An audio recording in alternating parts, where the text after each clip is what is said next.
Men Without Women ******** Men Without Women Books by Ernest Hemingway. Men Without Women. The sun also rises, the torrents of spring in our time. Men Without Women by Ernest Hemingway. New York, Charles Scribner's Sons, 1927. Copyright 1927 by Charles Scribner's Sons. Copyright 1926 by the Little Review Publishing Company. Copyright 1926 by Ernest Walsh and Ethel Moorhead. Copyright 1927 by Republic Publishing Company. Copyright 1927 by Doubleday, Page and Company. Copyright 1927 by Atlantic Monthly Company. Copyright 1927 by the Macaulay Company. Printed in the United States of America to Evan Shipman. Some of these stories were first published in the following periodicals: The American Caravan, The Atlantic Monthly, The Little Review, The New Republic, La Nouvelle Revue Française, This Quarter, Der Quakenit, Scribner's Magazine, Transition. Contents: The Undefeated in Another Country, Hills Like White Elephants, The Killers, J.T. Dice, La Patria. 50 Grand, A Simple Enquiry, 10 Indians, A Canary for One, An Alpine Idol, A Pursuit Race, Today is Friday, Banal Story, Now I Lay Me. Men Without Women. The undefeated Manuel Garcia climbed the stairs to Don Miguel Ritter's office. He set down his suitcase and knocked on the door. There was no answer. Manuel, standing in the hallway, felt there was someone in the room. He felt it through the door. Ritter, he said, listening. There was no answer. He's there, all right, Manuel thought. Ritter, he said, and banged the door. Who's there? Said someone in the office. Me, Manuel said. What do you want? Asked the voice. I want to work, Manuel said. Something in the door clicked several times and it swung open. Manuel went in, carrying his suitcase. A little man sat behind a desk at the far side of the room. Over his head was a bull's head, stuffed by a Madrid taxidermist. On the walls were framed photographs and bullfight posters. The little man sat looking at Manuel.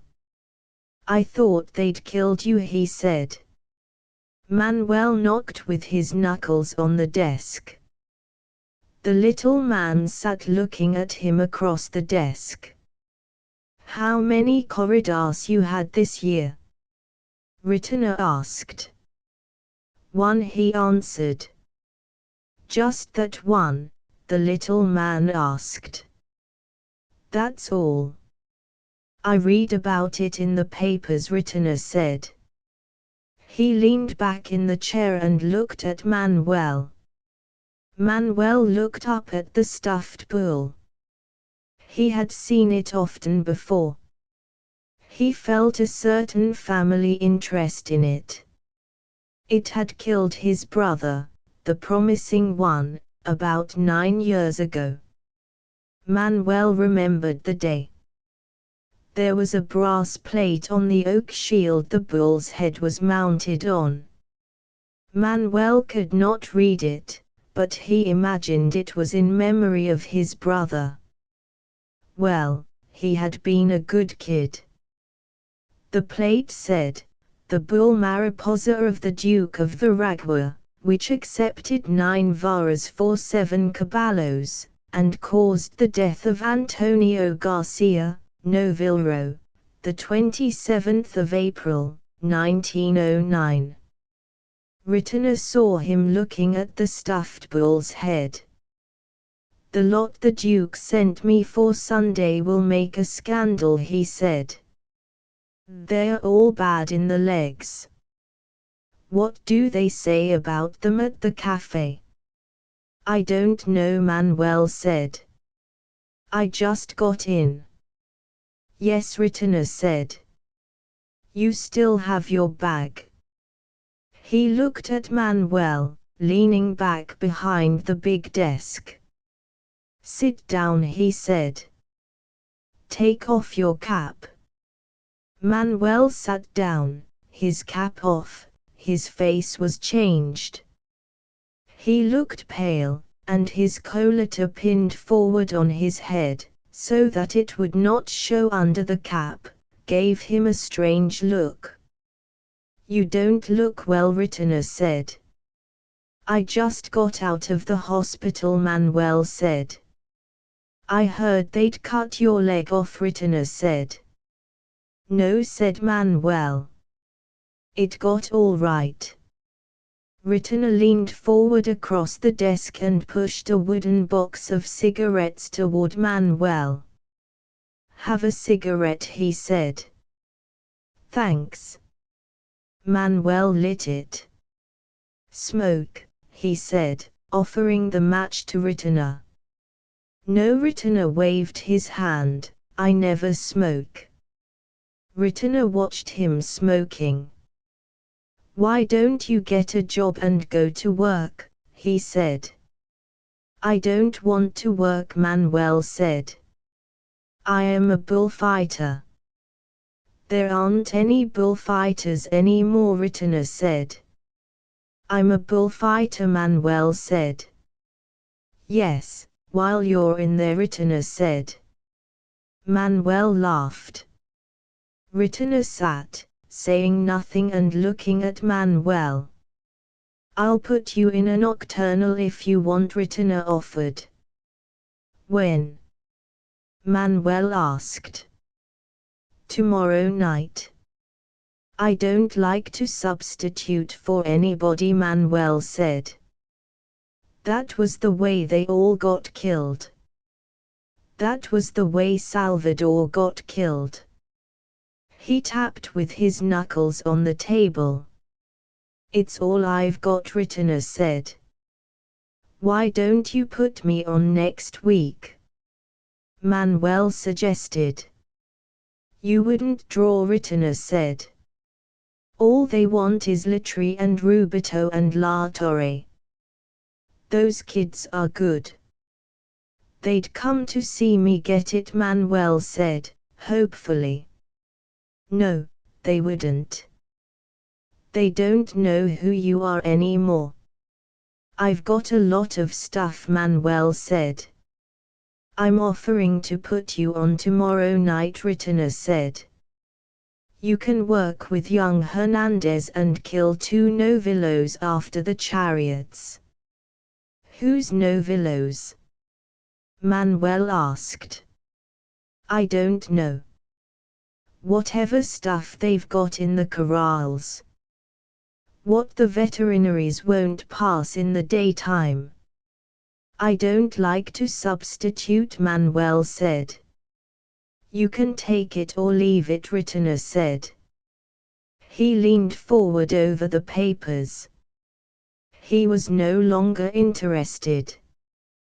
The appeal that Manuel had made to him for a moment when he thought of the old days was gone. He would like to get him to substitute for Larratar because he could get him cheaply. He could get others cheaply too. He would like to help him though. Still, he had given him the chance. It was up to him. How much do I get? Manuel asked. He was still playing with the idea of refusing. But he knew he could not refuse. 250 pesetas, Retina said. He had thought of 500, but when he opened his mouth it said 250. You pay Villalta 7,000, Manuel said. "You're not Villalta," Rittner said. "I know it," Manuel said. "He draws it," Manolo, Rittner said in explanation. "Sure," said Manuel. He stood up. "Give me 300, Rittner." "All right," Rittner agreed. He reached in the drawer for a paper. "Can I have 50 now?" Manuel asked. "Sure," said Rittner. He took a 50 peseta note out of his pocketbook and laid it, spread out flat, on the table. Manuel picked it up and put it in his pocket. "What about a quadrilla?" he asked. "There's the boys that always work for me nights," Rittner said. "They're all right." "How about picadors?" Manuel asked. "They're not much," Rittner admitted. "I've got to have one good pick," Manuel said. "Get him then," Rittner said. "Go and get him."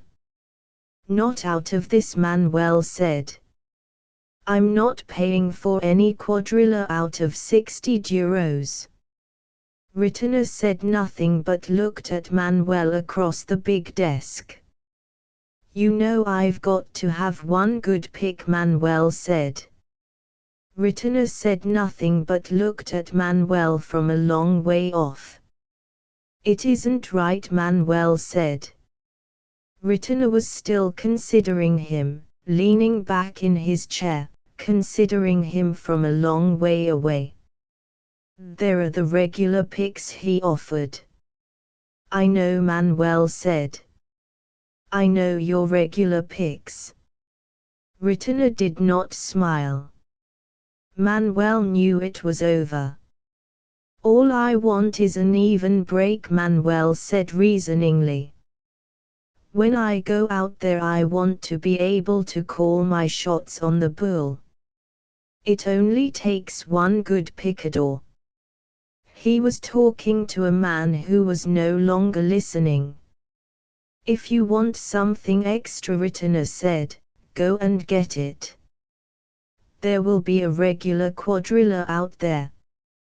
Bring as many of your own picks as you want. The charlotada is over by 10:30. "All right," Manuel said. "If that's the way you feel about it." "That's the way," Rittner said. "I'll see you tomorrow night," Manuel said. "I'll be out there," Rittner said. Manuel picked up his suitcase and went out. "Shut the door," Rittner called. Manuel looked back.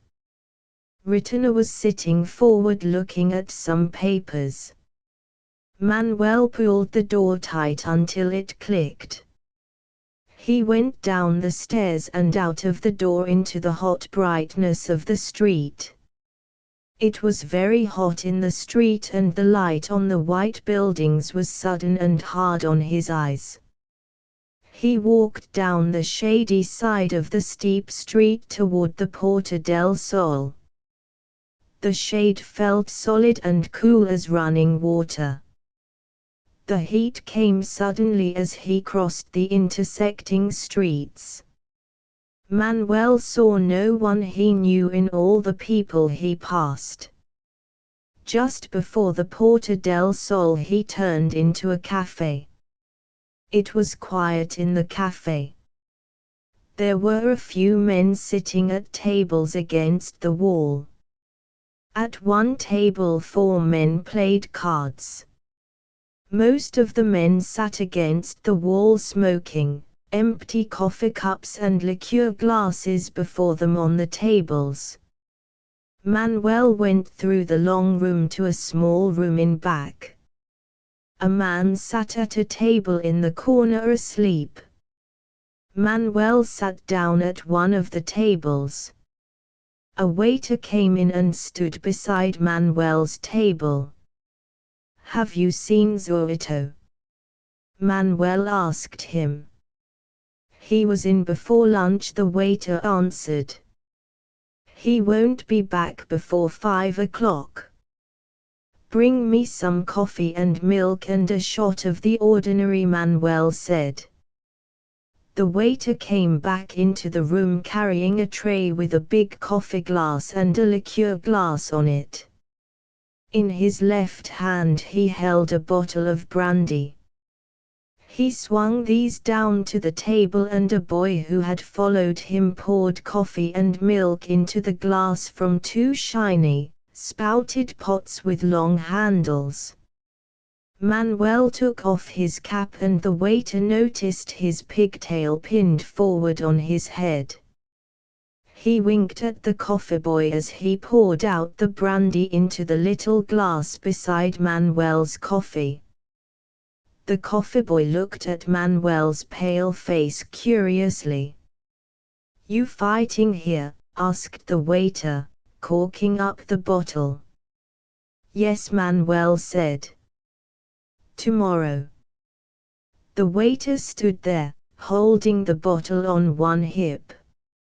"You in the Charlie Chaplin's?" he asked. The coffee boy looked away, embarrassed. "No. In the ordinary." "I thought they were going to have Chavez and Hernandez," the waiter said. "No. Me and another." "Who? Chavez or Hernandez?" "Hernandez, I think." "What's the matter with Chavez?" "He got hurt." "Where did you hear that?" "Retina." "Hey, Louis," the waiter called to the next room, "Chavez got cogida." Manuel had taken the wrapper off the lumps of sugar and dropped them into his coffee. He stirred it and drank it down, sweet, hot, and warming in his empty stomach. He drank off the brandy. "Give me another shot of that," he said to the waiter. The waiter uncorked the bottle and poured the glass full, slopping another drink into the saucer. Another waiter had come up in front of the table. The coffee boy was gone. "Is Chavez hurt bad?" the second waiter asked Manuel. "I don't know," Manuel said. "Retina didn't say." "A hell of a lot he cares," the tall waiter said. Manuel had not seen him before.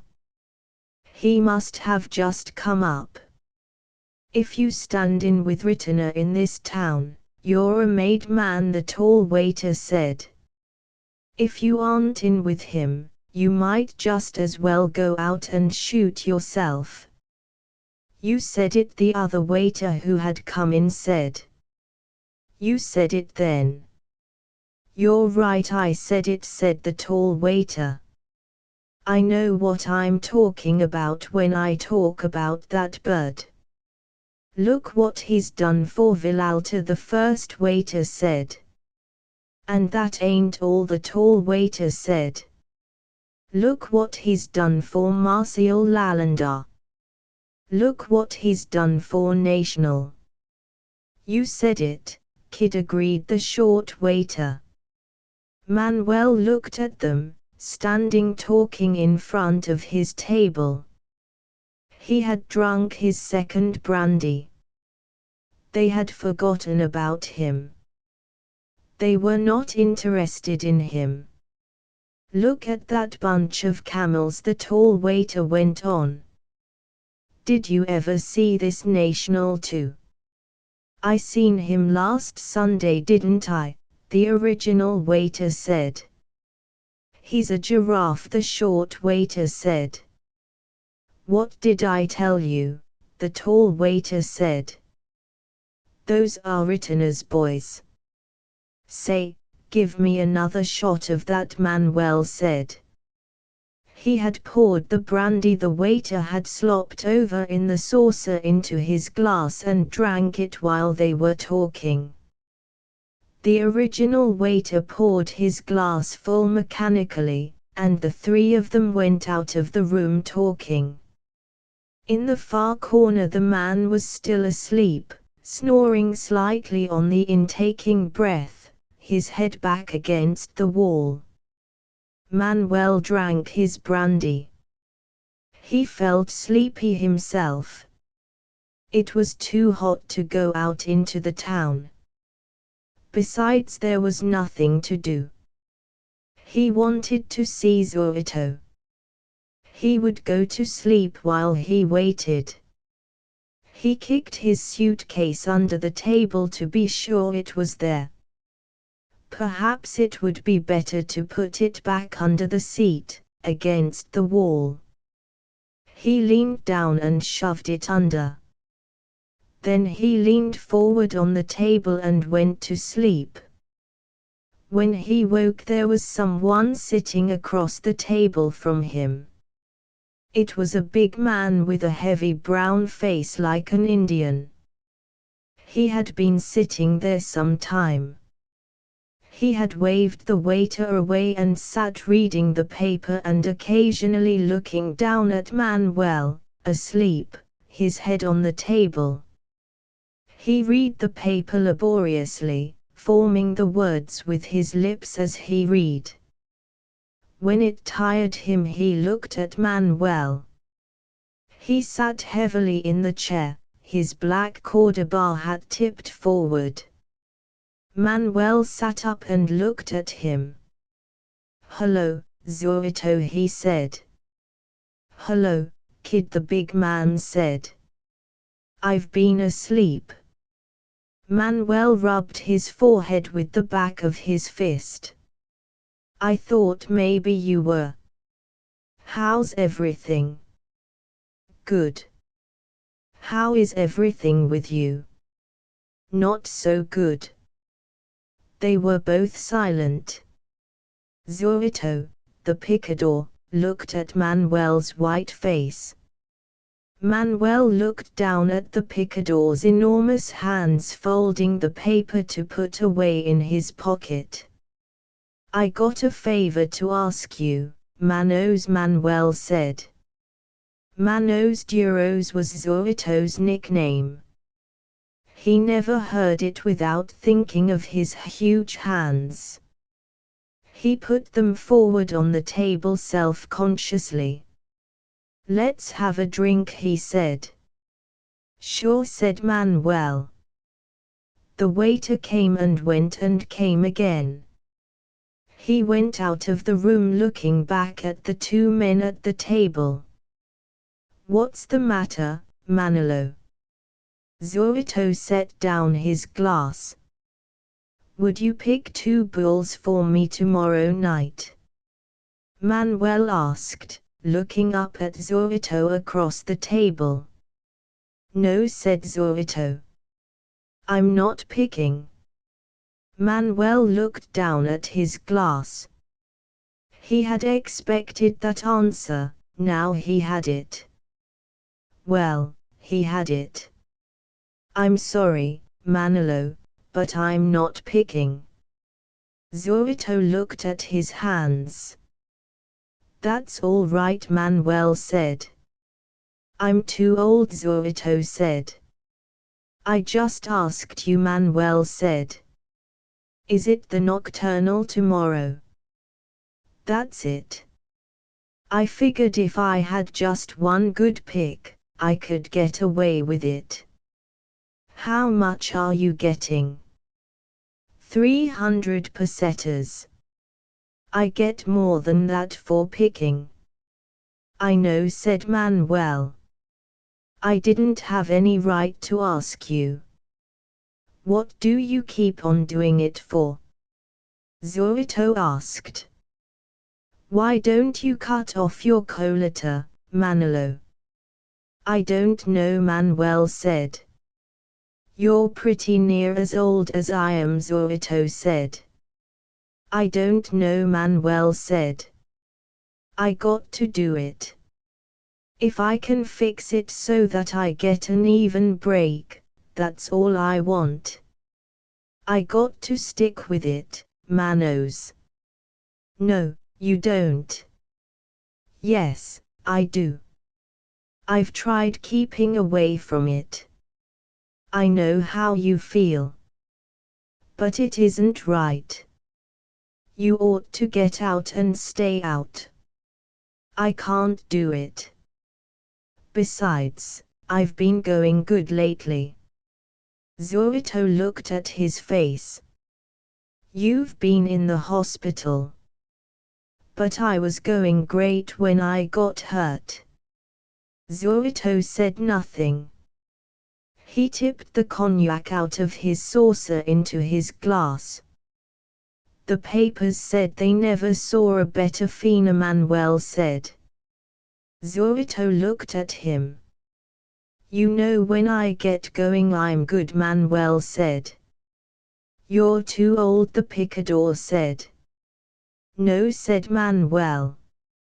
You're 10 years older than I am. With me it's different.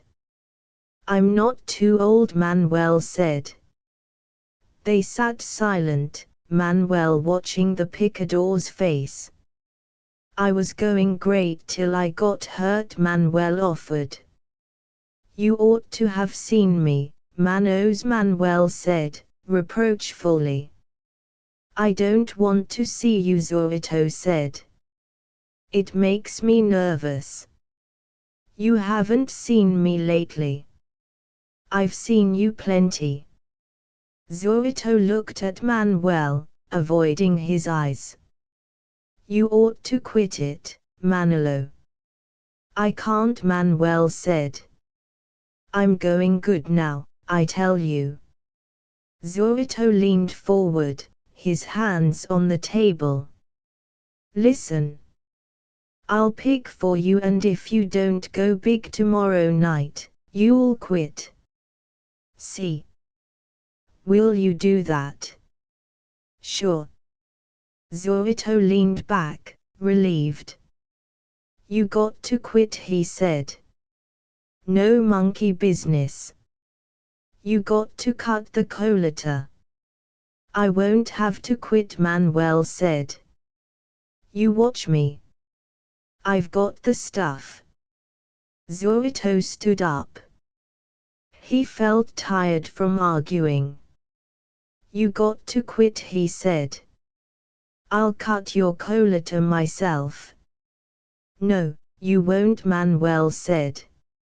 You won't have a chance. Zorito called the waiter. Come on, said Zorito.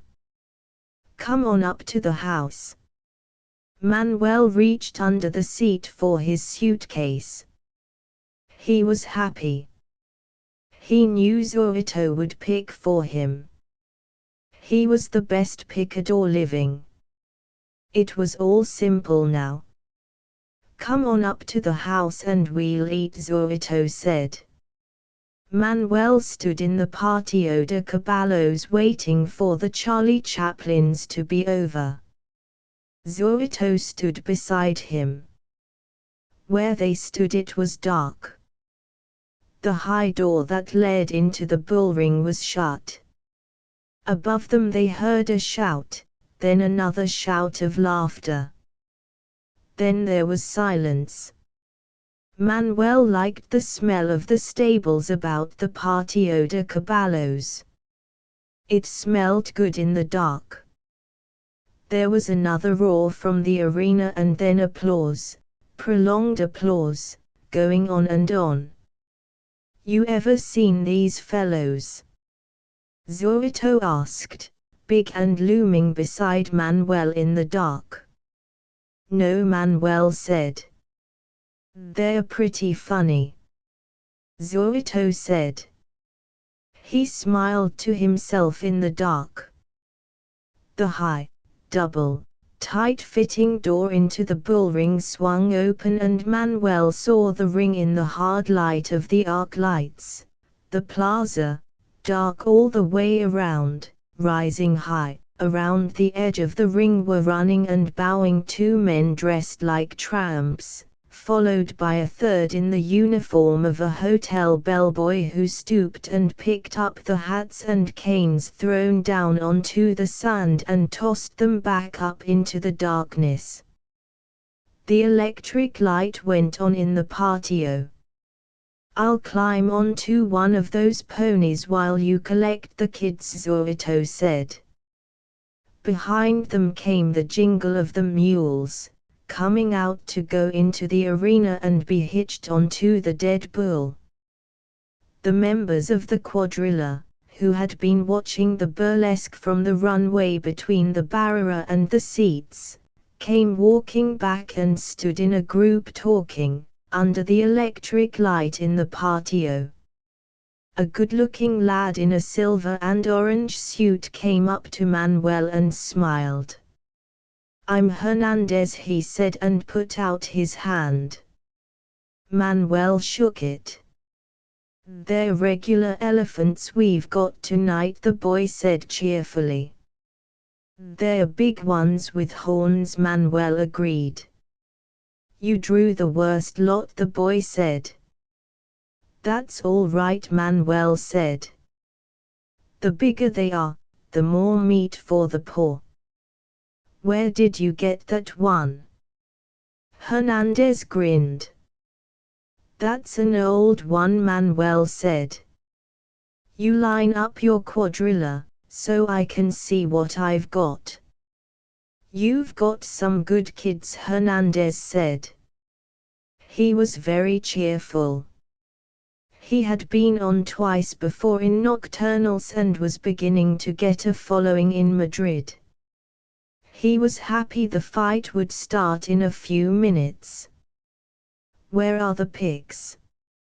Manuel asked. "They're back in the corrals fighting about who gets the beautiful horses," Hernandez grinned. The mules came through the gate in a rush, the whips snapping, bells jangling, and the young bull plowing a furrow of sand. They formed up for the paseo as soon as the bull had gone through. Manuel and Hernandez stood in front. The youths of the quadrillas were behind, their heavy capes furled over their arms. In back, the 4 picadors, mounted, holding their steel-tipped push-poles erect in the half-dark of the corral. "It's a wonder Ritana wouldn't give us enough light to see the horses by," one picador said. "He knows we'll be happier if we don't get too good a look at these skins," another pig answered. "This thing I'm on barely keeps me off the ground," the first picador said. "Well, they're horses." "Sure, they're horses." They talked, sitting their gaunt horses in the dark. Zorito said nothing. He had the only steady horse of the lot. He had tried him, wheeling him in the corrals, and he responded to the bit and the spurs.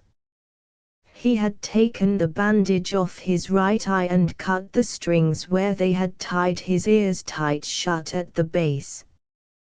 He was a good, solid horse, solid on his legs. That was all he needed. He intended to ride him all through the corridor. He had already, since he had mounted, sitting in the half-dark in the big, quilted saddle, waiting for the paseo, picked through the whole corridor in his mind. The other picadors went on talking on both sides of him. He did not hear them. The 2 matadors stood together in front of their 3 peons, their capes furled over their left arms in the same fashion. Manuel was thinking about the 3 lads in back of him. They were all 3 madrileños, like Hernandez, boys about 19. One of them, a gypsy, serious, aloof, and dark-faced, he liked the look of. He turned. "What's your name?" kid?" he asked the gypsy. "Fuentes," the gypsy said. "That's a good name," Manuel said. The gypsy smiled, showing his teeth. "You take the bull and give him a little run when he comes out," Manuel said. "All right," the gypsy said. His face was serious. He began to think about just what he would do. "Here she goes," Manuel said to Hernandez. "All right. We'll go." Heads up, swinging with the music, their right arms swinging free, they stepped out, crossing the sanded arena under the arc lights, the quadrillas opening out behind, the picadors riding after. Behind came the bullring servants and the jingling mules. The crowd applauded Hernandez as they marched across the arena.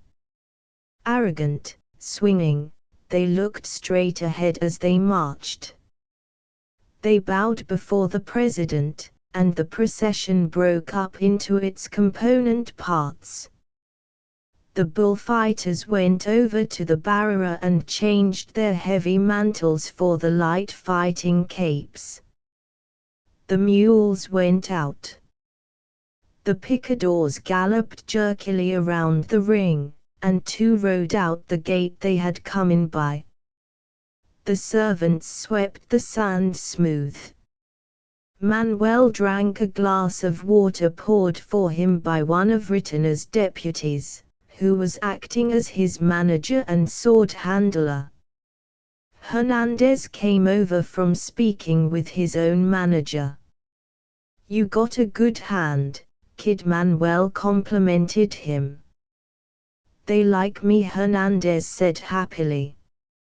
"How did the paseo go?" Manuel asked Ritter's man. "Like a wedding," said the handler. "Fine. You came out like Joselito and Belmont." Zorito rode by, a bulky equestrian statue. He wheeled his horse and faced him toward the toral on the far side of the ring where the bull would come out. It was strange under the arc light. He picked in the hot afternoon sun for big money. He didn't like this arc light business.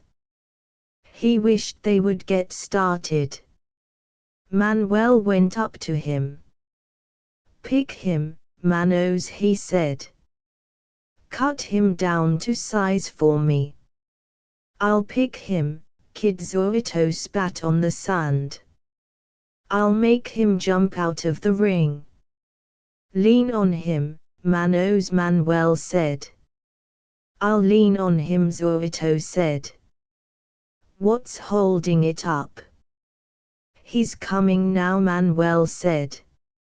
Zorito sat there, his feet in the box stirrups, his great legs in the buckskin-covered armor gripping the horse, the reins in his left hand, the long pick held in his right hand, his broad hat well down over his eyes to shade them from the lights, watching the distant door of the toral.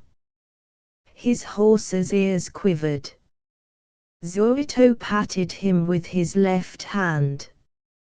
The red door of the toral swung back and for a moment Zorito looked into the empty passageway far across the arena. Then the bull came out in a rush, skidding on his forelegs as he came out under the lights, then charging in a gallop, moving softly in a fast gallop, silent except as he woofed through wide nostrils as he charged, glad to be free after the dark pen. In the first row of seats, slightly bored, leaning forward to write on the cement wall in front of his knees, the substitute bullfight critic of El Heraldo scribbled, "Campanero, Negro, 42, came out at 90 miles an hour with plenty of gas." Manuel, leaning against the barrier, watching the bull, waved his hand, and the gypsy ran out, trailing his cape. The bull, in full gallop, pivoted and charged the cape, his head down, his tail rising. The gypsy moved in a zigzag, and as he passed, the bull caught sight of him and abandoned the cape to charge the man. The gyp sprinted and vaulted the red fence of the barrier as the bull struck it with his horns. He tossed into it twice with his horns, banging into the wood blindly. The critic of El Heraldo lit a cigarette and tossed the match at the bull, then wrote in his notebook, large and with enough horns to satisfy the cash customers, Campanro showed a tendency to cut into the terrain of the bullfighters. Manuel stepped out on the hard sand as the bull banged into the fence. Out of the corner of his eye he saw Zorito sitting the white horse close to the barrier, about a quarter of the way around the ring to the left. Manuel held the cape close in front of him, a fold in each hand, and shouted at the bull. "Ha! Ha!" The bull turned, seemed to brace against the fence as he charged in a scramble, driving into the cape as Manuel sidestepped, pivoted on his heels with the charge of the bull, and swung the cape just ahead of the horns. At the end of the swing he was facing the bull again and held the cape in the same position close in front of his body, and pivoted again as the bull recharged.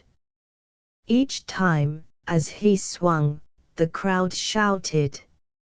4 times he swung with the bull, lifting the cape so it billowed full, and each time bringing the bull around to charge again. Then, at the end of the 5th swing, he held the cape against his hip and pivoted, so the cape swung out like a ballet dancer's skirt and wound the bull around himself like a belt, to step clear, leaving the bull facing Zorito on the white horse, come up and planted firm, the horse facing the bull, its ears forward, its lips nervous, Zorito, his hat over his eyes, leaning forward, the long pole sticking out before and behind in a sharp angle under his right arm, held halfway down, the triangular iron point facing the bull. El Heraldo's second-string critic, drawing on his cigarette, his eyes on the bull, wrote, "The veteran Manolo designed a series of acceptable Veronicas, ending in a very Belmontistic record that earned applause from the regulars, and we entered the tercio of the cavalry." Zorito sat his horse, measuring the distance between the bull and the end of the pick. As he looked, the bull gathered himself together and charged, his eyes on the horse's chest. As he lowered his head to hook, Zorito sunk the point of the pick in the swelling hump of muscle above the bull's shoulder, leaned all his weight on the shaft, and with his left hand pulled the white horse into the air, front hoofs pawing, and swung him to the right as he pushed the bull under and through so the horns passed safely under the horse's belly and the horse came down, quivering, the bull's tail brushing his chest as he charged the cape Hernandez offered him. Hernandez ran sideways, taking the bull out and away with the cape, toward the other picador. He fixed him with a swing of the cape, squarely facing the horse and rider, and stepped back. As the bull saw the horse he charged. The picador's lance slid along his back, and as the shock of the charge lifted the horse, the picador was already halfway out of the saddle, lifting his right leg clear as he missed with the lance and falling to the left side to keep the horse between him and the bull. The horse, lifted and gored, crashed over with the bull driving into him. The picador gave a shove with his boots against the horse and lay clear, waiting to be lifted and hauled away and put on his feet. Manuel let the bull drive into the fallen horse. He was in no hurry. The picador was safe. Besides, it did a picador like that good to worry. He'd stay on longer next time. Lousy pics. He looked across the sand at Zorito a little way out from the barrier, his horse rigid, waiting. Ha! He called to the bull, Tama, holding the cape in both hands so it would catch his eye. The bull detached himself from the horse and charged the cape, and Manuel, running sideways and holding the cape spread wide, stopped, swung on his heels, and brought the bull sharply around facing Zorito. Campanro accepted a pair of varas for the death of one Rocinante, with Hernandez and Manolo at the quites. El Heraldo's critic wrote. He pressed on the iron and clearly showed he was no horse lover. The veteran Zorito resurrected some of his old stuff with the pike pole, notably the shirt. Ole ole, the man sitting beside him shouted. The shout was lost in the roar of the crowd, and he slapped the critic on the back. The critic looked up to see Zorito, directly below him, leaning far out over his horse, the length of the pick rising in a sharp angle under his armpit, holding the pick almost by the point, bearing down with all his weight, holding the bull off, the bull pushing and driving to get at the horse, and Zorito, far out, on top of him, holding him, and slowly pivoting the horse against the pressure, so that at last he was clear. Zorito felt the moment when the horse was clear and the bull could come past, and relaxed the absolute steel lock of his resistance, and the triangular steel point of the pick ripped in the bull's hump of shoulder muscle as he tore loose to find Hernandez's cape before his muzzle. He charged blindly into the cape and the boy took him out into the open arena. Zorito sat patting his horse and looking at the bull charging the cape that Hernandez swung for him out under the bright light while the crowd shouted. "You see that one," he said to Manuel. "It was a wonder," Manuel said. "I got him that time," Zorito said. "Look at him now." At the conclusion of a closely turned pass of the cape the bull slid to his knees. He was up at once, but far out across the sand Manuel and Zorito saw the shine of the pumping flow of blood, smooth against the black of the bull's shoulder. "I got him that time," Zorito said. "He's a good bull," Manuel said. "If they gave me another shot at him, I'd kill him," Zorito said. "They'll change the thirds on us," Manuel said. "Look at him now," Zorito said.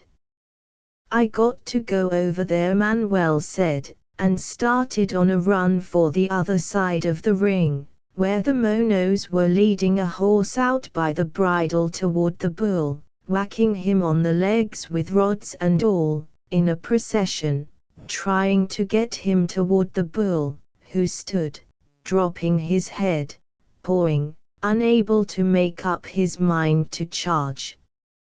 Zorito, sitting his horse, walking him toward the scene, not missing any detail, scowled. Finally the bull charged, the horse leaders ran for the barrier, the picador hit too far back, and the bull got under the horse, lifted him, threw him onto his back. Zorito watched. The monos, in their red shirts, running out to drag the picador clear. The picador, now on his feet, swearing and flopping his arms. Manuel and Hernandez standing ready with their capes. And the bull, the great, black bull, with a horse on his back, hooves dangling, the bridle caught in the horns. Black bull with a horse on his back, staggering short-legged, then arching his neck and lifting, thrusting, charging to slide the horse off, horse sliding down. Then the bull into a lunging charge at the cape Manuel spread for him. The bull was slower now, Manuel felt. He was bleeding badly. There was a sheen of blood all down his flank. Manuel offered him the cape again. There he came, eyes open, ugly, watching the cape. Manuel stepped to the side and raised his arms, tightening the cape ahead of the bull for the Veronica. Now he was facing the bull. Yes, his head was going down a little. He was carrying it lower. That was Zorito. Manuel flopped the cape. There he comes. He sidestepped and swung in another Veronica. He's shooting awfully accurately, he thought. He's had enough fight, so he's watching now. He's hunting now. Got his eye on me. But I always give him the cape. He shook the cape at the bull. There he comes, he sidestepped. Awful close that time. I don't want to work that close to him. The edge of the cape was wet with blood where it had swept along the bull's back as he went by. All right, here's the last one. Manuel, facing the bull, having turned with him each charge, offered the cape with his two hands.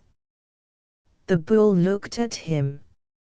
Eyes watching, horns straight forward, the bull looked at him, watching. Ha! Manuel said, Toro, and leaning back, swung the cape forward. Here he comes. He sidestepped, swung the cape in back of him, and pivoted, so the bull followed a swirl of cape and then was left with nothing, fixed by the pass, dominated by the cape. Manuel swung the cape under his muzzle with one hand, to show the bull was fixed, and walked away. There was no applause. Manuel walked across the sand toward the barrier, while Zorito rode out of the ring.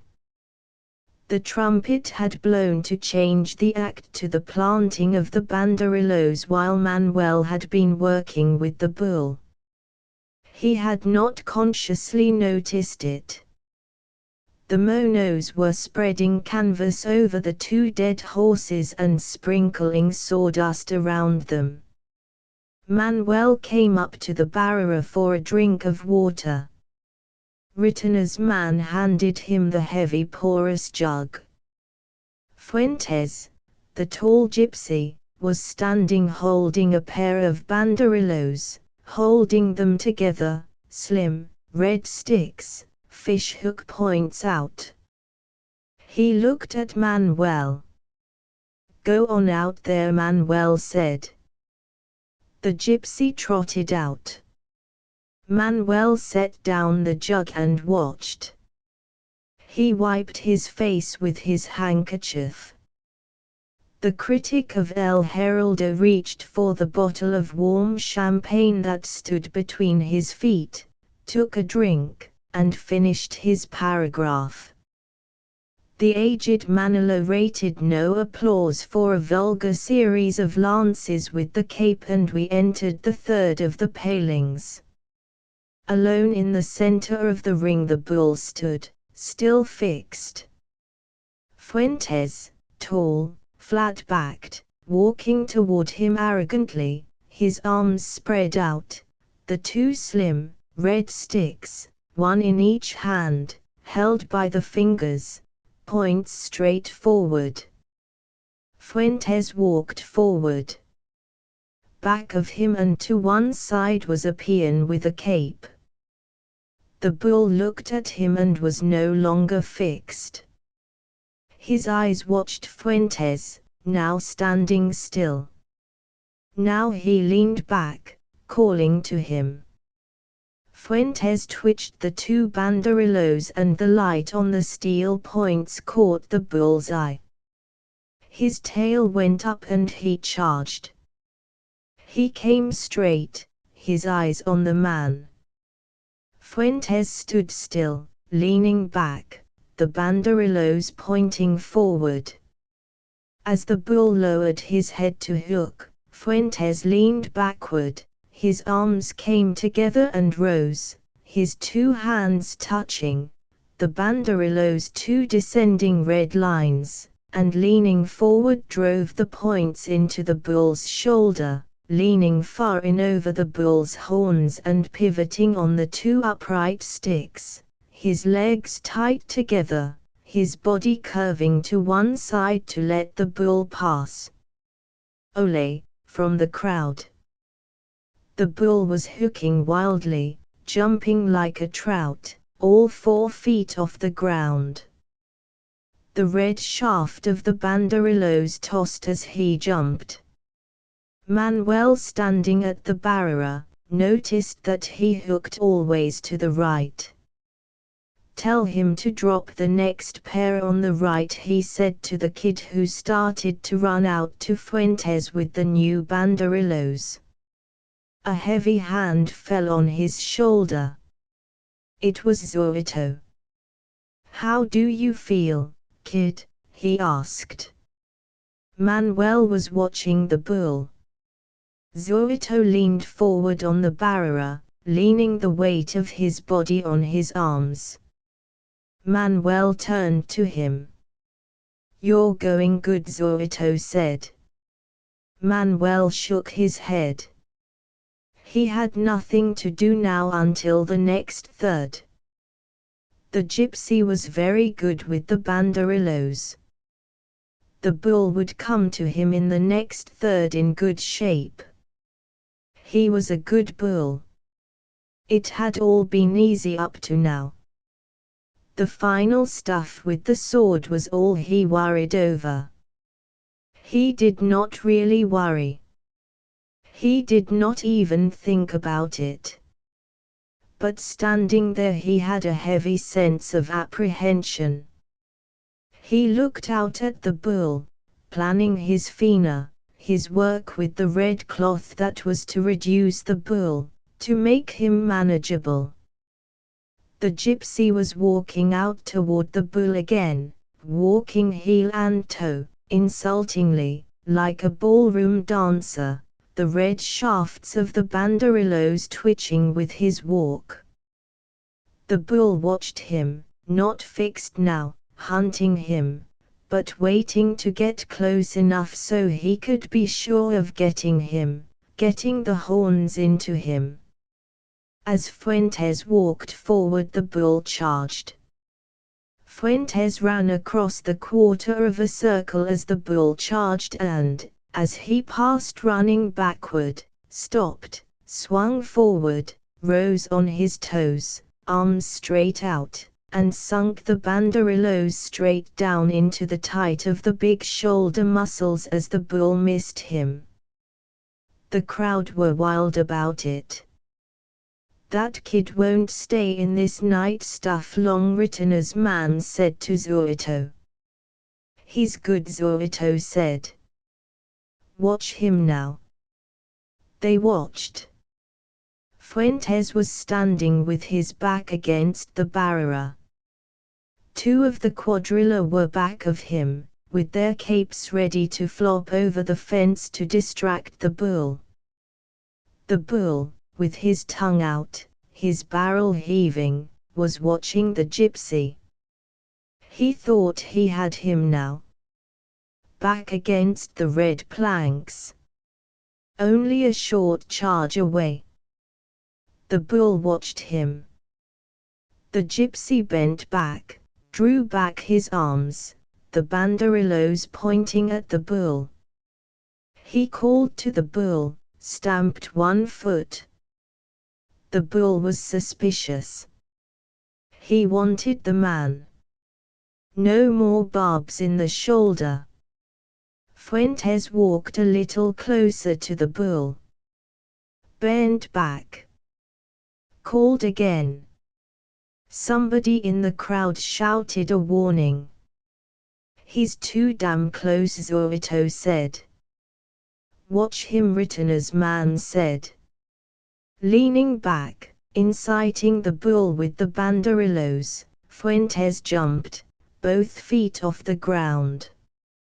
As he jumped, the bull's tail rose and he charged. Fuentes came down on his toes, arms straight out, whole body arching forward, and drove the shafts straight down as he swung his body clear of the right horn. The bull crashed into the barrier where the flopping capes had attracted his eye as he lost the man. The gypsy came running along the barrier toward Manuel, taking the applause of the crowd.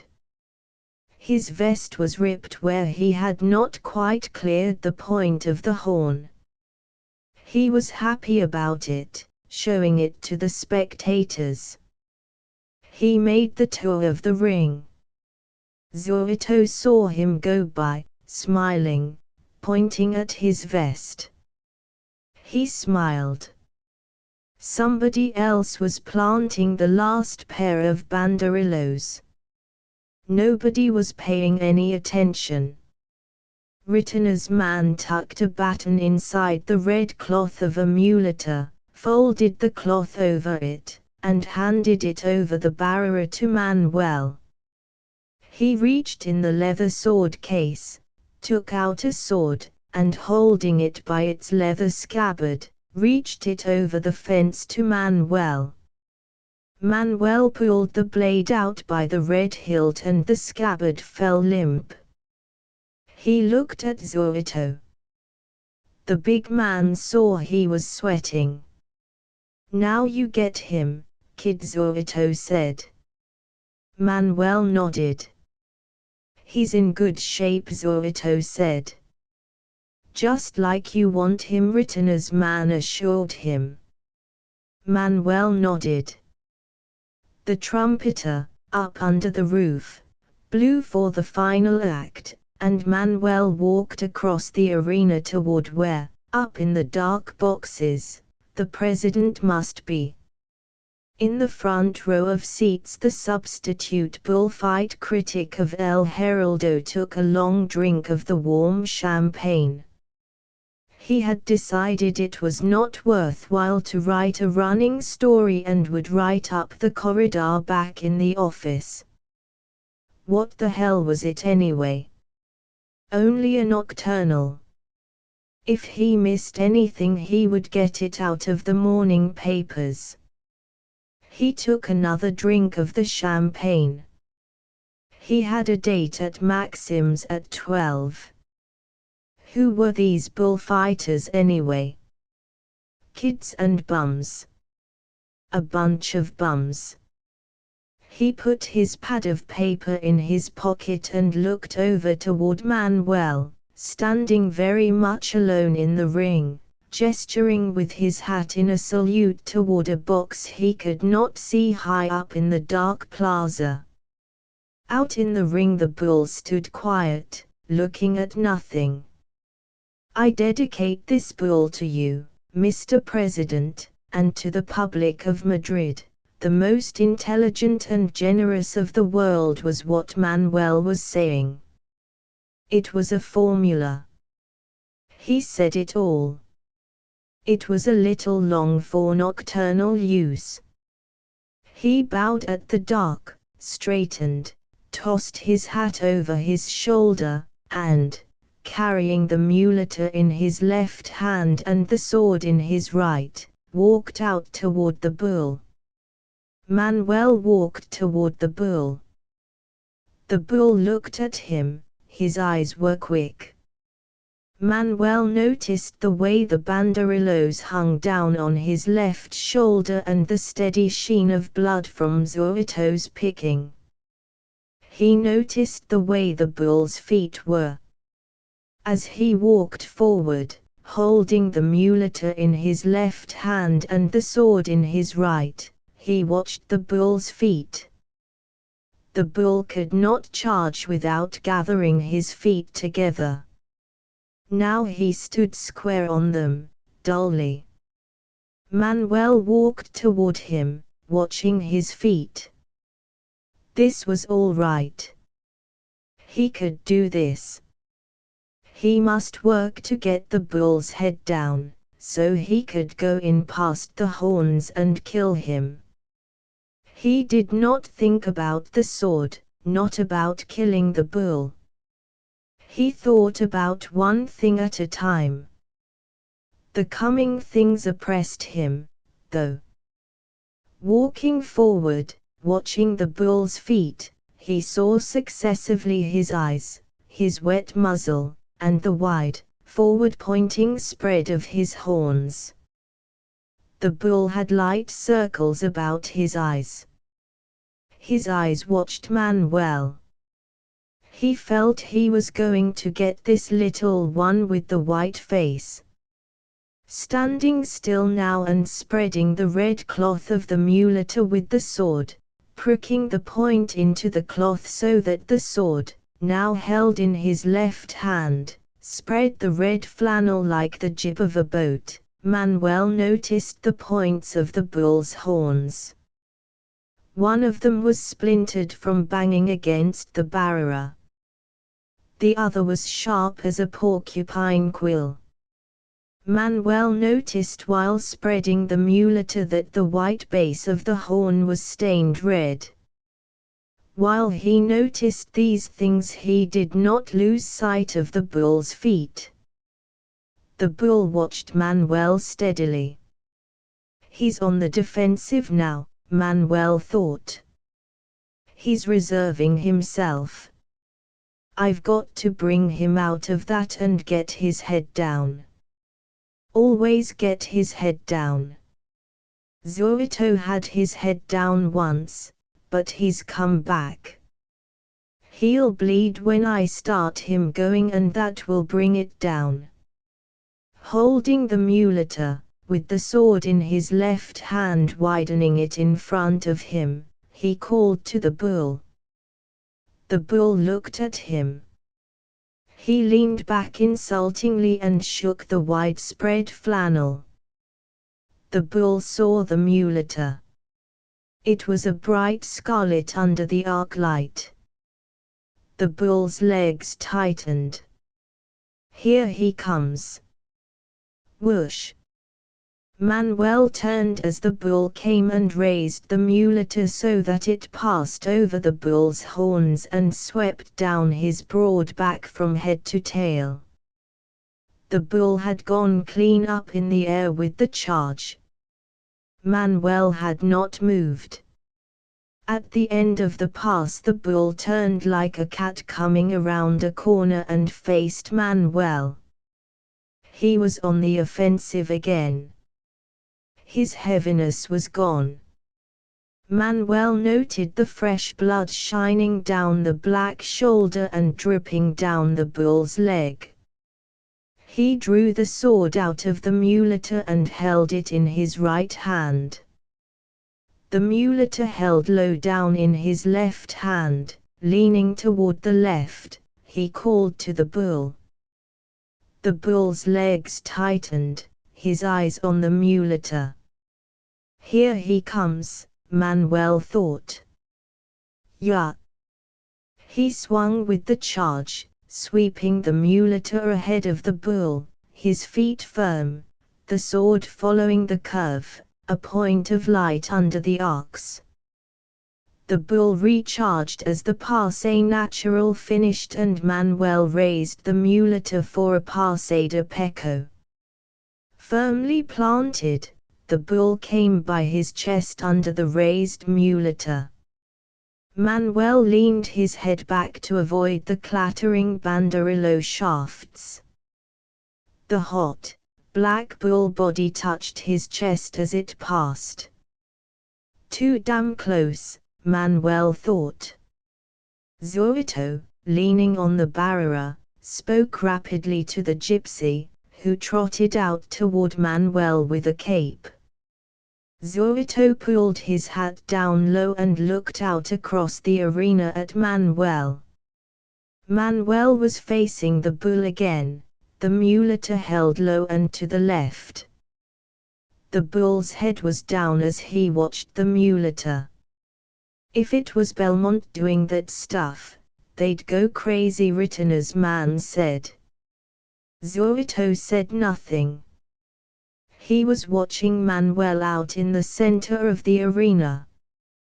Where did the boss dig this fellow up? Ritterner's man asked.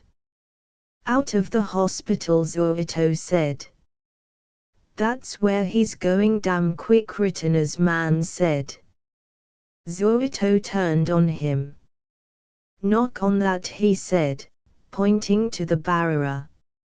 I was just kidding, man, Ritterner's man said. Knock on the wood. Ritterner's man leaned forward and knocked 3 times on the barriera. Watch the Fina, Zorito said. Out in the center of the ring, under the lights, Manuel was kneeling, facing the bull, and as he raised the muleta in both hands, the bull charged, tail up. Manuel swung his body clear and, as the bull recharged, brought around the muleta in a half circle that pulled the bull to his knees. Why, that one's a great bullfighter, Ritterner's man said. No, he's not, said Zorito. Manuel stood up and, the muleta in his left hand, the sword in his right, acknowledged the applause from the dark plaza. The bull had humped himself up from his knees and stood waiting, his head hung low. Zorito spoke to 2 of the other lads of the quadrilla and they ran out to stand back of Manuel with their capes. There were 4 men back of him now. Hernandez had followed him since he first came out with the muleta. Fuentes stood watching, his cape held against his body, tall, in repose, watching lazy-eyed. Now the 2 came up. Hernandez motioned them to stand 1 at each side. Manuel stood alone, facing the bull. Manuel waved back the men with the capes. Stepping back cautiously, they saw his face was white and sweating. Didn't they know enough to keep back? Did they want to catch the bull's eye with the capes after he was fixed and ready? He had enough to worry about without that kind of thing. The bull was standing, his 4 feet square, looking at the muleta. Manuel furled the muleta in his left hand. The bull's eyes watched it. His body was heavy on his feet. He carried his head low, but not too low. Manuel lifted the muleta at him. The bull did not move. Only his eyes watched. He's all lead, Manuel thought. He's all square. He's framed right. He'll take it. He thought in bullfight terms. Sometimes he had a thought and the particular piece of slang would not come into his mind and he could not realize the thought.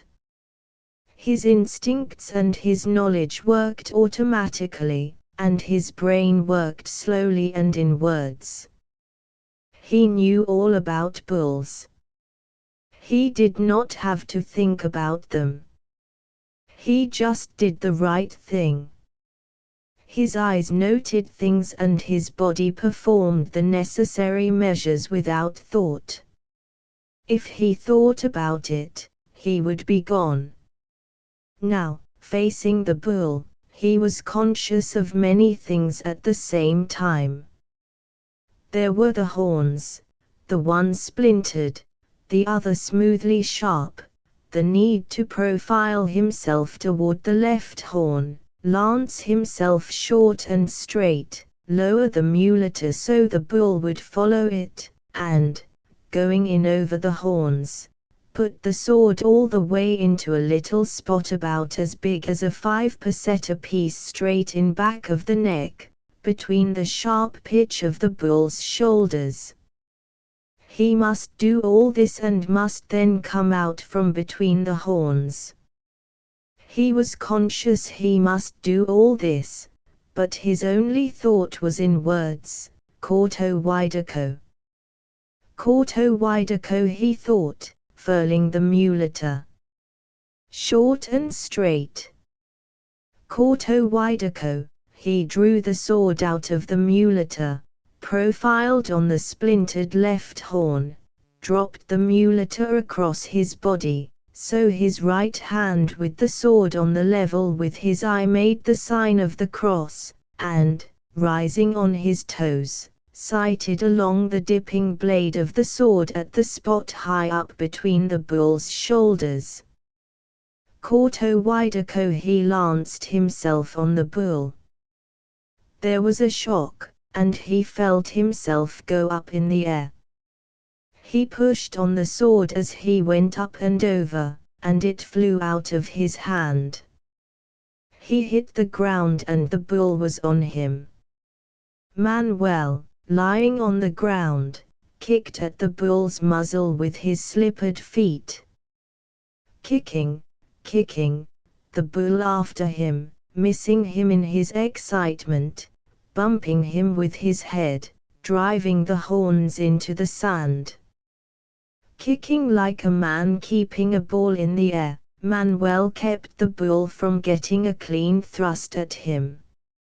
Manuel felt the wind on his back from the capes flopping at the bull, and then the bull was gone over him in a rush. Dark, as his belly went over. Not even stepped on. Manuel stood up and picked up the mulator. Fuentes handed him the sword. It was bent where it had struck the shoulder blade. Manuel straightened it on his knee and ran toward the bull, standing now beside one of the dead horses. As he ran, his jacket flopped where it had been ripped under his armpit. "Get him out of there," Manuel shouted to the gypsy. The bull had smelled the blood of the dead horse and ripped into the canvas cover with his horns. He charged Fuentes's cape, with the canvas hanging from his splintered horn, and the crowd laughed. Out in the ring, he tossed his head to rid himself of the canvas. Hernandez, running up from behind him, grabbed the end of the canvas and neatly lifted it off the horn. The bull followed it in a half charge and stopped still. He was on the defensive again. Manuel was walking toward him with the sword and mulator. Manuel swung the mulator before him. The bull would not charge. Manuel profiled toward the bull, sighting along the dipping blade of the sword. The bull was motionless, seemingly dead on his feet, incapable of another charge. Manuel rose to his toes, sighting along the steel, and charged. Again there was the shock and he felt himself being borne back in a rush, to strike hard on the sand. There was no chance of kicking this time. The bull was on top of him. Manuel lay as though dead, his head on his arms, and the bull bumped him. Bumped his back, bumped his face in the sand. He felt the horn go into the sand between his folded arms. The bull hit him in the small of the back. His face drove into the sand. The horn drove through one of his sleeves and the bull ripped it off. Manuel was tossed clear and the bull followed the capes. Manuel got up, found the sword and muleta, tried the point of the sword with his thumb, and then ran toward the barrier for a new sword. Ritter's man handed him the sword over the edge of the barrier. "Wipe off your face," he said. Manuel, running again toward the bull, wiped his bloody face with his handkerchief. He had not seen Zorito. Where was Zorito? The quadrilla had stepped away from the bull and waited with their capes. The bull stood, heavy and dull again after the action. Manuel walked toward him with the muleta. He stopped and shook it. The bull did not respond. He passed it right and left and right before the bull's muzzle. The bull's eyes watched it and turned with the swing, but he would not charge. He was waiting for Manuel. Manuel was worried. There was nothing to do but go in. Corto Wideco. He profiled close to the bull, crossed the muleta in front of his body and charged. As he pushed in the sword, he jerked his body to the left to clear the horn. The bull passed him and the sword shot up in the air, twinkling under the arc lights, to fall red-hilted on the sand. Manuel ran over and picked it up. It was bent and he straightened it over his knee. As he came running toward the bull, fixed again now, he passed Hernandez standing with his cape. "He's all bone," the boy said encouragingly. Manuel nodded, wiping his face. He put the bloody handkerchief in his pocket. There was the bull. He was close to the barrier now. Damn him. Maybe he was all bone. Maybe there was not any place for the sword to go in. The hell there wasn't. He'd show them. He tried a pass with the muleta and the bull did not move. Manuel chopped the muleta back and forth in front of the bull. Nothing doing. He furled the muleta, drew the sword out, profiled and drove in on the bull. He felt the sword buckle as he shoved it in, leaning his weight on it, and then it shot high in the air, end over ending into the crowd. Manuel had jerked clear as the sword jumped. The first cushions thrown down out of the dark missed him. Then one hit him in the face, his bloody face looking toward the crowd. They were coming down fast. Spotting the sand.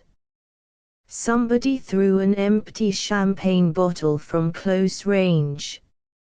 It hit Manuel on the foot. He stood there watching the dark, where the things were coming from. Then something whished through the air and struck by him. Manuel leaned over and picked it up. It was his sword. He straightened it over his knee and gestured with it to the crowd. "Thank you," he said. "Thank you. Oh, the dirty bastards. Dirty bastards." Oh, the lousy, dirty bastards! He kicked into a cushion as he ran. There was the bull. The same as ever. All right, you dirty, lousy bastard. Manuel passed the mulator in front of the bull's black muzzle. Nothing doing. You won't. All right. He stepped close and jammed the sharp peak of the mulator into the bull's damp muzzle. The bull was on him as he jumped back, and as he tripped on a cushion he felt the horn go into him, into his side.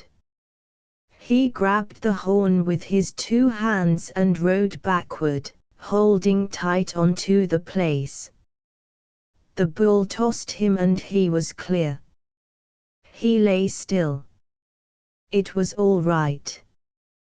The bull was gone. He got up coughing and feeling broken and gone.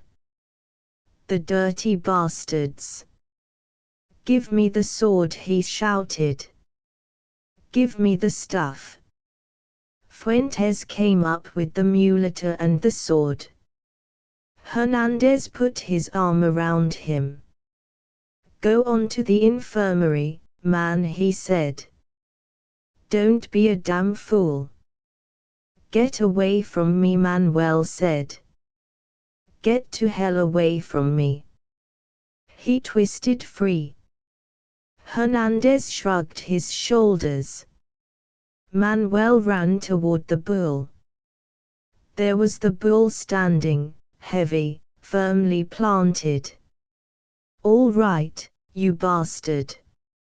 Manuel drew the sword out of the mulator, sighted with the same movement, and flung himself onto the bull. He felt the sword go in all the way. Right up to the guard. 4 fingers and his thumb into the bull. The blood was hot on his knuckles, and he was on top of the bull. The bull lurched with him as he lay on, and seemed to sink, then he was standing clear. He looked at the bull going down slowly over on his side, then suddenly 4 feet in the air. Then he gestured at the crowd, his hand warm from the bull blood. All right, you bastards. He wanted to say something, but he started to cough. It was hot and choking. He looked down for the mulator. He must go over and salute the president.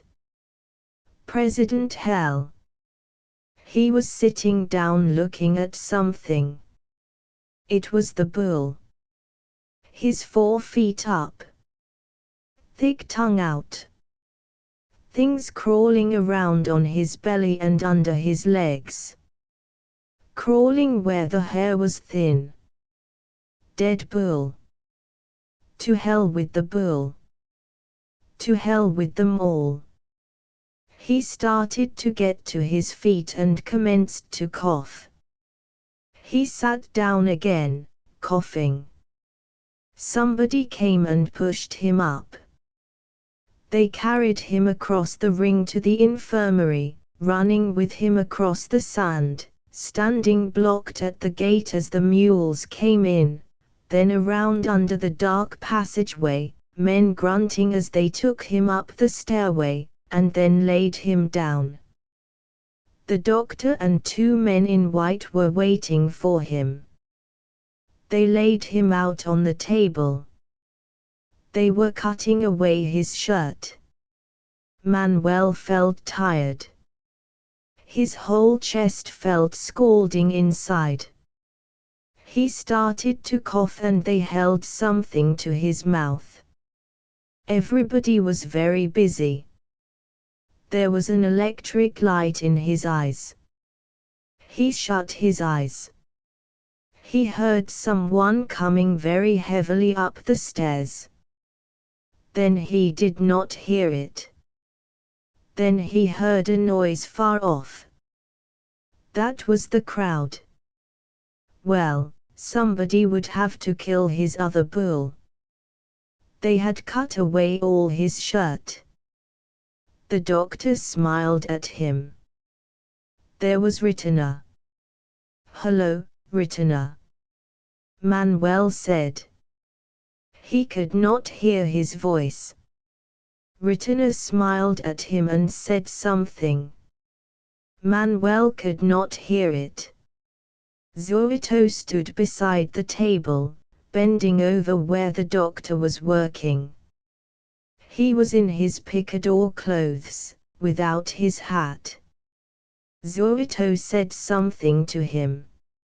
Manuel could not hear it. Zorito was speaking to Ritena. One of the men in white smiled and handed Ritena a pair of scissors. Ritena gave them to Zorito. Zorito said something to Manuel. He could not hear it. To hell with this operating table. He'd been on plenty of operating tables before. He was not going to die. There would be a priest if he was going to die. Zorito was saying something to him. Holding up the scissors. That was it. They were going to cut off his collar. They were going to cut off his pigtail. Manuel sat up on the operating table.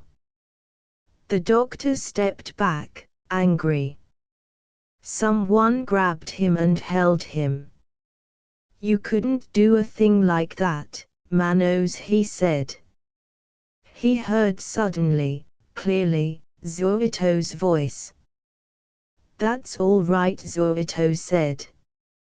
"I won't do it. I was joking. I was going good," Manuel said. "I didn't have any luck. That was all." Manuel lay back. They had put something over his face. It was all familiar. He inhaled deeply. He felt very tired. He was very, very tired. They took the thing away from his face. "I was going good," Manuel said weakly. "I was going great." Ritena looked at Zorito and started for the door. "I'll stay here with him," Zorito said. Ritena shrugged his shoulders. Manuel opened his eyes and looked at Zorito. "Wasn't I going good, Manos?" he asked, for confirmation. "Sure," said Zorito. "You were going great." The doctor's assistant put the cone over Manuel's face and he inhaled deeply. Zorito stood awkwardly, watching. In another country in the fall the war was always there, but we did not go to it anymore. It was cold in the fall in Milan and the dark came very early. Then the electric lights came on, and it was pleasant along the streets looking in the windows. There was much game hanging outside the shops, and the snow powdered in the fur of the foxes and the wind blew their tails. The deer hung stiff and heavy and empty, and small birds blew in the wind and the wind turned their feathers. It was a cold fall and the wind came down from the mountains. We were all at the hospital every afternoon, and there were different ways of walking across the town through the dusk to the hospital. 2 of the ways were alongside canals, but they were long. Always, though, you crossed a bridge across a canal to enter the hospital. There was a choice of 3 bridges. On one of them a woman sold roasted chestnuts. It was warm, standing in front of her charcoal fire, and the chestnuts were warm afterward in your pocket. The hospital was very old and very beautiful, and you entered through a gate and walked across a courtyard and out a gate on the other side. There were usually funerals starting from the courtyard. Beyond the old hospital were the new brick pavilions, and there we met every afternoon and were all very polite and interested in what was the matter, and sat in the machines that were to make so much difference. The doctor came up to the machine where I was sitting and said, "What did you like best to do before the war? Did you practice a sport?" I said, "Yes, football." "Good," he said. "You will be able to play football again better than ever." My knee did not bend and the leg dropped straight from the knee to the ankle without a calf, and the machine was to bend the knee and make it move as in riding a tricycle. But it did not bend yet, and instead the machine lurched when it came to the bending part. The doctor said, "That will all pass. You are a fortunate young man. You will play football again like a champion." In the next machine was a major who had a little hand like a baby's. He winked at me when the doctor examined his hand, which was between two leather straps that bounced up and down and flapped the stiff fingers, and said, "And will I too play football, Captain Doctor?" He had been a very great fencer, and before the war the greatest fencer in Italy. The doctor went to his office in a back room and brought a photograph which showed a hand that had been withered almost as small as the major's, before it had taken a machine course, and after was a little larger. The major held the photograph with his good hand and looked at it very carefully. "A wound?" he asked. "An industrial accident," the doctor said. Very interesting," the major said, and handed it back to the doctor. "You have confidence?" "No," said the major. There were 3 boys who came each day who were about the same age I was. They were all 3 from Milan, and one of them was to be a lawyer, and one was to be a painter, and one had intended to be a soldier. And after we were finished with the machines, sometimes we walked back together to the Café Cova, which was next door to the Scala. We walked the short way through the communist quarter because we were 4 together. The people hated us because we were officers, and from a wine shop someone would call out, "Abbasso gli ufficiali," as we passed. Another boy who walked with us sometimes and made us 5 wore a black silk handkerchief across his face because he had no nose then and his face was to be rebuilt. He had gone out to the front from the military academy and been wounded within an hour after he had gone into the front line for the first time. They rebuilt his face, but he came from a very old family and they could never get the nose exactly right. He went to South America and worked in a bank. But this was a long time ago, and then we did not any of us know how it was going to be afterward.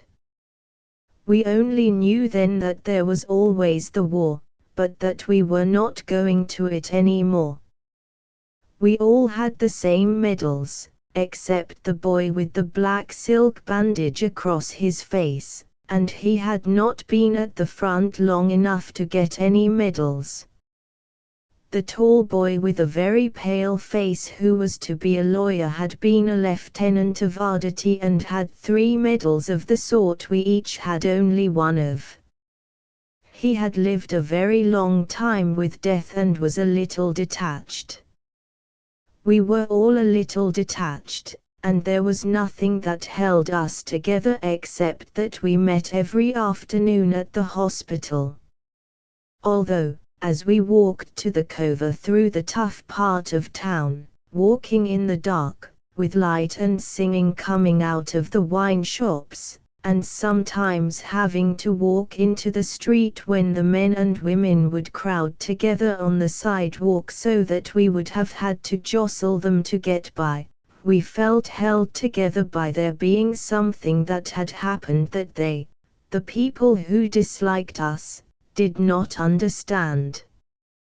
We ourselves all understood the cover, where it was rich and warm and not too brightly lighted, and noisy and smoky at certain hours, and there were always girls at the tables and the illustrated papers on a rack on the wall. The girls at the cover were very patriotic, and I found that the most patriotic people in Italy were the cafe girls, and I believe they are still patriotic. The boys at first were very polite about my medals and asked me what I had done to get them. I showed them the papers, which were written in very beautiful language and full of fratellanza and abnegation, but which really said, with the adjectives removed, that I had been given the medals because I was an American. After that their manner changed a little toward me, although I was their friend against outsiders. I was a friend, but I was never really one of them after they had read the citations, because it had been different with them and they had done very different things to get their medals. I had been wounded, it was true, but we all knew that being wounded, after all, was really an accident.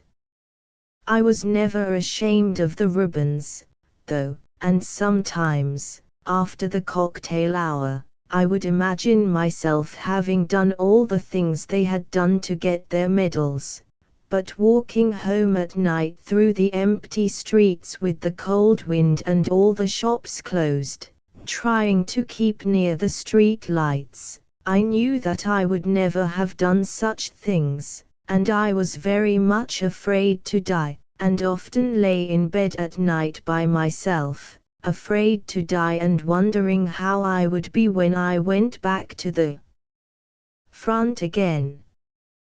The three with the medals were like hunting hawks, and I was not a hawk, although I might seem a hawk to those who had never hunted.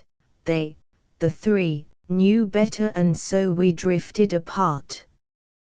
But I stayed good friends with the boy who had been wounded his first day at the front, because he would never know now how he would have turned out, so he could never be accepted either, and I liked him because I thought perhaps he would not have turned out to be a hawk either.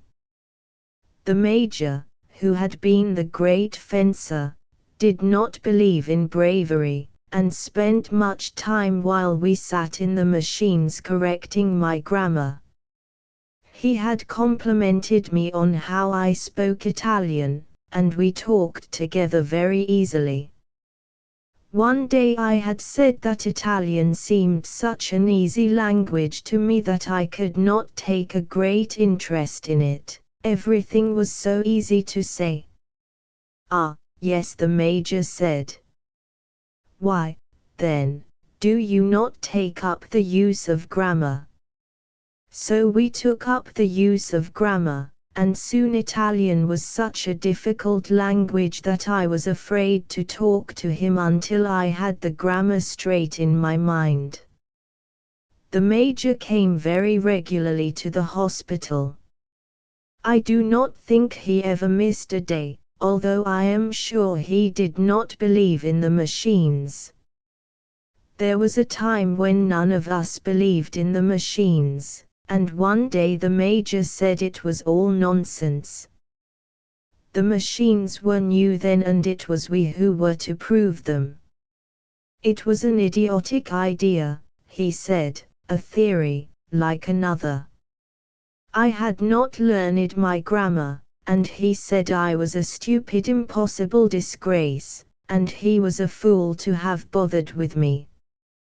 He was a small man and he sat straight up in his chair with his right hand thrust into the machine and looked straight ahead at the wall while the straps thumped up and down with his fingers in them. "What will you do when the war is over, if it is over?" he asked me. "Speak grammatically." "I will go to the States." "Are you married?" "No, but I hope to be." "The more of a fool you are," he said. He seemed very angry. "A man must not marry." "Why, Signor Maggiore?" "Don't call me Signor Maggiore." "Why must not a man marry?" "He cannot marry." "He cannot marry," he said angrily.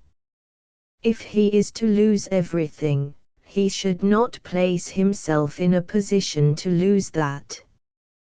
He should not place himself in a position to lose. He should find things he cannot lose." He spoke very angrily and bitterly, and looked straight ahead while he talked.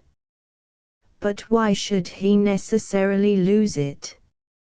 "He'll lose it," the major said. He was looking at the wall. Then he looked down at the machine and jerked his little hand out from between the straps and slapped it hard against his thigh. "He'll lose it," he almost shouted. "Don't argue with me." Then he called to the attendant who ran the machines. "Come and turn this damned thing off." He went back into the other room for the light treatment and the massage. Then I heard him ask the doctor if he might use his telephone and he shut the door. When he came back into the room, I was sitting in another machine. He was wearing his cape and had his cap on, and he came directly toward my machine and put his arm on my shoulder.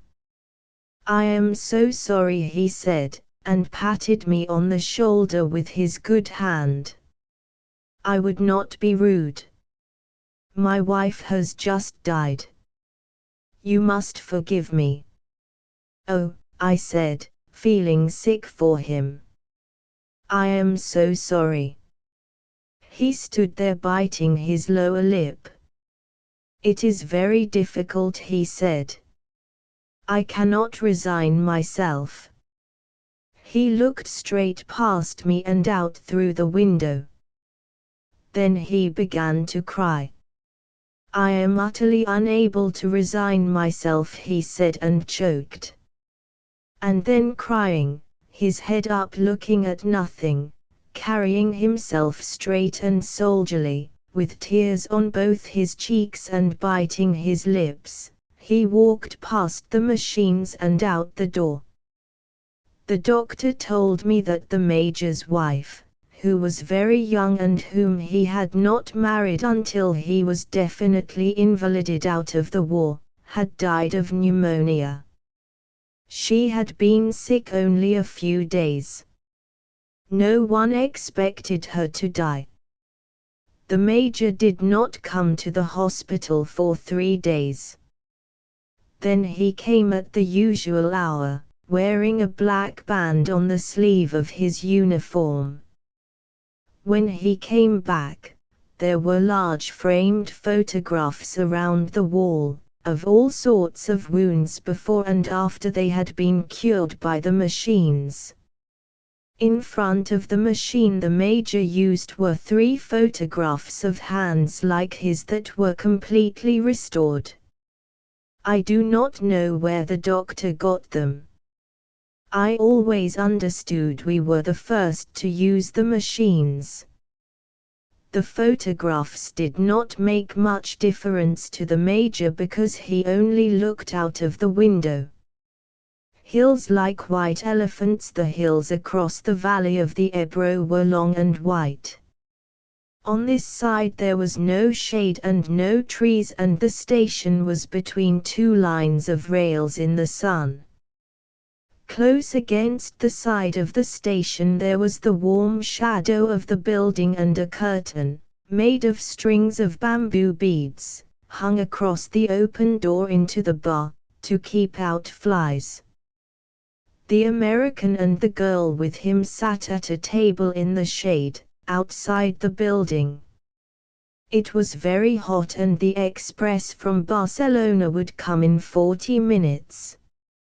It stopped at this junction for 2 minutes and went on to Madrid.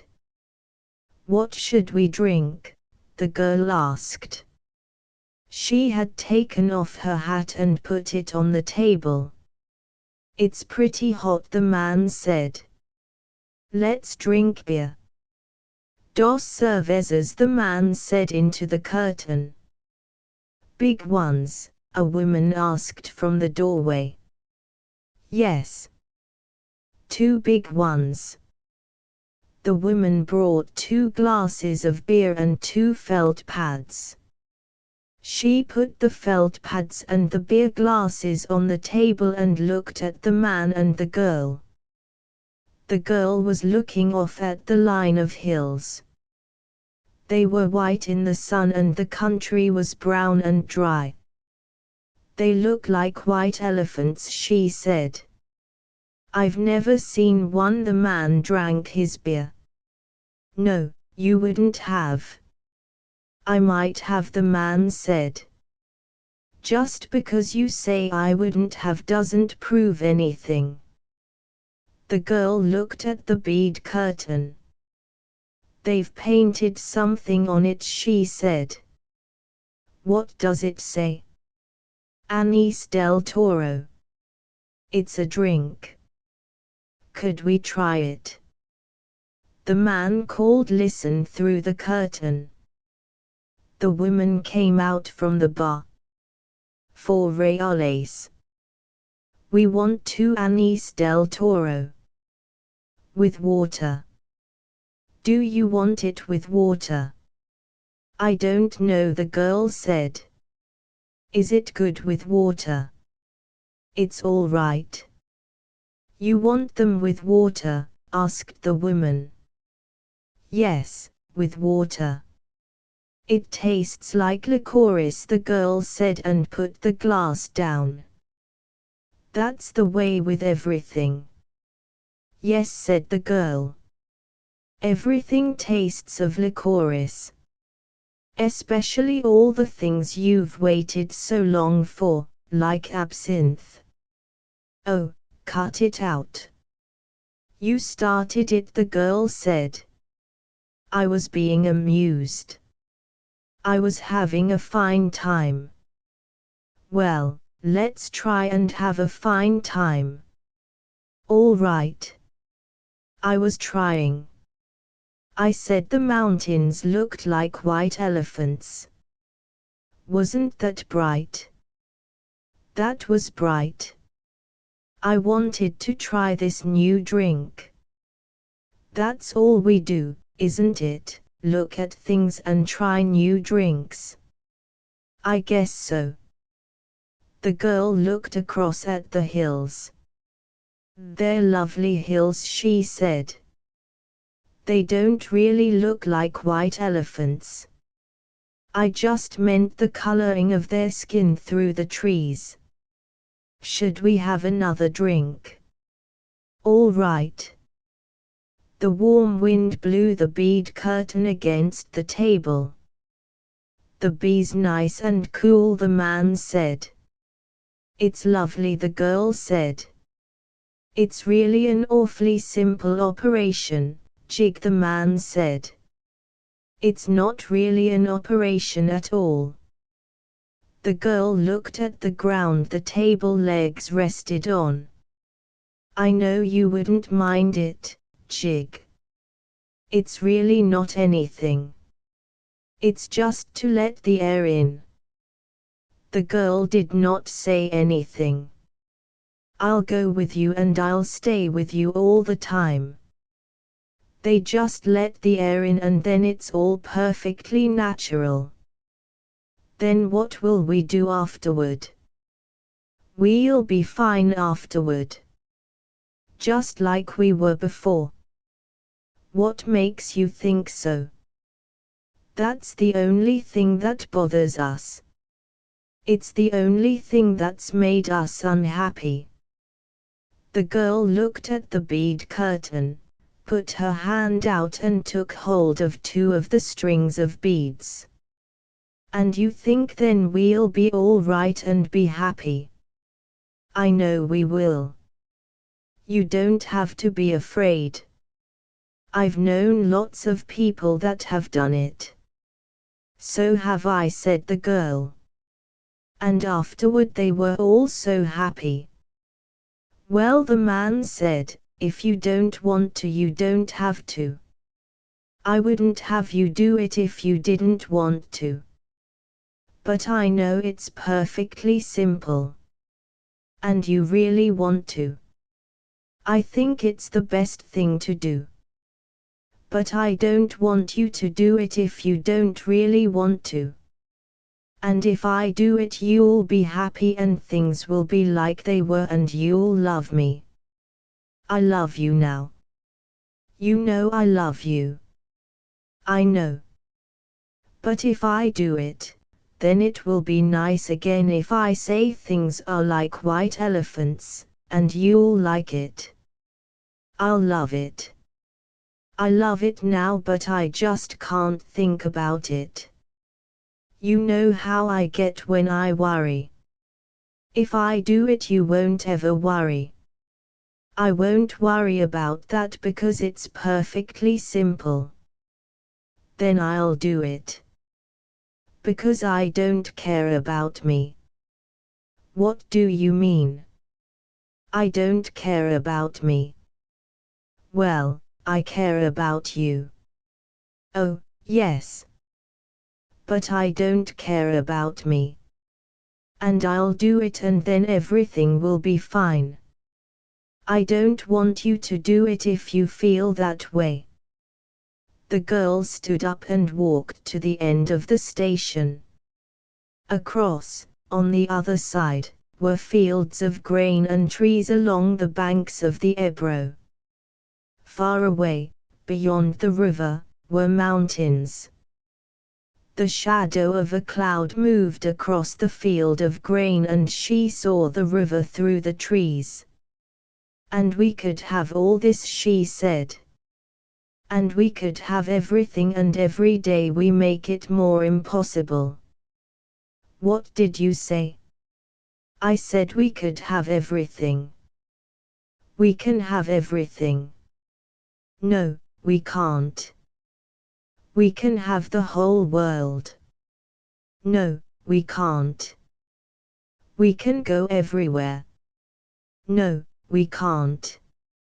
It isn't ours anymore. It's ours. No, it isn't.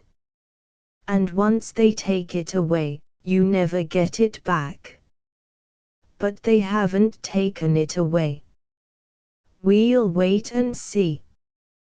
Come on back in the shade, he said. You mustn't feel that way. I don't feel any way, the girl said. I just know things. I don't want you to do anything that you don't want to do, nor that isn't good for me, she said. I know. Could we have another beer? All right. But you've got to realize, I realize, the girl said. Can't we maybe stop talking? They sat down at the table and the girl looked across at the hills on the dry side of the valley and the man looked at her and at the table. You've got to realize, he said, that I don't want you to do it if you don't want to. I'm perfectly willing to go through with it if it means anything to you. Doesn't it mean anything to you? We could get along. Of course it does. But I don't want anybody but you. I don't want anyone else. And I know it's perfectly simple. Yes, you know it's perfectly simple. It's all right for you to say that, but I do know it. Would you do something for me now? I'd do anything for you. Would you please stop talking? He did not say anything but looked at the bags against the wall of the station. There were labels on them from all the hotels where they had spent nights. But I don't want you to, he said. I don't care anything about it. I'll scream, the girl said. The woman came out through the curtains with 2 glasses of beer and put them down on the damp felt pads. The train comes in 5 minutes, she said. What did she say? Asked the girl.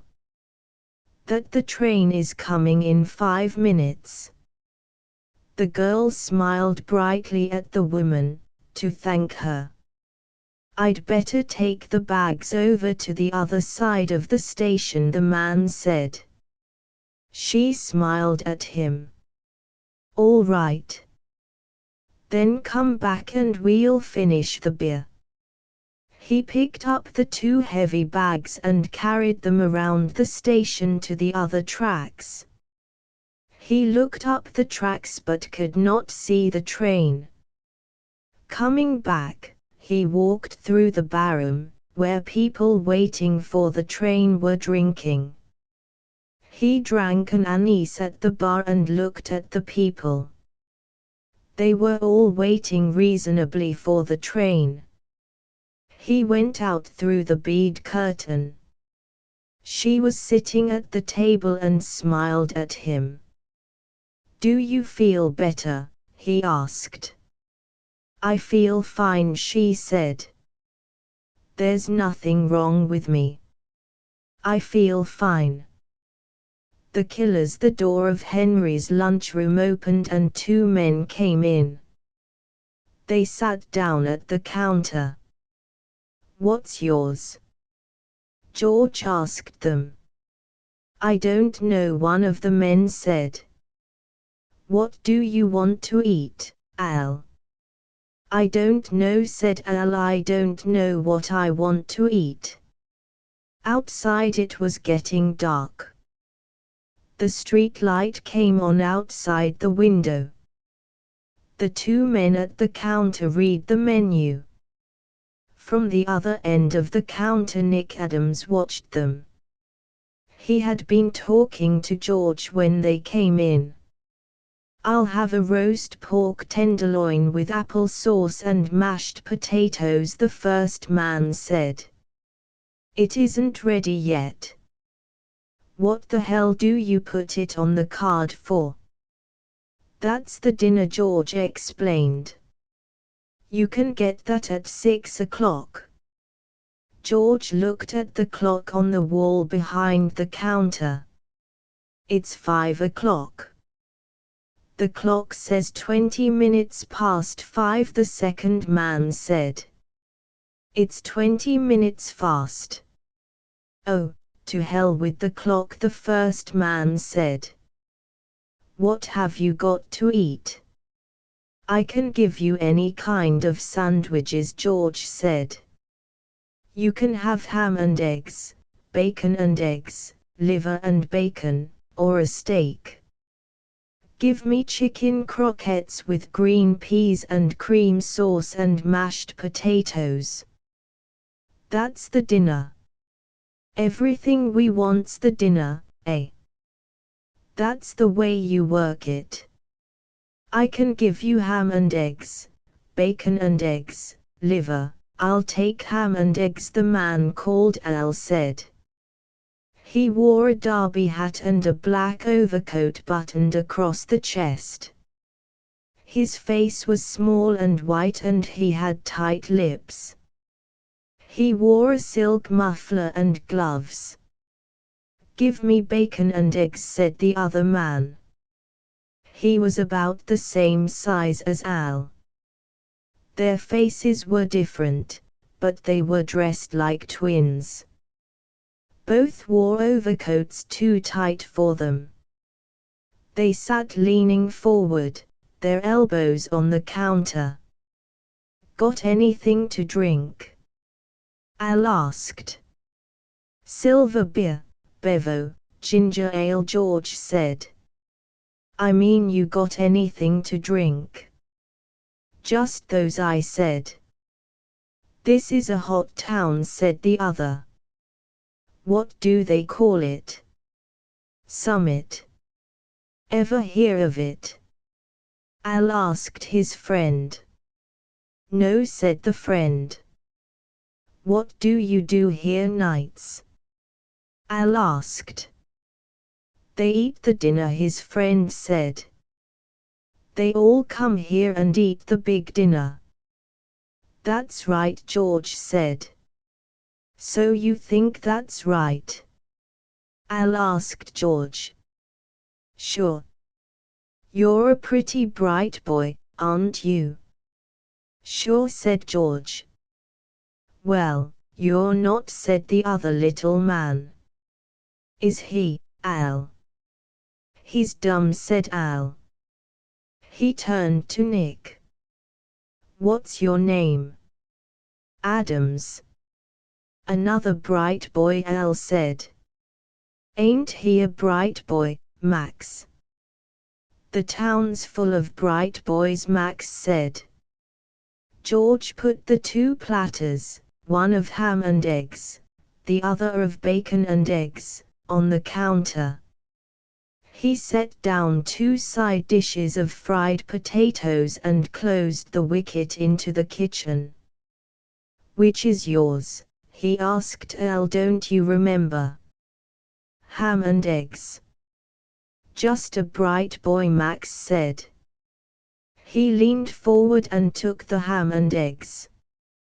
Both men ate with their gloves on. George watched the meat. "What are you looking at?" Max looked at George. "Nothing." "The hell you were.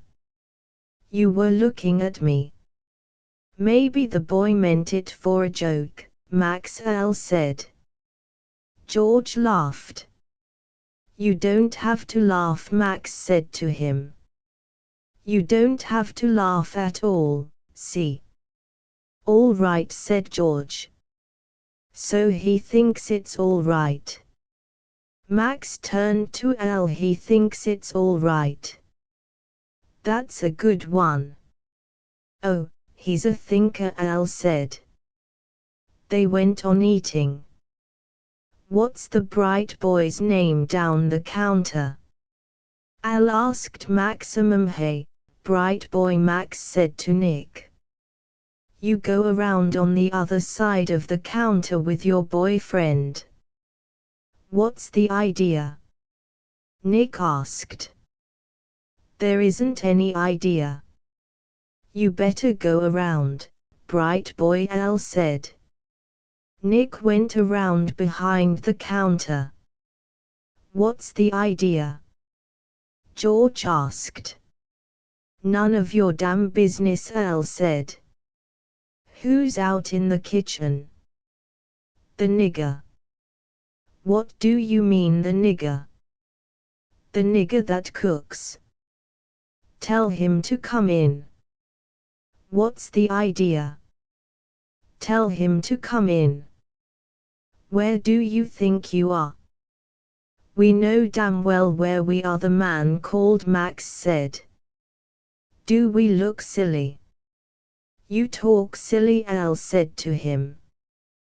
"What the hell do you argue with this kid for?"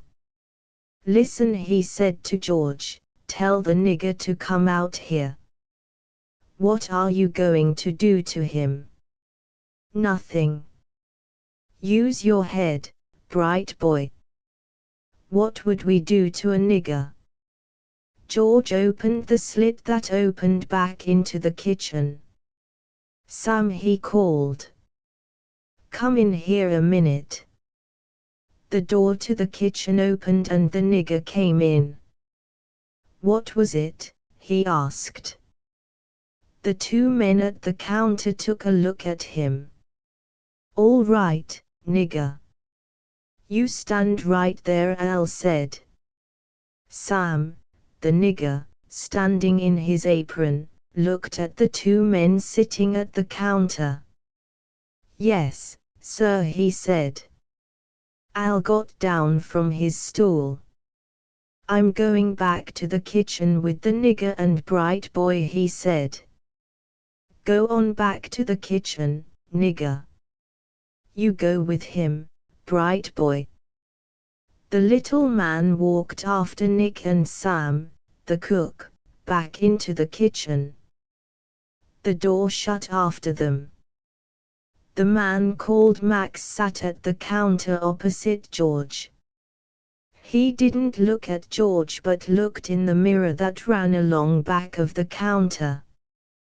Henry's had been made over from a saloon into a lunch counter. "Well, bright boy," Max said, looking into the mirror, "why don't you say something? What's it all about?" "Hey, Al," Max called, "bright boy wants to know what it's all about. Why don't you tell him?" Al's voice came from the kitchen. "What do you think it's all about?" "I don't know." "What do you think?" Max looked into the mirror all the time he was talking.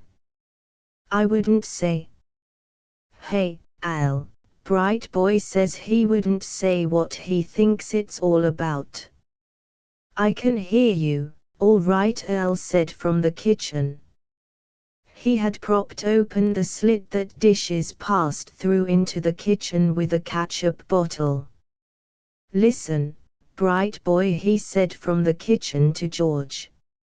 "Stand a little further along the bar. You move a little to the left, maximum." He was like a photographer arranging for a group picture.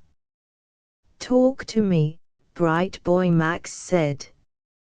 "What do you think's going to happen?" George did not say anything. "I'll tell you," Max said. "We're going to kill a Swede. Do you know a big Swede named Ole Anderson?" "Yes. He comes here to eat every night, don't he?" "Sometimes he comes here. He comes here at 6 o'clock, don't he?" "If he comes." "We know all that, bright boy," Max said. "Talk about something else. Ever go to the movies?" "Once in a while." "You ought to go to the movies more. The movies are fine for a bright boy like you." "What are you going to kill Ole Anderson for?" "What did he ever do to you?" "He never had a chance to do anything to us. He never even seen us. And he's only going to see us once," Al said from the kitchen. "What are you going to kill him for, then?" George asked. "We're killing him for a friend. Just to oblige a friend, bright boy." "Shut up," said Al from the kitchen. "You talk too goddamn much." "Well, I got to keep bright boy amused. Don't I, bright boy?" "You talk too damn much," Al said. "The nigger and my bright boy are amused by themselves. I got them tied up like a couple of girlfriends in the convent." "I suppose you were in a convent." "You never know. You were in a kosher convent. That's where you were." George looked up at the clock. "If anybody comes in, you tell them the cook is off, and if they keep after it, you tell them you'll go back and cook yourself, Do you get that, bright boy? All right, George said. What you going to do with us afterward? That'll depend, Max said. That's one of those things you never know at the time. George looked up at the clock. It was 6:15. The door from the street opened. A streetcar motorman came in.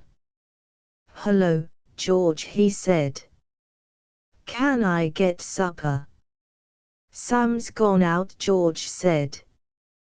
"He'll be back in about half an hour." "I'd better go up the street," the motorman said. George looked at the clock. It was 20 minutes past 6. "That was nice, bright boy," Max said. "You're a regular little gentleman." "He knew I'd blow his head off," Al said from the kitchen. "No," said Maximum, "it ain't that. Bright boy is nice. He's a nice boy. I like him." At 6:55 George said, "He's not coming." 2 other people had been in the lunchroom. Once George had gone out to the kitchen and made a ham and egg sandwich to go that a man wanted to take with him. Inside the kitchen he saw Al, his derby hat tipped back, sitting on a stool beside the wicket with the muzzle of a sawed-off shotgun resting on the ledge. Nick and the cook were back to back in the corner, a towel tied in each of their mouths. George had cooked the sandwich, wrapped it up in oiled paper, put it in a bag, brought it in, and the man had paid for it and gone out. "Bright boy can do everything," Max said. "He can cook and everything. You'd make some girl a nice wife, bright boy." "Yes," George said. "Your friend, Ole Anderson, isn't going to come." "We'll give him 10 minutes," Max said. Max watched the mirror and the clock. The hands of the clock marked 7 o'clock, and then 5 minutes past 7. "Come on," Al said. "Maximum, we better go." "He's not coming." "Better give him 5 minutes," Al said from the kitchen. In the 5 minutes a man came in, and George explained that the cook was sick. "Why the hell don't you get another cook?" the man asked. "Aren't you running a lunch counter?" He went out. "Come on, Al," Max said. "What about the 2 bright boys and the nigger?" "They're all right." "You think so?" "Sure. We're through with it." "I don't like it," said Al. "It's sloppy. You talk too much." "Oh, what the hell," said Maximum. "We got to keep amused, haven't we?" "You talk too much, all the same," Al said. He came out from the kitchen. The cut-off barrels of the shotgun made a slight bulge under the waist of his too tight-fitting overcoat. He straightened his coat with his gloved hands. "So long, bright boy," he said to George. "You got a lot of luck." "That's the truth," Max said. "You ought to play the races, bright boy." The 2 of them went out the door. George watched them, through the window, pass under the arc light and cross the street. In their tight overcoats and derby hats they looked like a vaudeville team. George went back through the swinging door into the kitchen and untied Nick and the cook. "I don't want any more of that," said Sam, the cook. "I don't want any more of that." Nick stood up. He had never had a towel in his mouth before. "Say," he said. "What the hell?" He was trying to swagger it off. "They were going to kill Ole Anderson," George said. "They were going to shoot him when he came in to eat." "Ole Anderson?" "Sure." The cook felt the corners of his mouth with his thumbs. "They all gone?" he asked. "Yes," said George. "They're gone now." "I don't like it," said the cook. "I don't like any of it at all." "Listen," George said to Nick. "You better go see Ole Anderson." "All right." "You better not have anything to do with it at all, Sam," the cook said. "You better stay way out of it." "Don't go if you don't want to," George said. "Mixing up in this ain't going to get you anywhere," the cook said. "You stay out of it." "I'll go see him," Nick said to George. "Where does he live?" The cook turned away. "Little boys always know what they want to do," he said. "He lives up at Hirsch's rooming house," George said to Nick. "I'll go up there." Outside, the arc light shone through the bare branches of a tree. Nick walked up the street beside the car tracks and turned at the next arc light down a side street. 3 houses up the street was Hirsch's rooming house. Nick walked up the 2 steps and pushed the bell. A woman came to the door. "Is Ole Anderson here? Do you want to see him?" "Yes, if he's in." Nick followed the woman up a flight of stairs and back to the end of a corridor. She knocked on the door. "Who is it?" "It's somebody to see you, Mr. Anderson," the woman said. "It's Nick Adams." "Come in." Nick opened the door and went into the room. Ole Anderson was lying on the bed with all his clothes on. He had been a heavyweight prize fighter and he was too long for the bed. He lay with his head on 2 pillows. He did not look at Nick. "What was it?" he asked. "I was up at Henry's," Nick said, "and 2 fellows came in and tied up me and the cook, and they said they were going to kill you." It sounded silly when he said it. Ole Anderson said nothing. "They put us out in the kitchen," Nick went on. "They were going to shoot you when you came in to supper." Ole Anderson looked at the wall and did not say anything. "George thought I better come and tell you about it." "There isn't anything I can do about it," Ole Anderson said. "I'll tell you what they were like." "I don't want to know what they were like," Ole Anderson said. He looked at the wall. "Thanks for coming to tell me about it." "That's all right." Nick looked at the big man lying on the bed. "Don't you want me to go and see the police?" "No," Ole Anderson said. "That wouldn't do any good." "Isn't there something I could do?" "No. There ain't anything to do." "Maybe it was just a bluff." "No. It ain't just a bluff." Ole Anderson rolled over toward the wall. "The only thing is," he said, talking toward the wall, "I just can't make up my mind to go out. I been in here all day." "Couldn't you get out of town?" "No," Ole Anderson said. "I'm through with all that running around." He looked at the wall. There ain't anything to do now. Couldn't you fix it up some way? No, I got in wrong. He talked in the same flat voice. There ain't anything to do. After a while I'll make up my mind to go out. I better go back and see George, Nick said. So long, said Ole Anderson. He did not look toward Nick.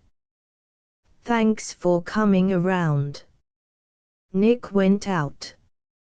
As he shut the door he saw Ole Anderson with all his clothes on, lying on the bed looking at the wall. He's been in his room all day, the landlady said downstairs. I guess he don't feel well. I said to him, Mr. Anderson, you ought to go out and take a walk on a nice fall day like this, but he didn't feel like it. He doesn't want to go out. I'm sorry he don't feel well, the woman said. He's an awfully nice man. He was in the ring, you know. I know it. You'd never know it except from the way his face is, the woman said.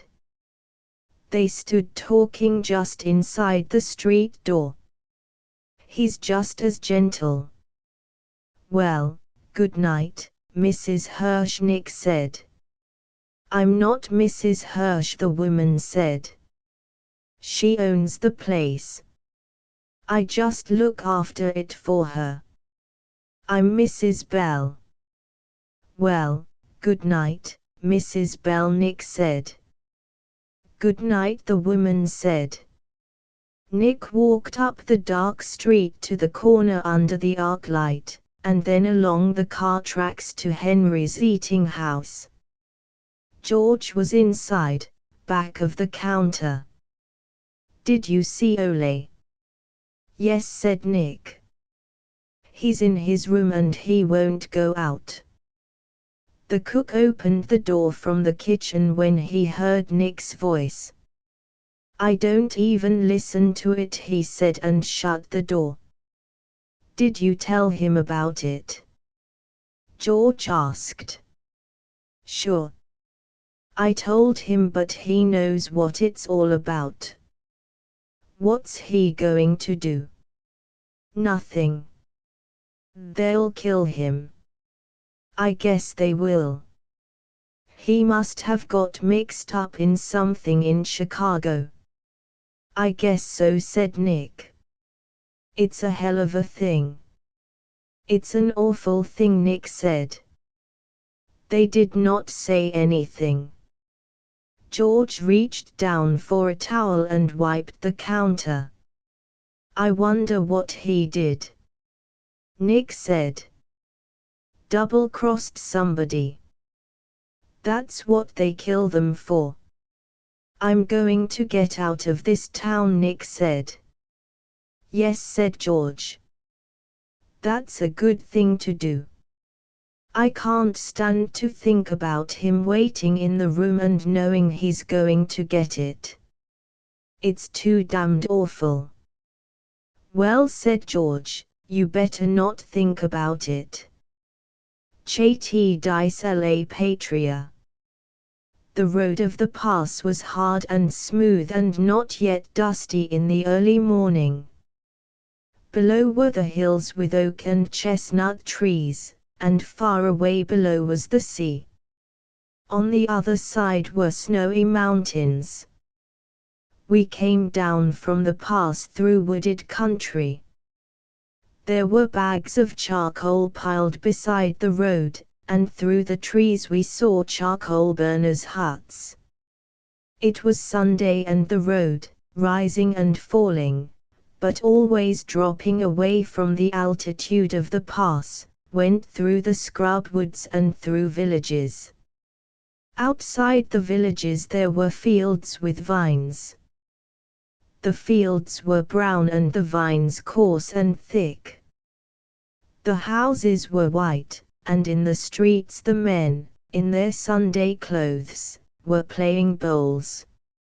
Against the walls of some of the houses there were pear trees, their branches candelabraed against the white walls. The pear trees had been sprayed, and the walls of the houses were stained a metallic blue-green by the spray vapor. There were small clearings around the villages where the vines grew, and then the woods. In a village, 20 kilometers above Spezia, there was a crowd in the square, and a young man carrying a suitcase came up to the car and asked us to take him into Spezia. There are only 2 places, and they are occupied, I said.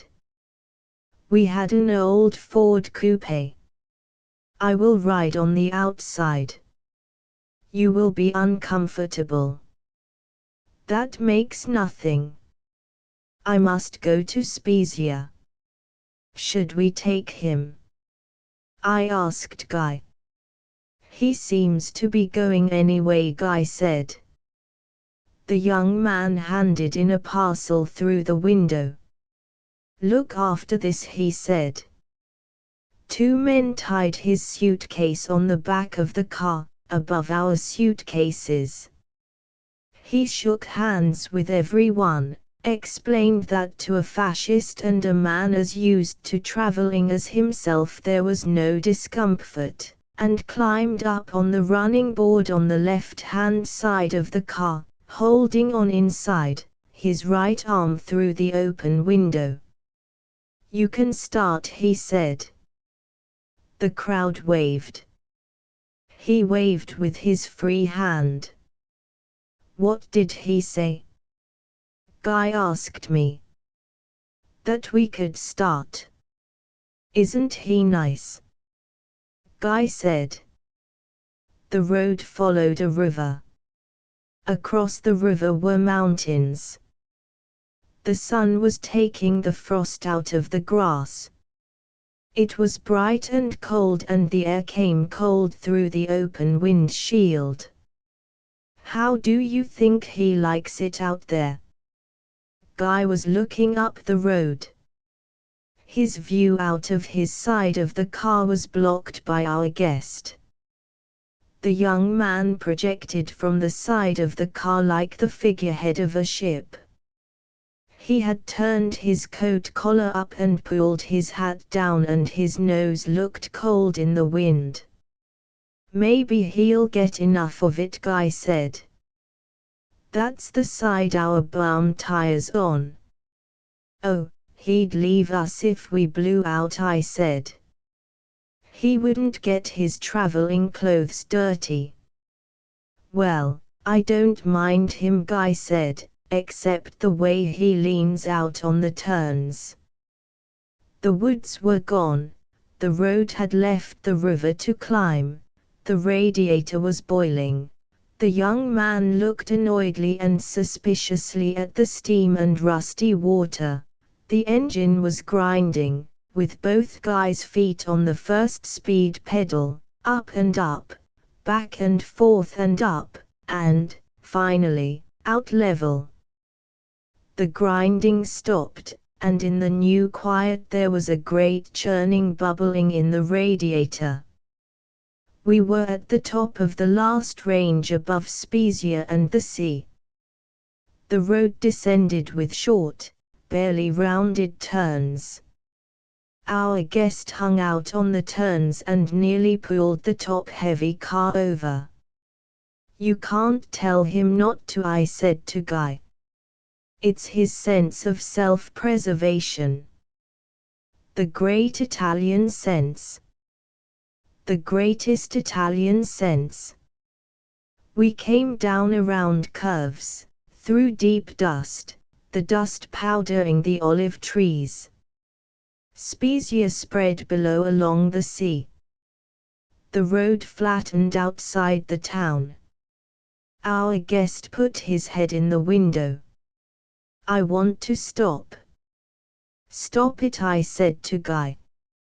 We slowed up, at the side of the road.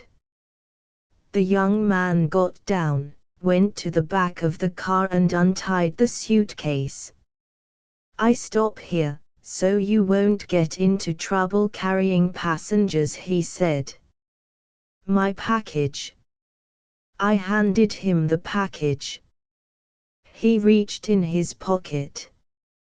How much do I owe you? Nothing. Why not?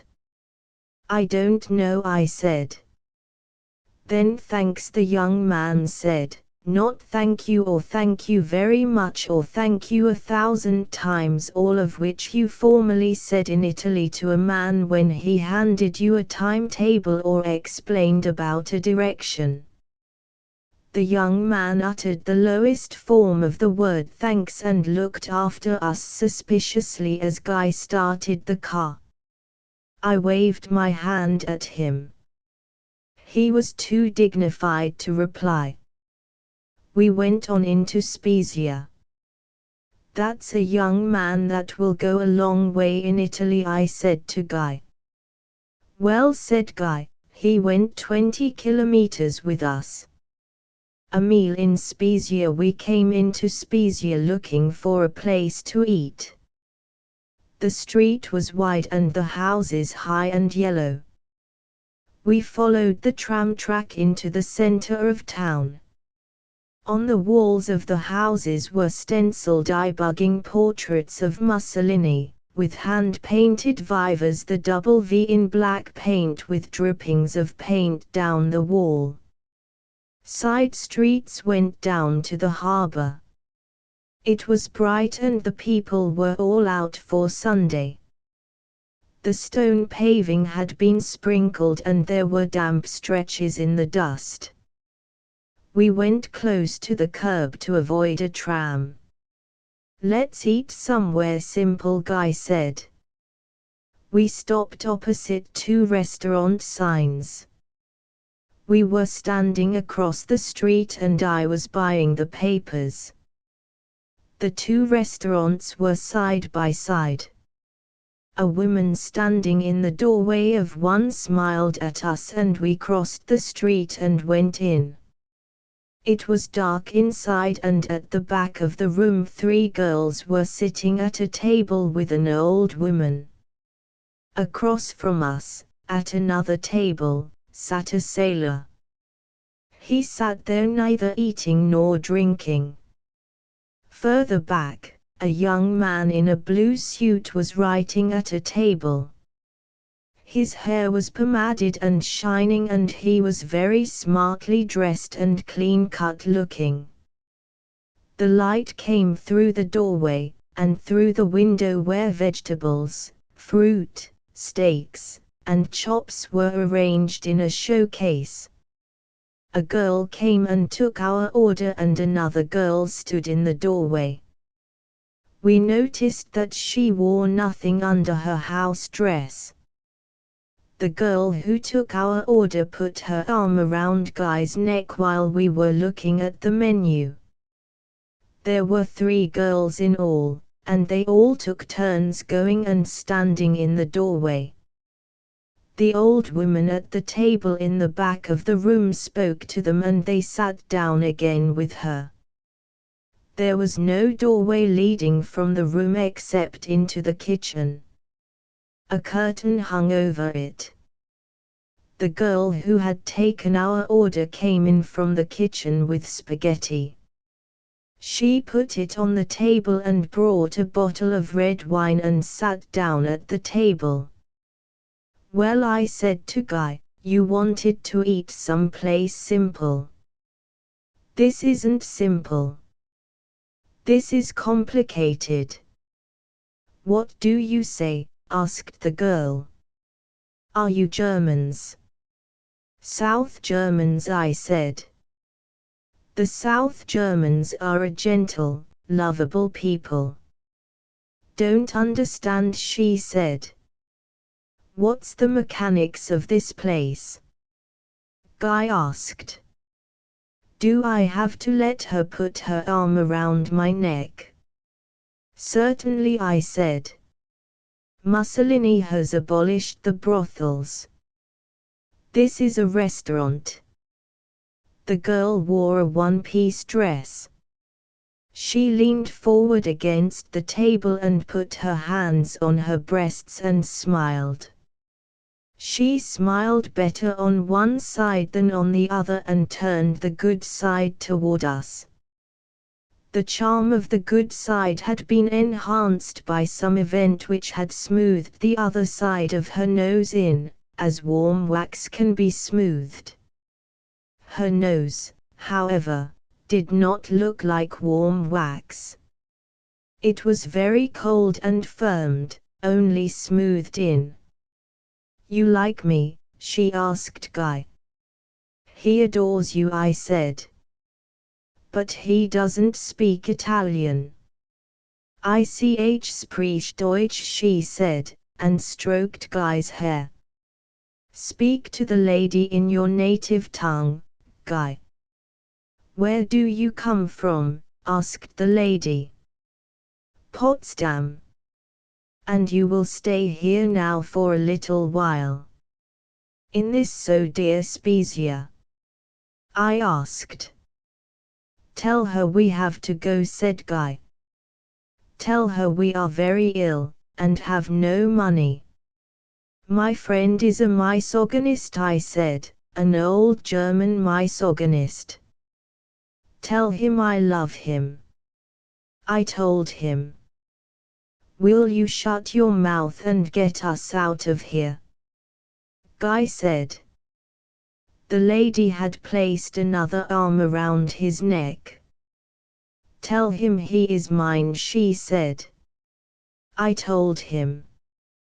"Will you get us out of here?"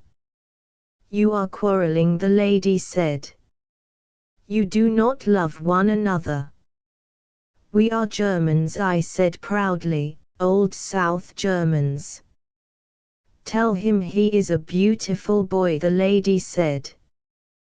Guy is 38 and takes some pride in the fact that he is taken for a traveling salesman in France. "You are a beautiful boy," I said. "Who says so?"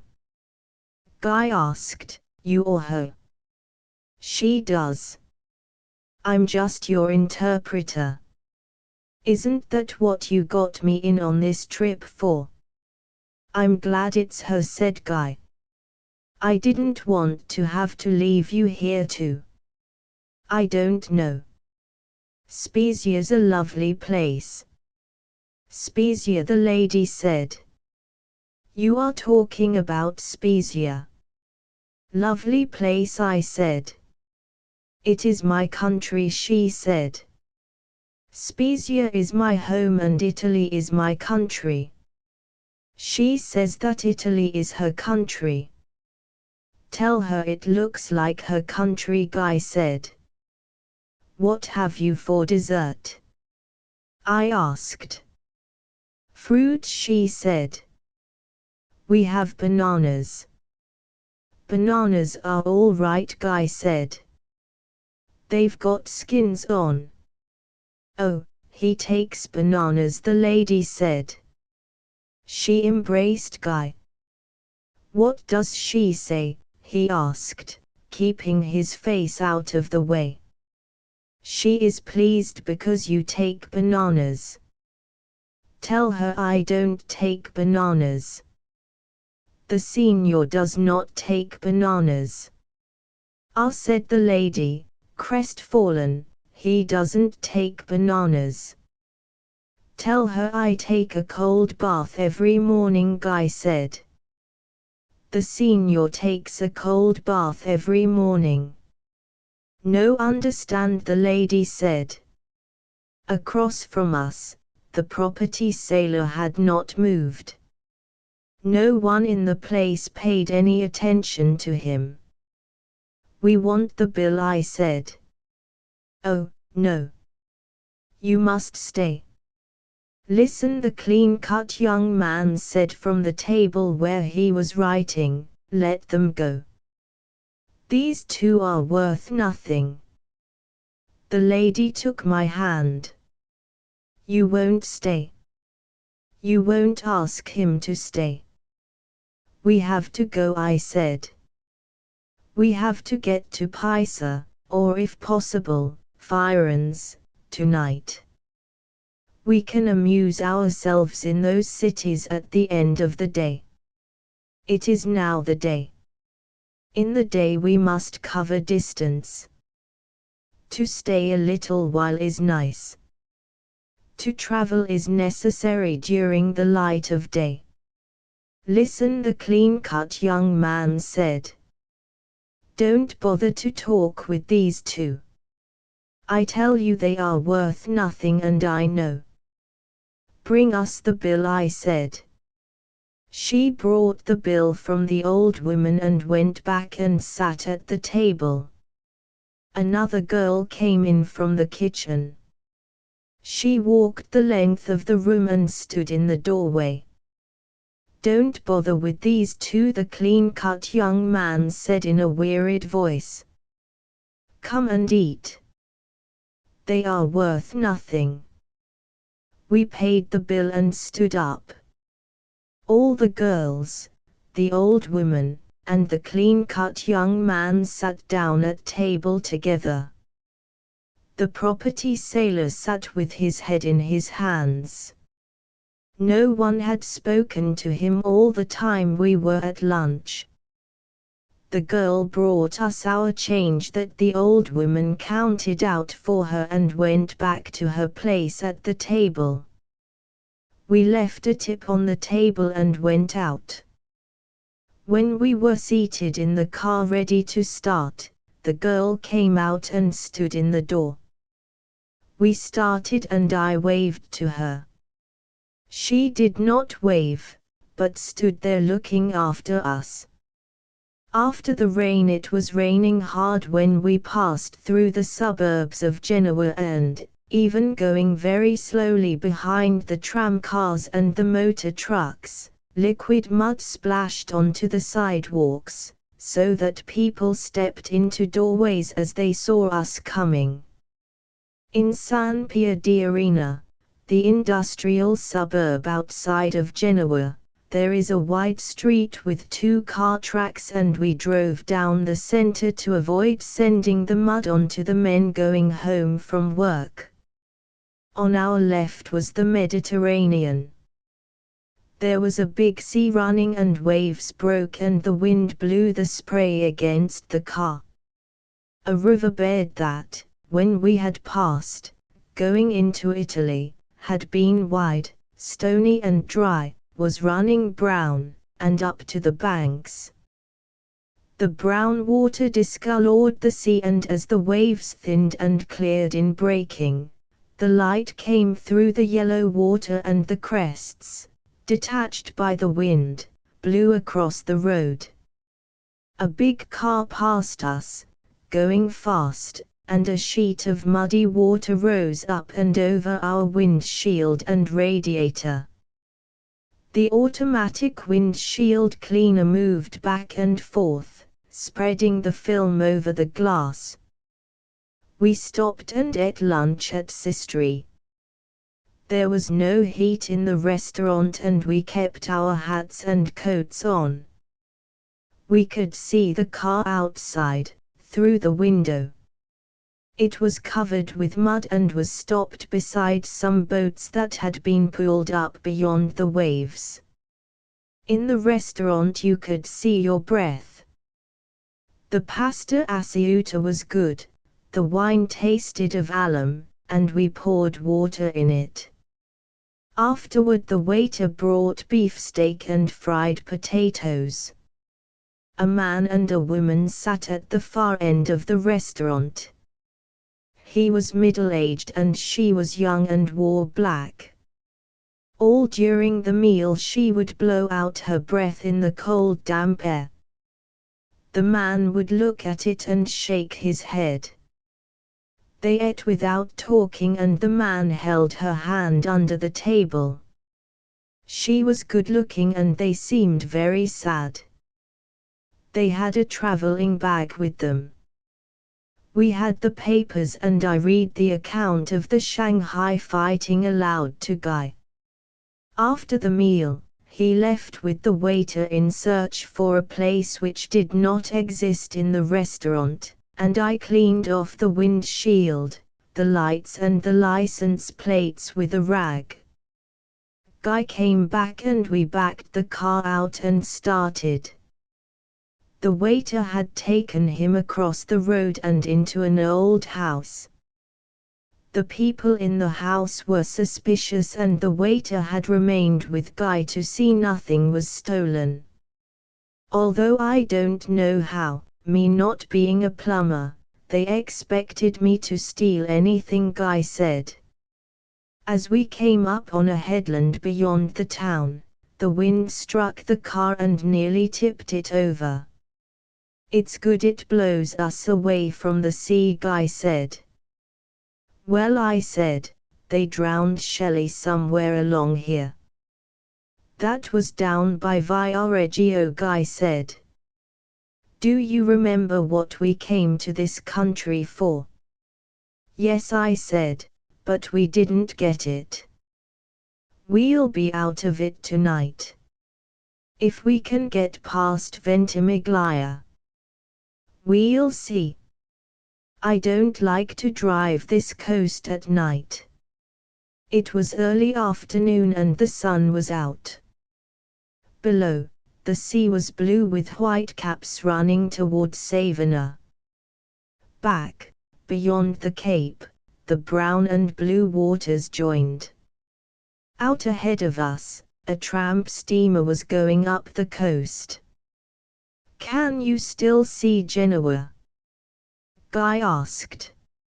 Oh, yes. That next big cape ought to put it out of sight. We'll see it a long time yet. I can still see Portofino Cape behind it. Finally we could not see Genoa. I looked back as we came out and there was only the sea, and below in the bay, a line of beach with fishing boats and above, on the side of the hill, a town and then capes far down the coast. It's gone now, I said to Guy. Oh, it's been gone a long time now. But we couldn't be sure till we got way out. There was a sign with a picture of an S-turn and svolta pericolosa. The road curved around the headland and the wind blew through the crack in the windshield. Below the cape was a flat stretch beside the sea. The wind had dried the mud and the wheels were beginning to lift dust. On the flat road we passed a fascist riding a bicycle, a heavy revolver in a holster on his back. He held the middle of the road on his bicycle and we turned out for him. He looked up at us as we passed. Ahead there was a railway crossing, and as we came toward it the gates went down. As we waited, the fascist came up on his bicycle. The train went by and Guy started the engine. Wait, the bicycle man shouted from behind the car. Your number's dirty. I got out with a rag. The number had been cleaned at lunch. You can read it, I said. You think so? Read it. I cannot read it. It is dirty. I wiped it off with the rag. How's that? 25 lire. What? I said. You could have read it. It's only dirty from the state of the roads. You don't like Italian roads. They are dirty. 50 lire. He spat in the road. Your car is dirty and you are dirty too. Good. And give me a receipt with your name. He took out a receipt book, made in duplicate, and perforated, so one side could be given to the customer, and the other side filled in and kept as a stub. There was no carbon to record what the customer's ticket said. Give me 50 lire. He wrote in indelible pencil, tore out the slip and handed it to me. I read it. This is for 25 lire. A mistake, he said, and changed the 25 to 50. And now the other side. Make it 50 in the part you keep. He smiled a beautiful Italian smile and wrote something on the receipt stub, holding it so I could not see. Go on, he said, before your number gets dirty again. We drove for 2 hours after it was dark and slept in Mentone that night. It seemed very cheerful and clean and sane and lovely.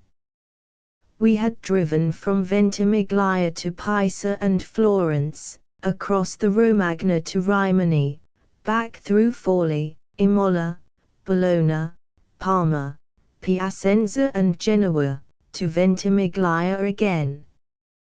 The whole trip had only taken 10 days. Naturally, in such a short trip, we had no opportunity to see how things were with the country or the people. 50 grand. How are you going yourself, Jack? I asked him. You seen this, Walcott, he says. Just in the gym. Well, Jack says, I'm going to need a lot of luck with that boy. He can't hit you, Jack Soldier said. I wish to hell he couldn't. He couldn't hit you with a handful of birdshot. Birdshot be all right, Jack says. I wouldn't mind birdshot any. He looks easy to hit, I said. Sure, Jack says, he ain't going to last long. He ain't going to last like you and me, Jerry. But right now he's got everything. You'll left-hand him to death. Maybe, Jack says. Sure. I got a chance to handle him like you handled Kid Lewis. Kid Lewis, Jack said. That kike. The three of us, Jack Brennan, Soldier Bartlett, and I were in Handley's. There were a couple of broads sitting at the next table to us. They had been drinking. What do you mean, kike? One of the broads says. What do you mean, kike, you big Irish bum? Sure, Jack says. That's it. Kikes, this broad goes on. They're always talking about kikes, these big Irishmen. What do you mean, kikes? Come on. Let's get out of here. Kikes, this broad goes on. Whoever saw you ever buy a drink? Your wife sews your pockets up every morning. These Irishmen and their kikes. Ted Lewis could lick you too. Sure, Jack says. And you give away a lot of things free too, don't you? We went out. That was Jack. He could say what he wanted to when he wanted to say it. Jack started training out at Danny Hogan's health farm over in Jersey. It was nice out there, but Jack didn't like it much. He didn't like being away from his wife and the kids, and he was sore and grouchy most of the time. He liked me and we got along fine together, and he liked Hogan, but after a while Soldier Bartlett commenced to get on his nerves. A kidder gets to be an awful thing around a camp if his stuff goes sort of sour. Soldier was always kidding Jack, just sort of kidding him all the time. It wasn't very funny and it wasn't very good, and it began to get to Jack. It was sort of stuff like this. Jack would finish up with the weights and the bag and pull on the gloves. "You want to work?" he'd say to Soldier. "Sure." "How you want me to work?" Soldier would ask. "Want me to treat you rough like Walcott? Want me to knock you down a few times?" "That's it," Jack would say. He didn't like it any, though. One morning we were all out on the road. We'd been out quite a way and now we were coming back. We'd go along fast for 3 minutes and then walk a minute, and then go fast for 3 minutes again. Jack wasn't ever what you would call a sprinter. He'd move around fast enough in the ring if he had to, but he wasn't any too fast on the road. All the time we were walking, Soldier was kidding him. We came up the hill to the farmhouse. "Well," says Jack, "you better go back to town, Soldier." "What do you mean?" "You better go back to town and stay there." "What's the matter?" "I'm sick of hearing you talk." "Yes," says Soldier. "Yes," says Jack. "You'll be a damn sight sicker when Walcott gets through with you." "Sure," says Jack, "maybe I will. But I know I'm sick of you." So Soldier went off on the train to town that same morning. I went down with him to the train. He was good and sore. "I was just kidding him," he said. We were waiting on the platform. "He can't pull that stuff with me, Jerry. He's nervous and crabby," I said. "He's a good fellow, Soldier." "The hell he is." "The hell he's ever been a good fellow." "Well," I said, "so long, Soldier." The train had come in. He climbed up with his bag. "So long, Jerry," he says. "You be in town before the fight?" "I don't think so." "See you then."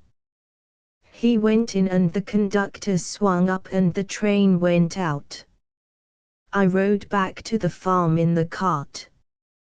Jack was on the porch writing a letter to his wife. The mail had come and I got the papers and went over on the other side of the porch and sat down to read. Hogan came out the door and walked over to me. "Did he have a jam with Soldier?" "Not a jam," I said. "He just told him to go back to town." "I could see it coming," Hogan said. "He never liked Soldier much." "No. He don't like many people. He's a pretty cold one," Hogan said. "Well, he's always been fine to me." "Me too," Hogan said. "I got no kick on him. He's a cold one, though." Hogan went in through the screen door and I sat there on the porch and read the papers. It was just starting to get fall weather and it's nice country there in Jersey, up in the hills, and after I read the paper through I sat there and looked out at the country and the road down below against the woods with cars going along it, lifting the dust up. It was fine weather and pretty nice looking country. Hogan came to the door and I said, "Say, Hogan, haven't you got anything to shoot out here?" "No," Hogan said. "Only sparrows." "Seen the paper?" I said to Hogan. "What's in it?" "Sunday booted 3 of them in yesterday. I got that on the telephone last night." You follow them pretty close, Hogan? I asked. Oh, I keep in touch with them, Hogan said. How about Jack? I says. Does he still play them? Him, said Hogan. Can you see him doing it? Just then Jack came around the corner with the letter in his hand. He's wearing a sweater and an old pair of pants and boxing shoes. Got a stamp, Hogan? He asks. Give me the letter, Hogan said. I'll mail it for you. Say, Jack, I said, didn't you used to play the ponies? Sure. I knew you did. I knew I used to see you out at Sheep's Head. What did you lay off them for? Hogan asked. Lost money. Jack sat down on the porch by me. He leaned back against a post. He shut his eyes in the sun. Want a chair? Hogan asked. No, said Jack. This is fine. It's a nice day, I said. It's pretty nice out in the country. I'd a damn sight rather be in town with the wife. Well, you only got another week. Yes, Jack says. That's so. We sat there on the porch. Hogan was inside at the office. What do you think about the shape I'm in? Jack asked me. Well, you can't tell, I said. You got a week to get around into form. Don't stall me. Well, I said, you're not right. I'm not sleeping, Jack said. You'll be all right in a couple of days. No, says Jack, I got the insomnia. What's on your mind? I miss the wife. Have her come out. No. I'm too old for that. We'll take a long walk before you turn in and get you good and tired. Tired? Jack says. I'm tired all the time. He was that way all week. He wouldn't sleep at night and he'd get up in the morning feeling that way, you know, when you can't shut your hands. He's stale as poor house cake, Hogan said. He's nothing. I never seen Walcott, I said. He'll kill him, said Hogan. He'll tear him in two. Well, I said, everybody's got to get it sometime. Not like this, though, Hogan said. They'll think he never trained. It gives the farm a black eye. You hear what the reporters said about him? Didn't I? They said he was awful. They said they oughtn't to let him fight. Well, I said, they're always wrong, ain't they? Yes, said Hogan. But this time they're right. What the hell do they know about whether a man's right or not? Well, said Hogan, they're not such fools. All they did was pick Willard at Toledo. This Lardner, he's so wise now, ask him about when he picked Willard at Toledo. Or, he wasn't out, Hogan said. He only writes the big fights. I don't care who they are, I said. What the hell do they know? They can write maybe, but what the hell do they know? You don't think Jack's in any shape, do you? Hogan asked. No. He's through. All he needs is to have Corbett pick him to win for it to be all over. Well, Corbett'll pick him, Hogan says. Sure. He'll pick him. That night Jack didn't sleep any either. The next morning was the last day before the fight. After breakfast we were out on the porch again. What do you think about, Jack, when you can't sleep? I said. Oh, I worry, Jack says.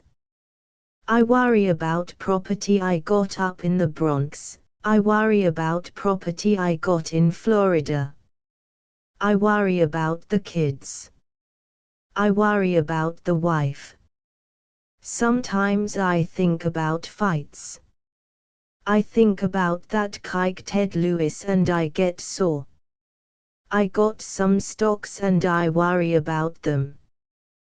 What the hell don't I think about? Well, I said, tomorrow night it'll all be over.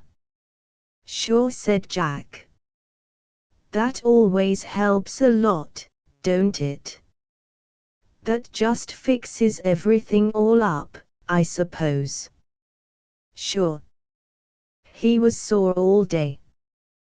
We didn't do any work. Jack just moved around a little to loosen up. He shadowboxed a few rounds. He didn't even look good doing that.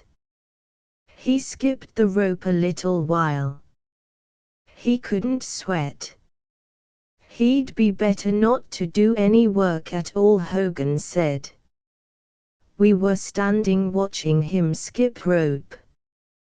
Don't he ever sweat at all anymore? He can't sweat. Do you suppose he's got the con? He never had any trouble making weight, did he? No, he hasn't got any con. He just hasn't got anything inside anymore. He ought to sweat, said Hogan. Jack came over, skipping the rope. He was skipping up and down in front of us, forward and back, crossing his arms every third time. Well, he says. What are you buzzards talking about?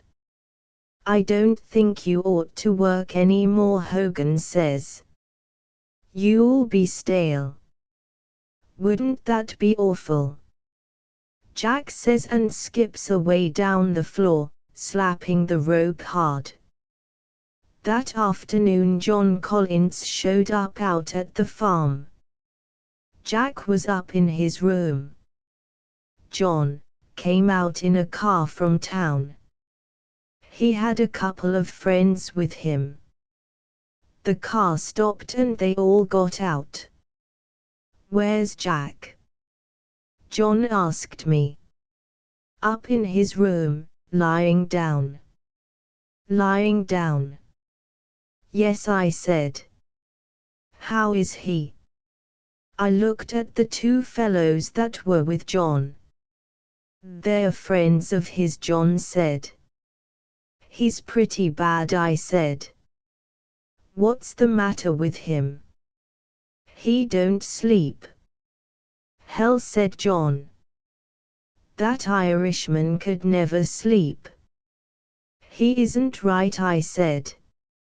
Hell, John said. He's never right.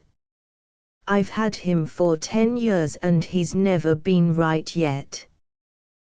The fellows who were with him laughed. I want you to shake hands with Mr. Morgan and Mr. Steinfeld, John said. This is Mr. Doyle. He's been training Jack. Glad to meet you, I said. Let's go up and see the boy, the fellow called Morgan said. Let's have a look at him, Steinfeld said. We all went upstairs. Where's Hogan? John asked. He's out in the barn with a couple of his customers, I said. He got many people out here now? John asked. Just two. Pretty quiet, ain't it? Morgan said. Yes, I said. It's pretty quiet. We were outside Jack's room. John knocked on the door. There wasn't any answer. Maybe he's asleep, I said. What the hell's he sleeping in the daytime for? John turned the handle and we all went in. Jack was lying asleep on the bed. He was face down and his face was in the pillow. Both his arms were around the pillow. Hey, Jack, John said to him. Jack's head moved a little on the pillow. Jack, John says, leaning over him. Jack just dug a little deeper in the pillow. John touched him on the shoulder. Jack sat up and looked at us. He hadn't shaved and he was wearing an old sweater. Christ! Why can't you let me sleep? He says to John. Don't be sore, John says. I didn't mean to wake you up. Oh no, Jack says. Of course not. You know Morgan and Steinfeld, John said. Glad to see you, Jack says. How do you feel, Jack? Morgan asks him. Fine, Jack says. How the hell would I feel? You look fine, Steinfeld says. Yes, don't I, says Jack. Say, he says to John. You're my manager. You get a big enough cut. Why the hell don't you come out here when the reporters was out? You want Jerry and me to talk to them. I had you fighting in Philadelphia, John said. What the hell's that to me? Jack says. You're my manager. You get a big enough cut, don't you? You aren't making me any money in Philadelphia, are you? Why the hell aren't you out here when I ought to have you? Hogan was here. Hogan, Jack says. Hogan's as dumb as I am. Soldier Bartlett was out here vucking with you for a while, wasn't he? Steinfeld said to change the subject. Yes, he was out here, Jack says. He was out here all right. Say, Jerry, John said to me.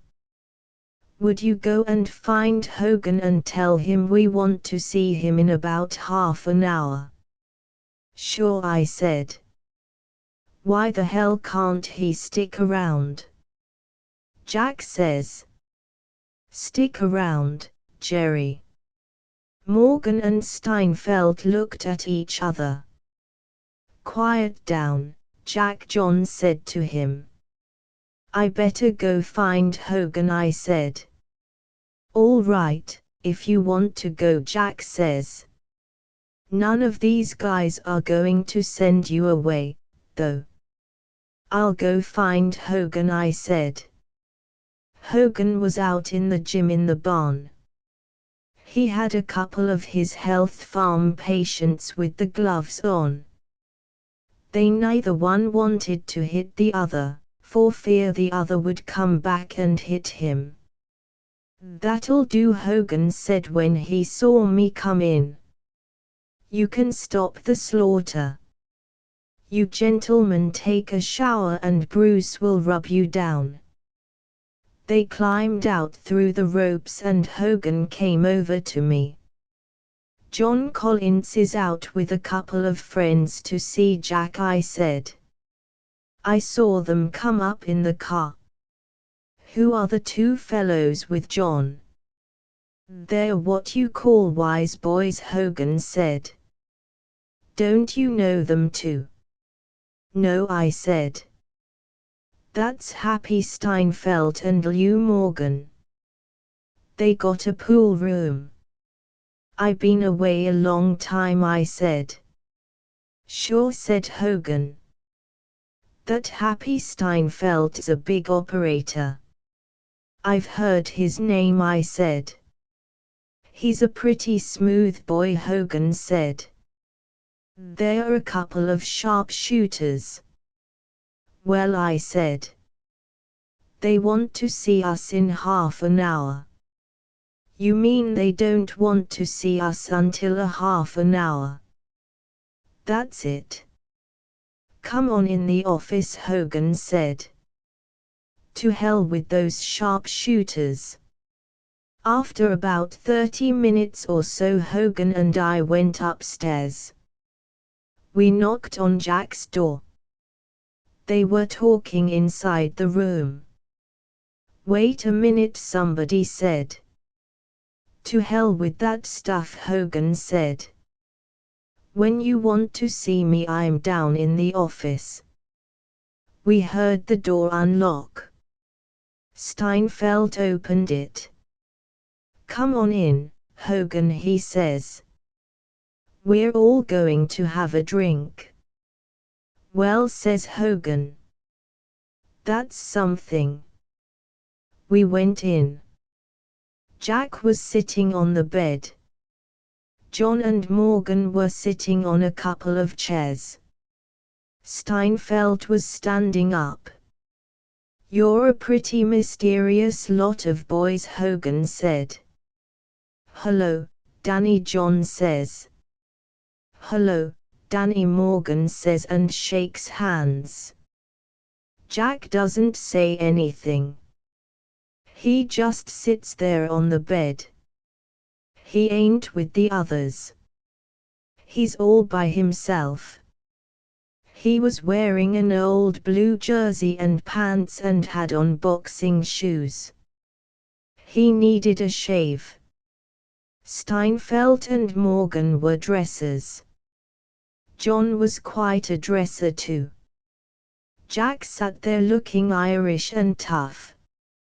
Steinfeld brought out a bottle and Hogan brought in some glasses and everybody had a drink. Jack and I took one and the rest of them went on and had 2 or 3 each. "Better save some for your ride back," Hogan said. "Don't you worry. We got plenty," Morgan said. Jack hadn't drunk anything since the one drink. He was standing up and looking at them. Morgan was sitting on the bed where Jack had sat. "Have a drink, Jack," John said and handed him the glass and the bottle. "No," Jack said, "I never liked to go to these wakes." They all laughed. Jack didn't laugh. They were all feeling pretty good when they left. Jack stood on the porch when they got into the car. They waved to him. "So long," Jack said. We had supper. Jack didn't say anything all during the meal except, "Will you pass me this, or will you pass me that?" The 2 Health Farm patients ate at the same table with us. They were pretty nice fellows. After we finished eating, we went out on the porch. It was dark early. "Like to take a walk, Jerry?" Jack asked. "Sure," I said. We put on our coats and started out. It was quite a way down to the main road and then we walked along the main road about 1.5 miles. Cars kept going by and we would pull out to the side until they were passed. Jack didn't say anything. After we had stepped out into the bushes to let a big car go by, Jack said, "To hell with this walking. Come on back to Hogan's." We went along a side road that cut up over the hill and cut across the fields back to Hogan's. We could see the lights of the house up on the hill. We came around to the front of the house and there standing in the doorway was Hogan. "Have a good walk?" Hogan asked. "Oh, fine," Jack said. "Listen, Hogan. Have you got any liquor?" "Sure," says Hogan. "What's the idea?" "Send it up to the room," Jack says. "I'm going to sleep tonight." "You're the doctor," Hogan says. "Come on up to the room, Jerry," Jack says. Upstairs, Jack sat on the bed with his head in his hands. "Ain't it a life?" Jack says. Hogan brought in a quart of liquor and 2 glasses. "Want some ginger ale?" "What do you think I want to do, get sick?" "I just asked you," said Hogan. "Have a drink," said Jack. "No, thanks," said Hogan. He went out. "How about you, Jerry?" "I'll have one with you," I said. Jack poured out a couple of drinks. "Now," he said, "I want to take it slow and easy." "Put some water in it," I said. "Yes," Jack said. "I guess that's better." We had a couple of drinks without saying anything. Jack started to pour me another. "No," I said, "that's all I want." "All right," Jack said. He poured himself out another big shot and put water in it. He was lighting up a little. "That was a fine bunch out here this afternoon," he said. "They don't take any chances, those two." Then a little later, "Well," he says, "they're right. What the hell's the good in taking chances?" "Don't you want another, Jerry?" he said. "Come on, drink along with me." "I don't need it, Jack," I said. "I feel all right." "Just have one more," Jack said. It was softening him up. "All right," I said. Jack poured one for me and another big one for himself. "You know," he said, "I like liquor pretty well. If I hadn't been boxing I would have drunk quite a lot." "Sure," I said.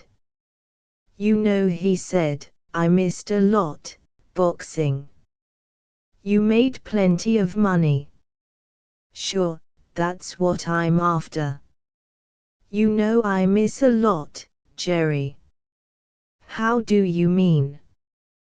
"Well," he says, "like about the wife. And being away from home so much. It don't do my girls any good." "Who's your old man?" some of those society kids'll say to them. "My old man's Jack Brennan." That don't do them any good. "Hell," I said, "all that makes a difference is if they got dough." "Well," says Jack, "I got the dough for them all right." He poured out another drink. The bottle was about empty. "Put some water in it," I said. Jack poured in some water. "You know," he says, "you ain't got any idea how I miss the wife." "Sure. You ain't got any idea. You can't have an idea what it's like. It ought to be better out in the country than in town."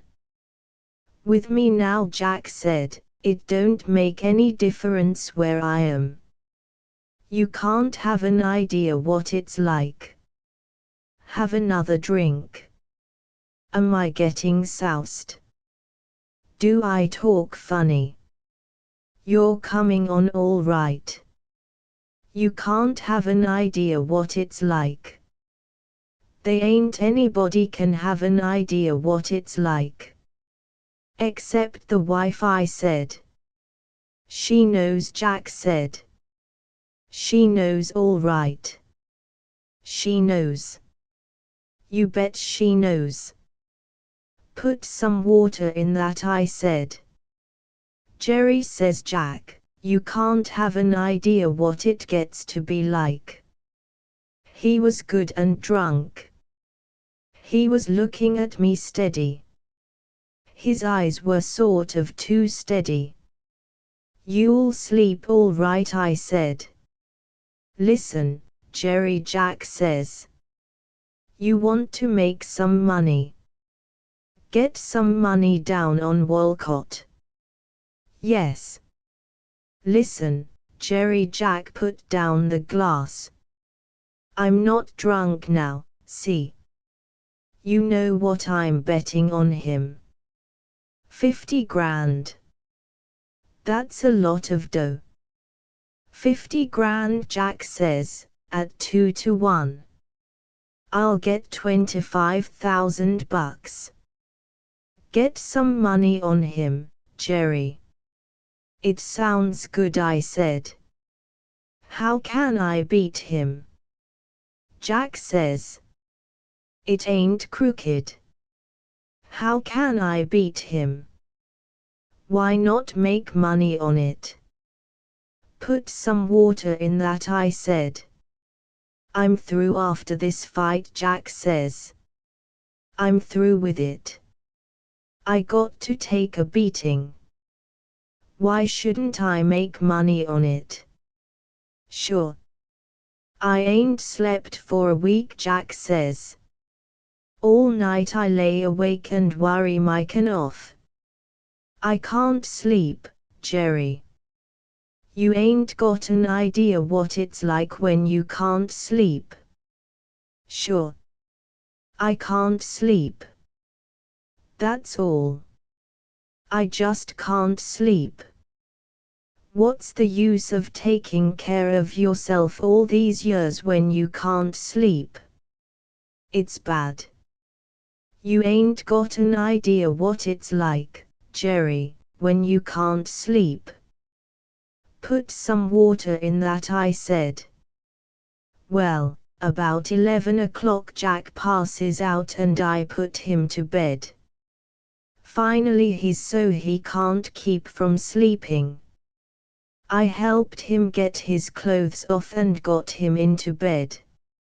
You'll sleep all right, Jack, I said. Sure, Jack says, I'll sleep now. Good night, Jack, I said. Good night, Jerry, Jack says. You're the only friend I got. Oh, hell, I said. You're the only friend I got, Jack says, the only friend I got. Go to sleep, I said. I'll sleep, Jack says. Downstairs Hogan was sitting at the desk in the office reading the papers. He looked up. Well, you get your boyfriend to sleep, he asks. He's off. It's better for him than not sleeping, Hogan said. Sure. You'd have a hell of a time explaining that to these sport writers though, Hogan said. Well, I'm going to bed myself, I said. Good night, said Hogan. In the morning I came downstairs about 8 o'clock and got some breakfast. Hogan had his 2 customers out in the barn doing exercises. I went out and watched them. 1, 2, 3, 4. Hogan was counting for them. Hello, Jerry, he said. Is Jack up yet? No. He's still sleeping. I went back to my room and packed up to go into town. About 9:30 I heard Jack getting up in the next room. When I heard him go downstairs I went down after him. Jack was sitting at the breakfast table. Hogan had come in and was standing beside the table. "How do you feel, Jack?"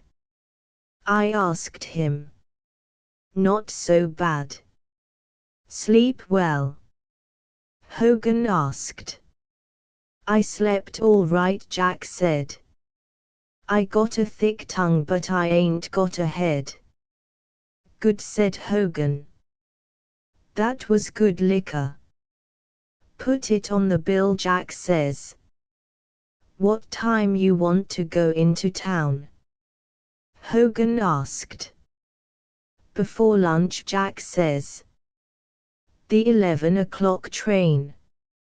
"Sit down, Jerry," Jack said. Hogan went out. I sat down at the table. Jack was eating a grapefruit. When he'd find a seed he'd spit it out in the spoon and dump it on the plate. "I guess I was pretty stewed last night," he started. "You drank some liquor." "I guess I said a lot of fool things." "You weren't bad." "Where's Hogan?" he asked. "He was through with the grapefruit. He's out in front in the office." "What did I say about betting on the fight?" Jack asked. He was holding the spoon and sort of poking at the grapefruit with it. The girl came in with some ham and eggs and took away the grapefruit. "Bring me another glass of milk," Jack said to her. She went out.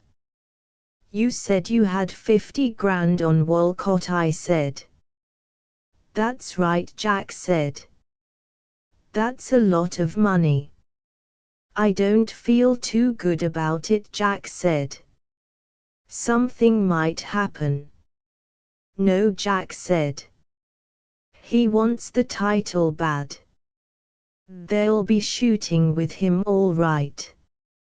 You can't ever tell." "No. He wants the title.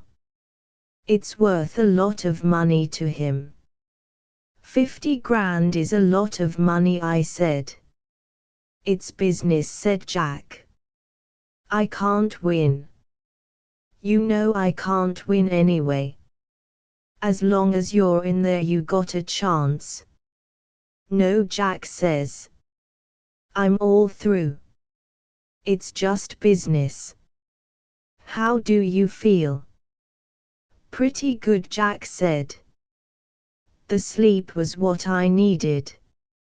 "You might go good." "I'll give them a good show," Jack said. After breakfast Jack called up his wife on the long distance. He was inside the booth telephoning. "That's the first time he's called her up since he's out here," Hogan said. "He writes her every day." "Sure," Hogan says, "a letter only costs 2 cents."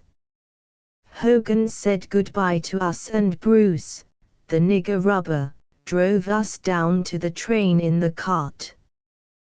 "Goodbye, Mr. Brennan," Bruce said at the train. "I sure hope you knock his can off." "So long," Jack said. He gave Bruce $2. Bruce had worked on him a lot. He looked kind of disappointed. Jack saw me looking at Bruce holding the $2. "It's all in the bill," he said. Hogan charged me for the rubbing. On the train going into town Jack didn't talk. He sat in the corner of the seat with his ticket in his hatband and looked out of the window. Once he turned and spoke to me. "I told the wife I'd take a room at the Shelby tonight," he said. "It's just around the corner from the garden. I can go up to the house tomorrow morning." "That's a good idea," I said. "Your wife ever see you fight, Jack?" "No," Jack says. She never seen me fight. I thought he must be figuring on taking an awful beating if he doesn't want to go home afterward. In town we took a taxi up to the Shelby. A boy came out and took our bags and we went into the desk. "How much are the rooms?" Jack asked. "We only have double rooms," the clerk says. "I can give you a nice double room for $10. That's too steep. I can give you a double room for $7. With a bath." "Certainly. You might as well bunk with me," Jerry Jack says. "Oh," I said, "I'll sleep down at my brother-in-law's." "I don't mean for you to pay it," Jack says. "I just want to get my money's worth." "Will you register, please?" the clerk says. He looked at the names. "Number 238, Mr. Brennan." We went up in the elevator. It was a nice big room with 2 beds and a door opening into a bathroom. "This is pretty good," Jack says. The boy who brought us up pulled up the curtains and brought in our bags. Jack didn't make any move, so I gave the boy a quarter. We washed up and Jack said we better go out and get something to eat. We ate a lunch at Jimmy Handley's place. Quite a lot of the boys were there. When we were about half through eating, John came in and sat down with us. Jack didn't talk much. "How are you on the weight, Jack?" John asked him. Jack was putting away a pretty good lunch. "I could make it with my clothes on," Jack said. He never had to worry about taking off weight. He was a natural welterweight and he'd never gotten fat. He'd lost weight out at Hogan's. "Well, that's one thing you never had to worry about," John said. "That's one thing," Jack says. We went around to the garden to weigh in after lunch. The match was made at 147 pounds at 3 o'clock.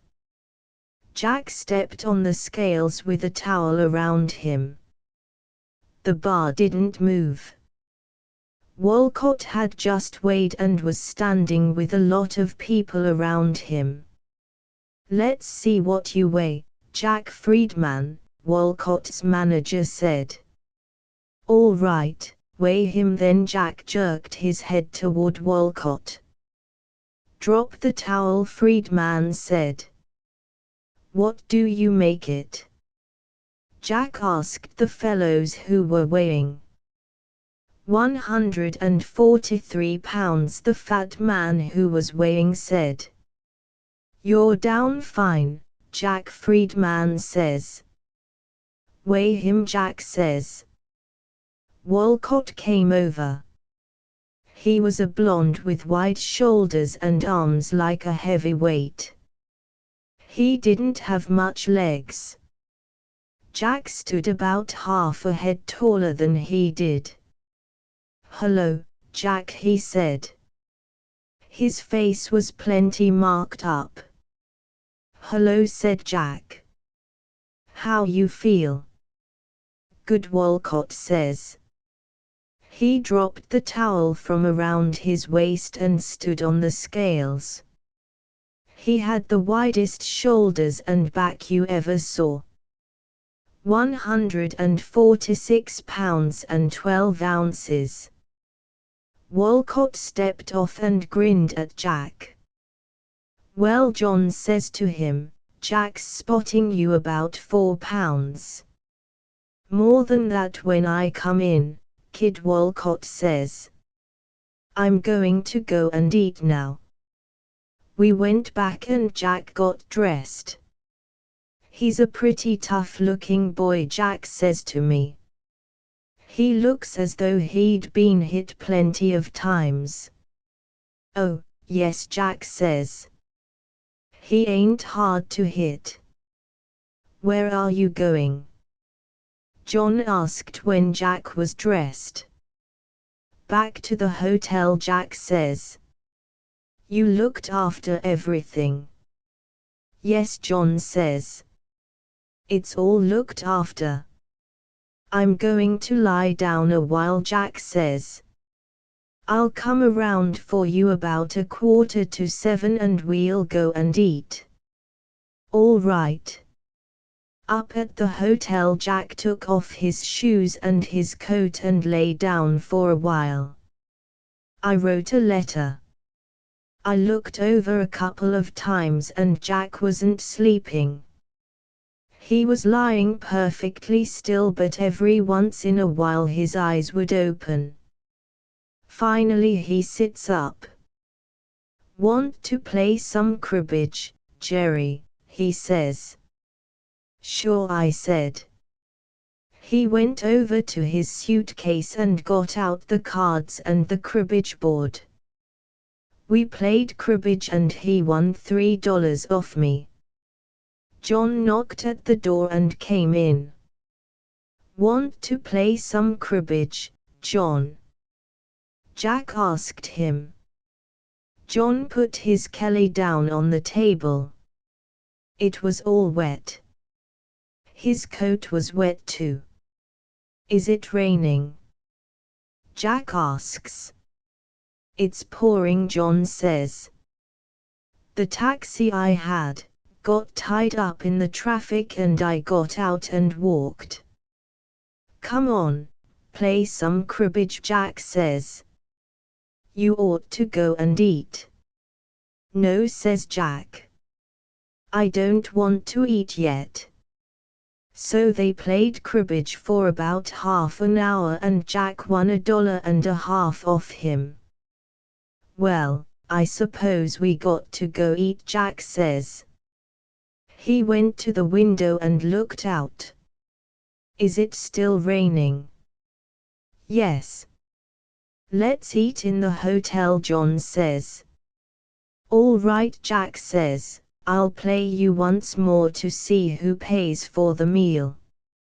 After a little while Jack gets up and says, You buy the meal, John, and we went downstairs and ate in the big dining room.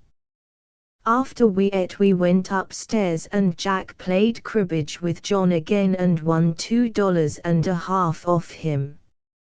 Jack was feeling pretty good. John had a bag with him with all his stuff in it. Jack took off his shirt and collar and put on a jersey and a sweater, so he wouldn't catch cold when he came out, and put his ring clothes and his bathrobe in a bag. You all ready? John asks him. I'll call up and have them get a taxi. Pretty soon the telephone rang and they said the taxi was waiting. We rode down in the elevator and went out through the lobby, and got in a taxi and rode around to the garden. It was raining hard, but there was a lot of people outside on the streets. The garden was sold out. As we came in on our way to the dressing room I saw how full it was. It looked like half a mile down to the ring. It was all dark. Just the lights over the ring. It's a good thing, with this rain, they didn't try and pull this fight in the ballpark, John said. They got a good crowd, Jack says. This is a fight that would draw a lot more than the garden could hold. You can't tell about the weather, Jack says. John came to the door of the dressing room and poked his head in. Jack was sitting there with his bathrobe on, he had his arms folded and was looking at the floor. John had a couple of handlers with him. They looked over his shoulder. Jack looked up. "Is he in?" he asked. "He's just gone down," John said.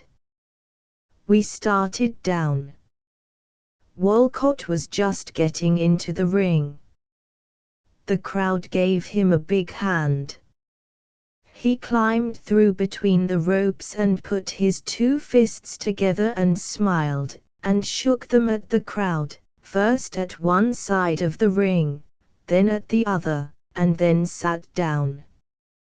Jack got a good hand coming down through the crowd. Jack is Irish, and the Irish always get a pretty good hand. An Irishman don't draw in New York like a Jew or an Italian, but they always get a good hand. Jack climbed up and bent down to go through the ropes, and Walcott came over from his corner and pushed the rope down for Jack to go through. The crowd thought that was wonderful. Walcott put his hand on Jack's shoulder and they stood there just for a second. "So you're going to be one of these popular champions," Jack says to him. "Take your goddamn hand off my shoulder." "Be yourself," Walcott says. This is all great for the crowd. How gentlemanly the boys are before the fight. How they wish each other luck. Solly Friedman came over to our corner while Jack is bandaging his hands and John is over in Walcott's corner. Jack puts his thumb through the slit in the bandage and then wrapped his hand nice and smooth. I taped it around the wrist and twice across the knuckles. "Hey," Friedman says. "Where do you get all that tape?" "Feel of it," Jack says. "It's soft, ain't it? Don't be a hick." Friedman stands there all the time while Jack bandages the other hand, and one of the boys that's going to handle him brings the gloves and I pull them on and work them around. "Say, Friedman," Jack asks, "what nationality is this Walcott?" "I don't know," Solly says. "He's some sort of a Dane." "He's a Bohemian," the lad who brought the gloves said. The referee called them out to the center of the ring and Jack walks out. Walcott comes out smiling. They met and the referee put his arm on each of their shoulders. "Hello, popularity," Jack says to Walcott. "Be yourself." "What do you call yourself Walcott for?" Jack says. "Didn't you know he was a nigger?" "Listen," says the referee, and he gives them the same old line. Once Walcott interrupts him. He grabs Jack's arm and says, "Can I hit when he's got me like this?" "Keep your hands off me," Jack says. "There ain't no moving pictures of this." They went back to their corners. I lifted the bathrobe off Jack and he leaned on the ropes and flexed his knees a couple of times and scuffed his shoes in the rosin. The gong rang and Jack turned quick and went out. Walcott came toward him and they touched gloves, and as soon as Walcott dropped his hands, Jack jumped his left into his face twice. There wasn't anybody ever boxed better than Jack. Walcott was after him, going forward all the time with his chin on his chest. He's a hooker and he carries his hands pretty low. All he knows is to get in there and sock. But every time he gets in there close, Jack has the left hand in his face. It's just as though it's automatic. Jack just raises the left hand up and it's in Walcott's face. 3 or 4 times Jack brings the right over, but Walcott gets it on the shoulder or high up on the head. He's just like all these hookers. The only thing he's afraid of is another one of the same kind. He's covered everywhere you can hurt him. He don't care about a left hand in his face. After about 4 rounds Jack has him bleeding bad and his face all cut up, but every time Walcott's got in close he's socked so hard he's got 2 big red patches on both sides just below Jack's ribs. Every time he gets in close, Jack ties him up, then gets one hand loose and uppercuts him, but when Walcott gets his hands loose he socks Jack in the body so they can hear it outside in the street. He's a socker. It goes along like that for 3 rounds more. They don't talk any. They're working all the time. We worked over Jack plenty too, in between the rounds. He don't look good at all, but he never does much work in the ring. He don't move around much and that left hand is just automatic. It's just like it was connected with Walcott's face and Jack just had to wish it in every time. Jack is always calm in close and he doesn't waste any juice. He knows everything about working in close too and he's getting away with a lot of stuff. While they were in our corner I watched him tie Walcott up, get his right hand loose, turn it and come up with an uppercut that got Walcott's nose with the heel of the glove.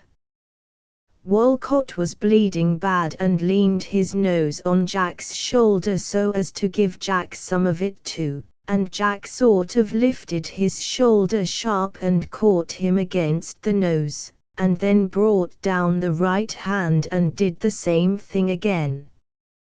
Walcott was sore as hell. By the time they'd gone 5 rounds he hated Jack's guts. Jack wasn't sore. That is, he wasn't any sorer than he always was. He certainly did used to make the fellows he fought hate boxing. That was why he hated Kid Lewis so.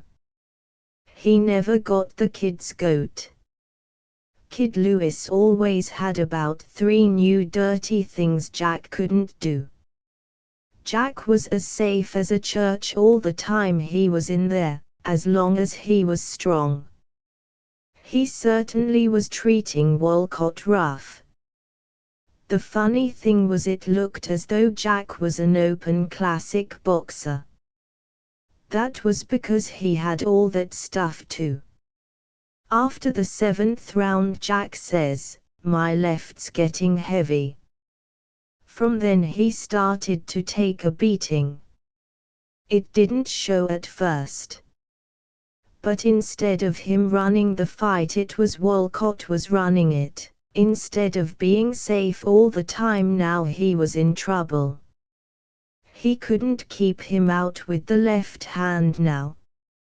It looked as though it was the same as ever, only now instead of Walcott's punches just missing him they were just hitting him. He took an awful beating in the body. "What's the round?" Jack asked. "The 11th. I can't stay," Jack says. "My legs are going bad." Walcott had been just hitting him for a long time. It was like a baseball catcher pulls the ball and takes some of the shock off. From now on Walcott commenced to land solid. He certainly was a socking machine. Jack was just trying to block everything now. It didn't show what an awful beating he was taking. In between the rounds I worked on his legs. The muscles would flutter under my hands all the time I was rubbing them. He was sick as hell. "How's it go?" he asked John, turning around, his face all swollen. "It's his fight. I think I can last," Jack says. "I don't want this bahunk to stop me." It was going just the way he thought it would. He knew he couldn't beat Walcott. He wasn't strong anymore. He was all right though. His money was all right, and now he wanted to finish it off right to please himself. He didn't want to be knocked out. The gong rang and we pushed him out. He went out slow. Walcott came right out after him. Jack put the left in his face and Walcott took it, came in under it and started working on Jack's body. Jack tried to tie him up and it was just like trying to hold on to a buzzsaw. Jack broke away from it and missed with the right. Walcott clipped him with a left hook and Jack went down. He went down on his hands and knees and looked at us. The referee started counting. Jack was watching us and shaking his head. At 8, John motioned to him. You couldn't hear on account of the crowd. Jack got up. The referee had been holding Walcott back with one arm while he counted. When Jack was on his feet, Walcott started toward him. "Watch yourself, Jimmy," I heard Solly Friedman yell to him. Walcott came up to Jack looking at him. Jack stuck the left hand at him. Walcott just shook his head. He backed Jack up against the ropes, measured him and then hooked the left very light to the side of Jack's head and socked the right into the body as hard as he could sock, just as low as he could get it. He must have hit him 5 inches below the belt. I thought the eyes would come out of Jack's head. They stuck way out. His mouth come open. The referee grabbed Walcott. Jack stepped forward. If he went down, there went $50,000. He walked as though all his insides were going to fall out. It wasn't low, he said. It was an accident. The crowd were yelling so you couldn't hear anything. I'm all right, Jack says. They were right in front of us. The referee looks at John and then he shakes his head. Come on, you Polak son of a bitch, Jack says to Walcott. John was hanging on to the ropes. He had the towel ready to chuck in. Jack was standing just a little way out from the ropes. He took a step forward. I saw the sweat come out on his face like somebody had squeezed it and a big drop went down his nose. Come on and fight, Jack says to Walcott. The referee looked at John and waved Walcott on. Go in there, you slob, he says. Walcott went in. He didn't know what to do either. He never thought Jack could have stood it. Jack put the left in his face. There was such a hell of a lot of yelling going on. They were right in front of us. Walcott hit him twice. Jack's face was the worst thing I ever saw, the look on it. He was holding himself and all his body together and it all showed on his face. All the time he was thinking and holding his body in where it was busted. Then he started to sock. His face looked awful all the time. He started to sock with his hands low down by his side, swinging at Walcott. Walcott covered up and Jack was swinging wild at Walcott's head. Then he swung the left and it hit Walcott in the groin and the right hit Walcott right bang where he'd hit Jack. Way low below the belt. Walcott went down and grabbed himself there and rolled and twisted around. The referee grabbed Jack and pushed him toward his corner. John jumps into the ring. There was all this yelling going on. The referee was talking with the judges and then the announcer got into the ring with the megaphone and says, "Walcott on a foul." The referee is talking to John and he says, "What could I do?" Jack wouldn't take the foul. Then when he's groggy he fouls him. He'd lost it anyway, John says. Jack's sitting on the chair. I've got his gloves off and he's holding himself in down there with both hands. When he's got something supporting it his face doesn't look so bad. Go over and say you're sorry, John says into his ear. It'll look good. Jack stands up and the sweat comes out all over his face. I put the bathrobe around him and he holds himself in with one hand under the bathrobe and goes across the ring. They've picked Walcott up and they're working on him. There are a lot of people in Walcott's corner. Nobody speaks to Jack. He leans over Walcott. I'm sorry, Jack says. I didn't mean to foul you. Walcott doesn't say anything. He looks too damned sick. Well, you're the champion now, Jack says to him. I hope you get a hell of a lot of fun out of it. Leave the kid alone, Solly, Friedman says. Hello, Solly, Jack says. I'm sorry I fouled your boy. Friedman just looks at him. Jack went to his corner walking that funny jerky way and we got him down through the ropes and through the reporters' tables and out down the aisle.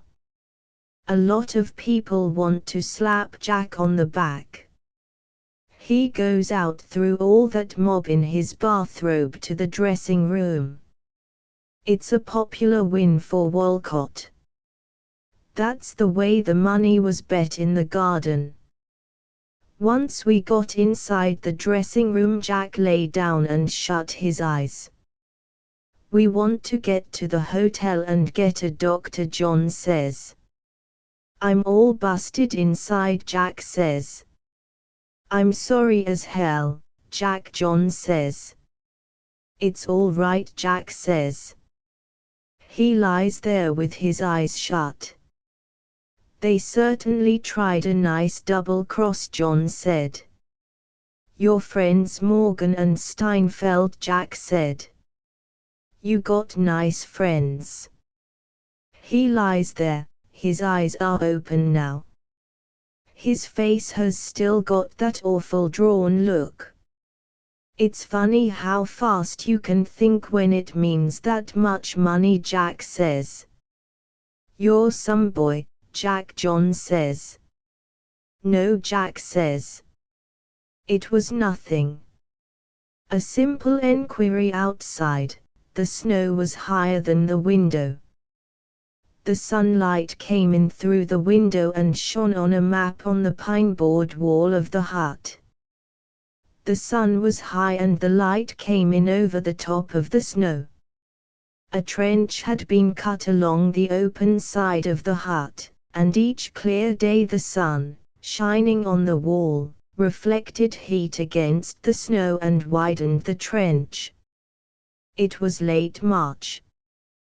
The major sat at a table against the wall. His adjutant sat at another table.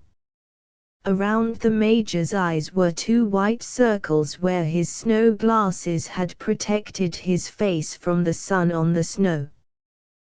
The rest of his face had been burned and then tanned and then burned through the tan. His nose was swollen and there were edges of loose skin where blisters had been.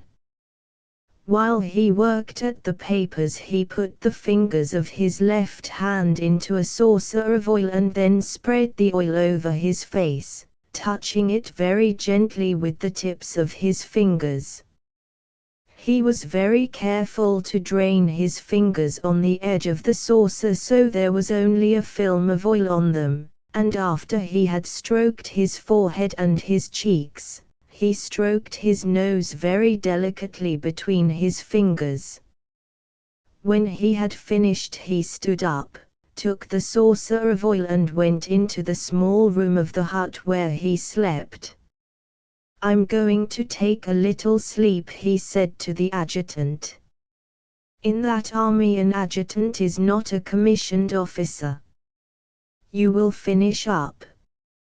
"Yes, Signor Maggiore," the adjutant answered. He leaned back in his chair and yawned. He took a paper-covered book out of the pocket of his coat and opened it, then laid it down on the table and lit his pipe. He leaned forward on the table to read and puffed at his pipe. Then he closed the book and put it back in his pocket. He had too much paperwork to get through. He could not enjoy reading until it was done. Outside, the sun went behind a mountain and there was no more light on the wall of the hut. A soldier came in and put some pine branches, chopped into irregular lengths, into the stove. "Be soft, Pinin," the adjutant said to him. "The Major is sleeping." Pinin was the Major's orderly. He was a dark-faced boy, and he fixed the stove, putting the pine wood in carefully, shut the door, and went into the back of the hut again. The adjutant went on with his papers. "Tanani," the Major called. "Signor Maggiore, send Pinin in to me." "Pinin," the adjutant called. Pinin came into the room. "The Major wants you," the adjutant said. Pinin walked across the main room of the hut toward the Major's door. He knocked on the half-opened door. "Signor Maggiore, come in," the adjutant heard the Major say, and shut the door. Inside the room the Major lay on his bunk. Pinin stood beside the bunk. The Major lay with his head on the rucksack that he had stuffed with spare clothing to make a pillow. His long, burned, oiled face looked at Pinin. His hands lay on the blankets. "You are 19, he asked. "Yes, Signor Maggiore." "You have ever been in love?" "How do you mean, Signor Maggiore?" "In love, with a girl." "I have been with girls." "I did not ask that. I asked if you had been in love, with a girl." "Yes, Signor Maggiore." "You are in love with this girl now?" "You don't write her." "I read all your letters." "I am in love with her," Pinin said, "but I do not write her." "You are sure of this?" "I am sure." "Tanani," the Major said in the same tone of voice, "can you hear me talking?" There was no answer from the next room. "He cannot hear," the Major said. "And you are quite sure that you love a girl?" "I am sure." And the Major looked at him quickly, "that you are not corrupt?" "I don't know what you mean, corrupt. All right, the Major said. You needn't be superior.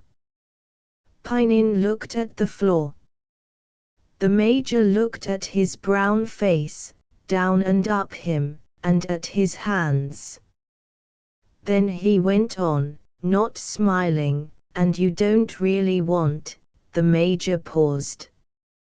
Pinin looked at the floor. That your great desire isn't really, Pinin looked at the floor. The Major leaned his head back on the rucksack and smiled. He was really relieved. Life in the army was too complicated. You're a good boy, he said. You're a good boy, Pinin. But don't be superior and be careful someone else doesn't come along and take you. Pinin stood still beside the bunk. Don't be afraid, the Major said. His hands were folded on the blankets. I won't touch you. You can go back to your platoon if you like. But you had better stay on as my servant. You've less chance of being killed. Do you want anything of me, Signor Maggiore? No, the Major said. Go on and get on with whatever you were doing. Leave the door open when you go out. Pinin went out, leaving the door open. The adjutant looked up at him as he walked awkwardly across the room and out the door. Pinin was flushed and moved differently than he had moved when he brought in the wood for the fire. The adjutant looked after him and smiled. Pinin came in with more wood for the stove.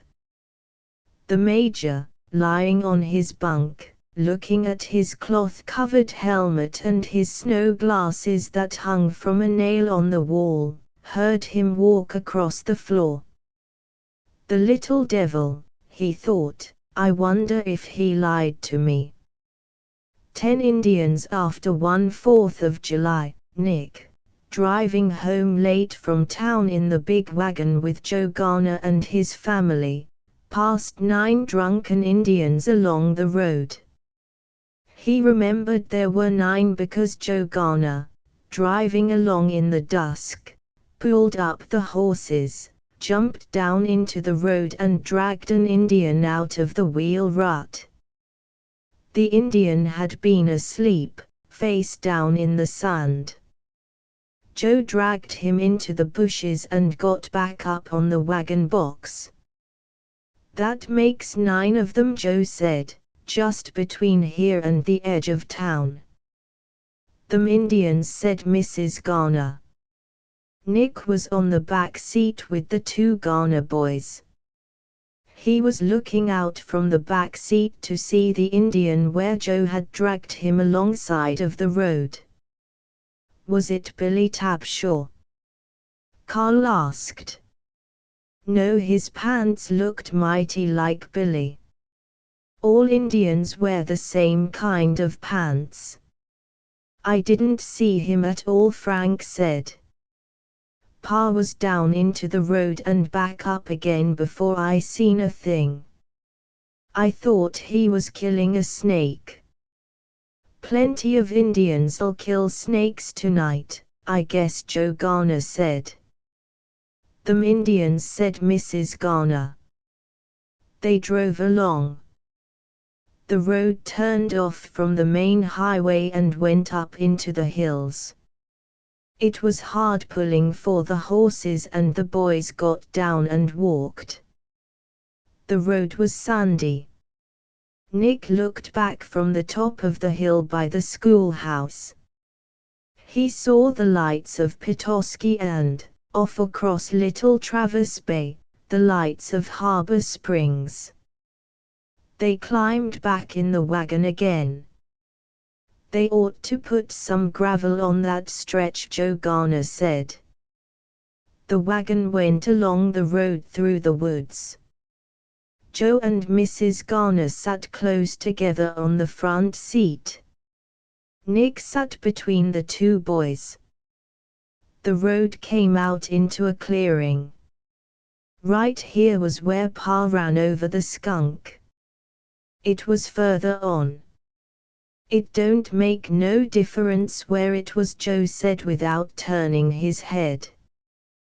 One place is just as good as another to run over a skunk. I saw 2 skunks last night, Nick said. Where? Down by the lake. They were looking for dead fish along the beach. They were coons probably, Carl said. They were skunks. I guess I know skunks. You ought to, Carl said. You got an Indian girl. Stop talking that way, Carl said. Mrs. Garner. Well, they smell about the same. Joe Garner laughed. You stop laughing, Joe, Mrs. Garner said. I won't have Carl talk that way. Have you got an Indian girl, Nicky? Joe asked. No, he has 2, Pa Frank said. Prudence Mitchell's his girl. She's not. He goes to see her every day. I don't. Nick, sitting between the 2 boys in the dark, felt hollow and happy inside himself to be teased about Prudence Mitchell. She ain't my girl, he said. Listen to him, said Carl. I see them together every day. Carl can't get a girl, his mother said, not even a score. Carl was quiet. Carl ain't no good with girls, Frank said. You shut up. You're all right, Carl, Joe Garner said. Girls never got a man anywhere. Look at your pa. Yes, that's what you would say. Mrs. Garner moved close to Joe as the wagon jolted. Well, you had plenty of girls in your time. I'll bet Pa wouldn't ever have had a score for a girl. Don't you think it, Joe said. You better watch out to keep Prudy, Nick. His wife whispered to him and Joe laughed. What you laughing at? Asked Frank. Don't you say it, Garner, his wife warned. Joe laughed again. Nicky can have Prudence, Joe Garner said. I got a good girl. That's the way to talk, Mrs. Garner said. The horses were pulling heavily in the sand. Joe reached out in the dark with the whip. Come on, pull into it. You'll have to pull harder than this tomorrow. They trotted down the long hill, the wagon jolting. At the farmhouse everybody got down. Mrs. Garner unlocked the door, went inside, and came out with a lamp in her hand. Carl and Nick unloaded the things from the back of the wagon. Frank sat on the front seat to drive to the barn and put up the horses. Nick went up the steps and opened the kitchen door. Mrs. Garner was building a fire in the stove. She turned from pouring kerosene on the wood. Goodbye, Mrs. Garner, Nick said. Thanks for taking me. Oh shucks, Nicky. I had a wonderful time. We like to have you. Won't you stay and eat some supper? I better go. I think Dad probably waited for me. Well, get along then. Send Carl up to the house, will you? All right. Good night, Nicky. Good night, Mrs. Garner. Nick went out the farmyard and down to the barn. Joe and Frank were milking. "Good night," Nick said. "I had a swell time." "Good night, Nick," Joe Garner called. "Aren't you going to stay and eat?" "No, I can't." "Will you tell Carl his mother wants him?" "All right." "Good night, Nicky." Nick walked barefoot along the path through the meadow below the barn. The path was smooth and the dew was cool on his bare feet. He climbed a fence at the end of the meadow, went down through a ravine, his feet wet in the swamp mud, and then climbed up through the dry beech woods until he saw the lights of the cottage. He climbed over the fence and walked around to the front porch. Through the window he saw his father sitting by the table, reading in the light from the big lamp. Nick opened the door and went in. "Well, Nicky," his father said, "was it a good day?" "I had a swell time, Dad." "It was a swell 4th of July. Are you hungry?" "You bet." "What did you do with your shoes?" "I left them in the wagon at Garner's." "Come on out to the kitchen." Nick's father went ahead with the lamp. He stopped and lifted the lid of the icebox. Nick went on into the kitchen. His father brought in a piece of cold chicken on a plate and a pitcher of milk and put them on the table before Nick. He put down the lamp. "There's some pie too," he said. "Will that hold you?" "It's grand." His father sat down in a chair beside the oilcloth-covered table. He made a big shadow on the kitchen wall. "Who won the ball game?" "Petoskey. 5-3. His father sat watching him eat and filled his glass from the milk pitcher. Nick drank and wiped his mouth on his napkin. His father reached over to the shelf for the pie. He cut Nick a big piece. It was huckleberry pie. "What did you do, Dad?" "I went out fishing in the morning." "What did you get?" "Only perch." His father sat watching Nick eat the pie. "What did you do this afternoon?" Nick asked. "I went for a walk up by the Indian camp." "Did you see anybody?" "The Indians were all in town getting drunk." "Didn't you see anybody at all?" "I saw your friend, Prudy." "Where was she?" "She was in the woods with Frank Washburn." "I ran onto them." "They were having quite a time." His father was not looking at him. "What were they doing?" "I didn't stay to find out." "Tell me what they were doing." "I don't know," his father said. "I just heard them threshing around." "How did you know it was them?" "I saw them." "I thought you said you didn't see them." "Oh, yes, I saw them." "Who was it with her?" Nick asked. "Frank Washburn." Were they what? Were they happy?" "I guess so."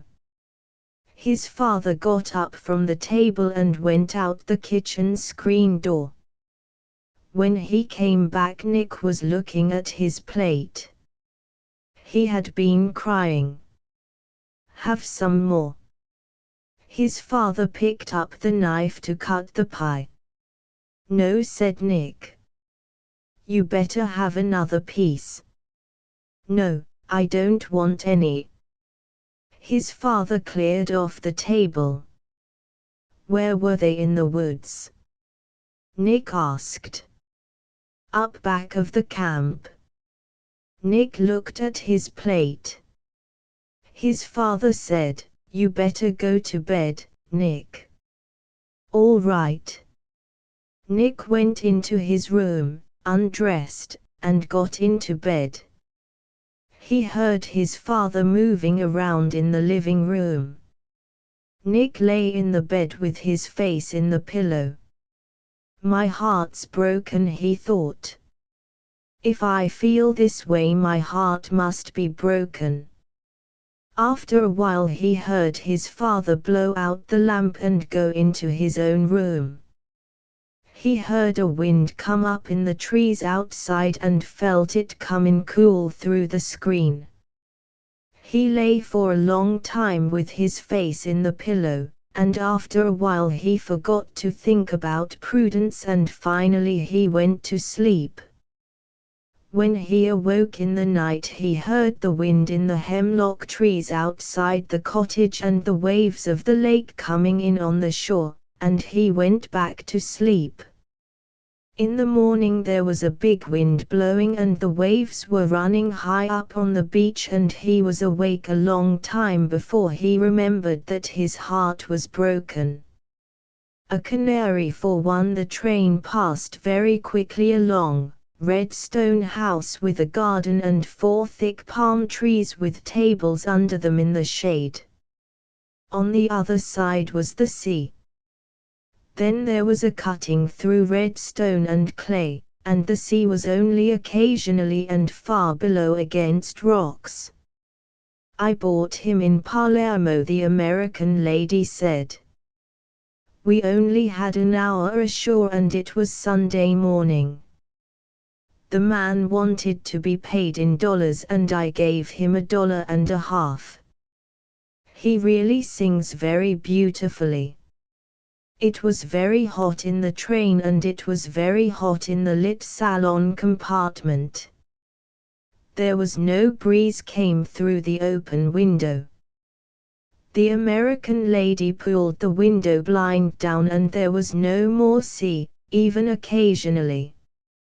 On the other side there was glass, then the corridor, then an open window, and outside the window were dusty trees and an oiled road and flat fields of grapes, with grey stone hills behind them. There was smoke from many tall chimneys, coming into Marseilles, and the train slowed down and followed one track through many others into the station. The train stayed 25 minutes in the station at Marseilles and the American lady bought a copy of the Daily Mail and a half bottle of Evian water. She walked a little way along the station platform, but she stayed near the steps of the car because at Cannes, where it stopped for 12 minutes, the train had left with no signal of departure and she had only gotten on just in time. The American lady was a little deaf and she was afraid that perhaps signals of departure were given and that she did not hear them. The train left the station in Marseilles and there was not only the switchyards and the factory smoke but, looking back, the town of Marseilles and the harbour with stone hills behind it and the last of the sun on the water. As it was getting dark the train passed a farmhouse burning in a field. Motor cars were stopped along the road and bedding and things from inside the farmhouse were spread in the field. Many people were watching the house burn. After it was dark the train was in Avignon. People got on and off. At the newsstand Frenchmen, returning to Paris, bought that day's French papers. On the station platform were Negro soldiers. They wore brown uniforms and were tall and their faces shone, close under the electric light. Their faces were very black and they were too tall to stare. The train left Avignon station with the Negroes standing there. A short white sergeant was with them. Inside the lit salon compartment the porter had pulled down the 3 beds from inside the wall and prepared them for sleeping. In the night the American lady lay without sleeping because the train was rapid and went very fast and she was afraid of the speed in the night. The American lady's bed was the one next to the window. The canary from Palermo, a cloth spread over his cage, was out of the draught in the corridor that went into the compartment washroom.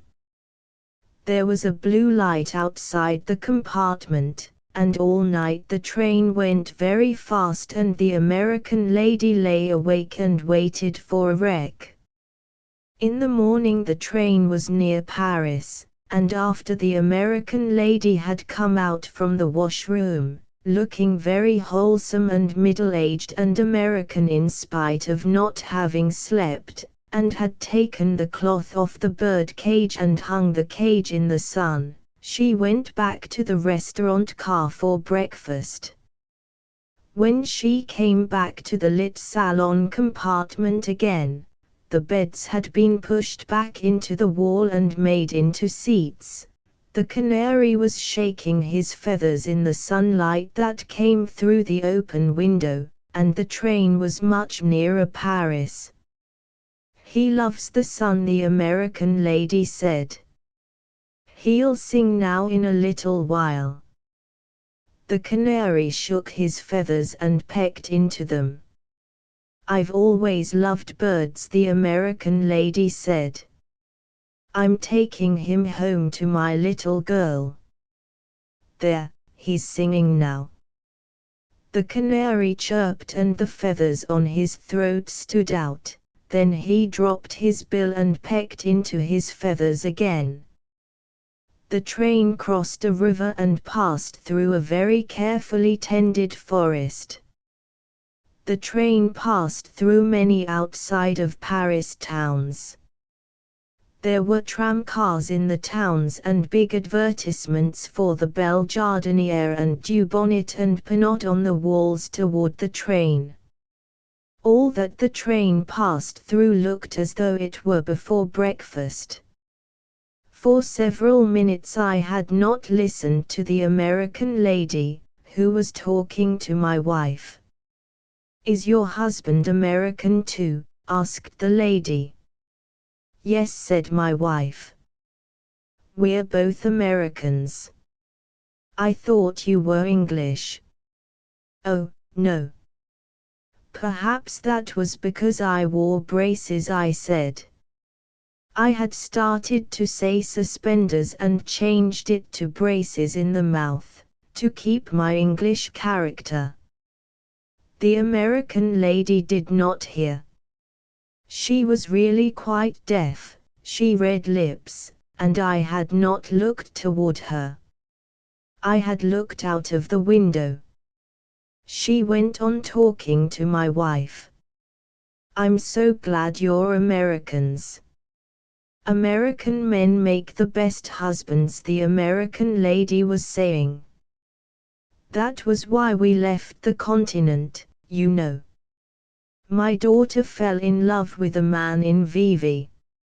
She stopped. "They were simply madly in love." She stopped again. "I took her away, of course." "Did she get over it?" asked my wife. "I don't think so," said the American lady. "She wouldn't eat anything and she wouldn't sleep at all.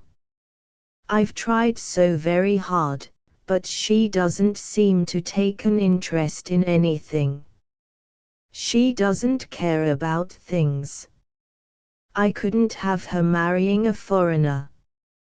She paused.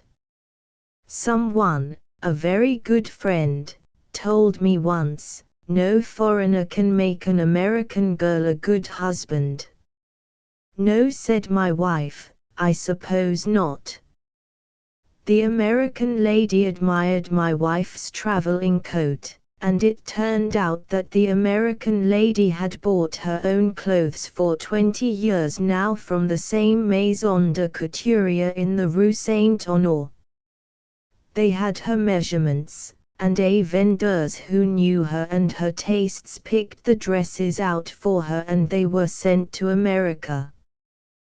They came to the post office near where she lived uptown in New York, and the duty was never exorbitant because they opened the dresses there in the post office to appraise them, and they were always very simple looking and with no gold lace nor ornaments that would make the dresses look expensive. Before the present vendors, named Thais, there had been another vendors, named Amélie. Altogether there had only been these two in the 20 years. It had always been the same couture. Prices, however, had gone up. The exchange, though, equalized that. They had her daughter's measurements now too. She was grown up and there was not much chance of their changing now. The train was now coming into Paris. The fortifications were leveled but grass had not grown. There were many cars standing on tracks, brown wooden restaurant cars and brown wooden sleeping cars that would go to Italy at 5 o'clock that night, if that train still left at 5. The cars were marked Paris-Rome, and cars, with seats on the roofs, that went back and forth to the suburbs with, at certain hours, people in all the seats and on the roofs, if that were the way it were still done, and passing were the white walls and many windows of houses. Nothing had eaten any breakfast. Americans make the best husbands, the American lady said to my wife. I was getting down the bags. American men are the only men in the world to marry. How long ago did you leave Vivi? Asked my wife. 2 years ago this fall. It's her, you know, that I'm taking the Canary to. Was the man your daughter was in love with a Swiss? Yes, said the American lady. He was from a very good family in Vivi. He was going to be an engineer. They met there in Vivi. They used to go on long walks together. I know Vivi, said my wife. We were there on our honeymoon. Were you really? That must have been lovely. I had no idea, of course, that she'd fall in love with him. It was a very lovely place, said my wife. Yes, said the American lady. Isn't it lovely? Where did you stop there? We stayed at the Trois Corons, said my wife. It's such a fine old hotel, said the American lady. Yes, said my wife. We had a very fine room and in the fall the country was lovely. Were you there in the fall? Yes, said my wife. We were passing 3 cars that had been in a wreck. They were splintered open and the roofs sagged in. Look, I said. There's been a wreck. The American lady looked and saw the last car. I was afraid of just that all night, she said. I have terrific presentiments about things sometimes. I'll never travel on a rapide again at night. There must be other comfortable trains that don't go so fast. Then the train was in the dark of the Gare de Lyons, and then stopped and porters came up to the windows. I handed bags through the windows, and we were out on the dim longness of the platform, and the American lady put herself in charge of one of 3 men from Cook's who said, "Just a moment, madam, and I'll look for your name." The porter brought a truck and piled on the baggage, and my wife said goodbye and I said goodbye to the American lady, whose name had been found by the man from Cook's on a typewritten page in a sheaf of typewritten pages which he replaced in his pocket. We followed the porter with the truck down the long cement platform beside the train. At the end was a gate and a man took the tickets. We were returning to Paris to set up separate residences. An alpine idyll. It was hot coming down into the valley even in the early morning. The sun melted the snow from the skis we were carrying and dried the wood. It was spring in the valley but the sun was very hot. We came along the road into Galta carrying our skis and rucksacks. As we passed the churchyard a burial was just over. I said, "Grascott," to the priest as he walked past us coming out of the churchyard. The priest bowed. "It's funny a priest never speaks to you," John said. "You'd think they'd like to say Grascott." "They never answer," John said. We stopped in the road and watched the sexton shoveling in the new earth. A peasant with a black beard and high leather boots stood beside the grave. The sexton stopped shoveling and straightened his back. The peasant in the high boots took the spade from the sexton and went on filling in the grave, spreading the earth evenly as a man spreading manure in a garden.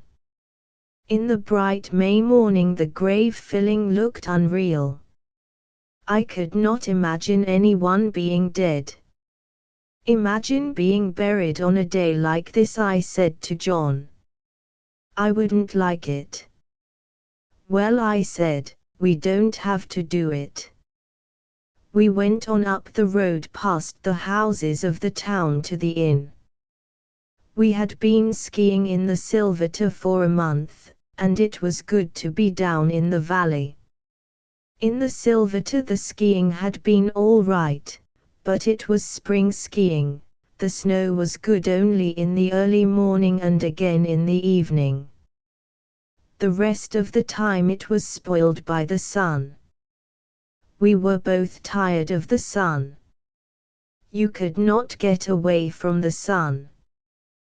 The only shadows were made by rocks or by the hut that was built under the protection of a rock beside a glacier, and in the shade the sweat froze in your underclothing.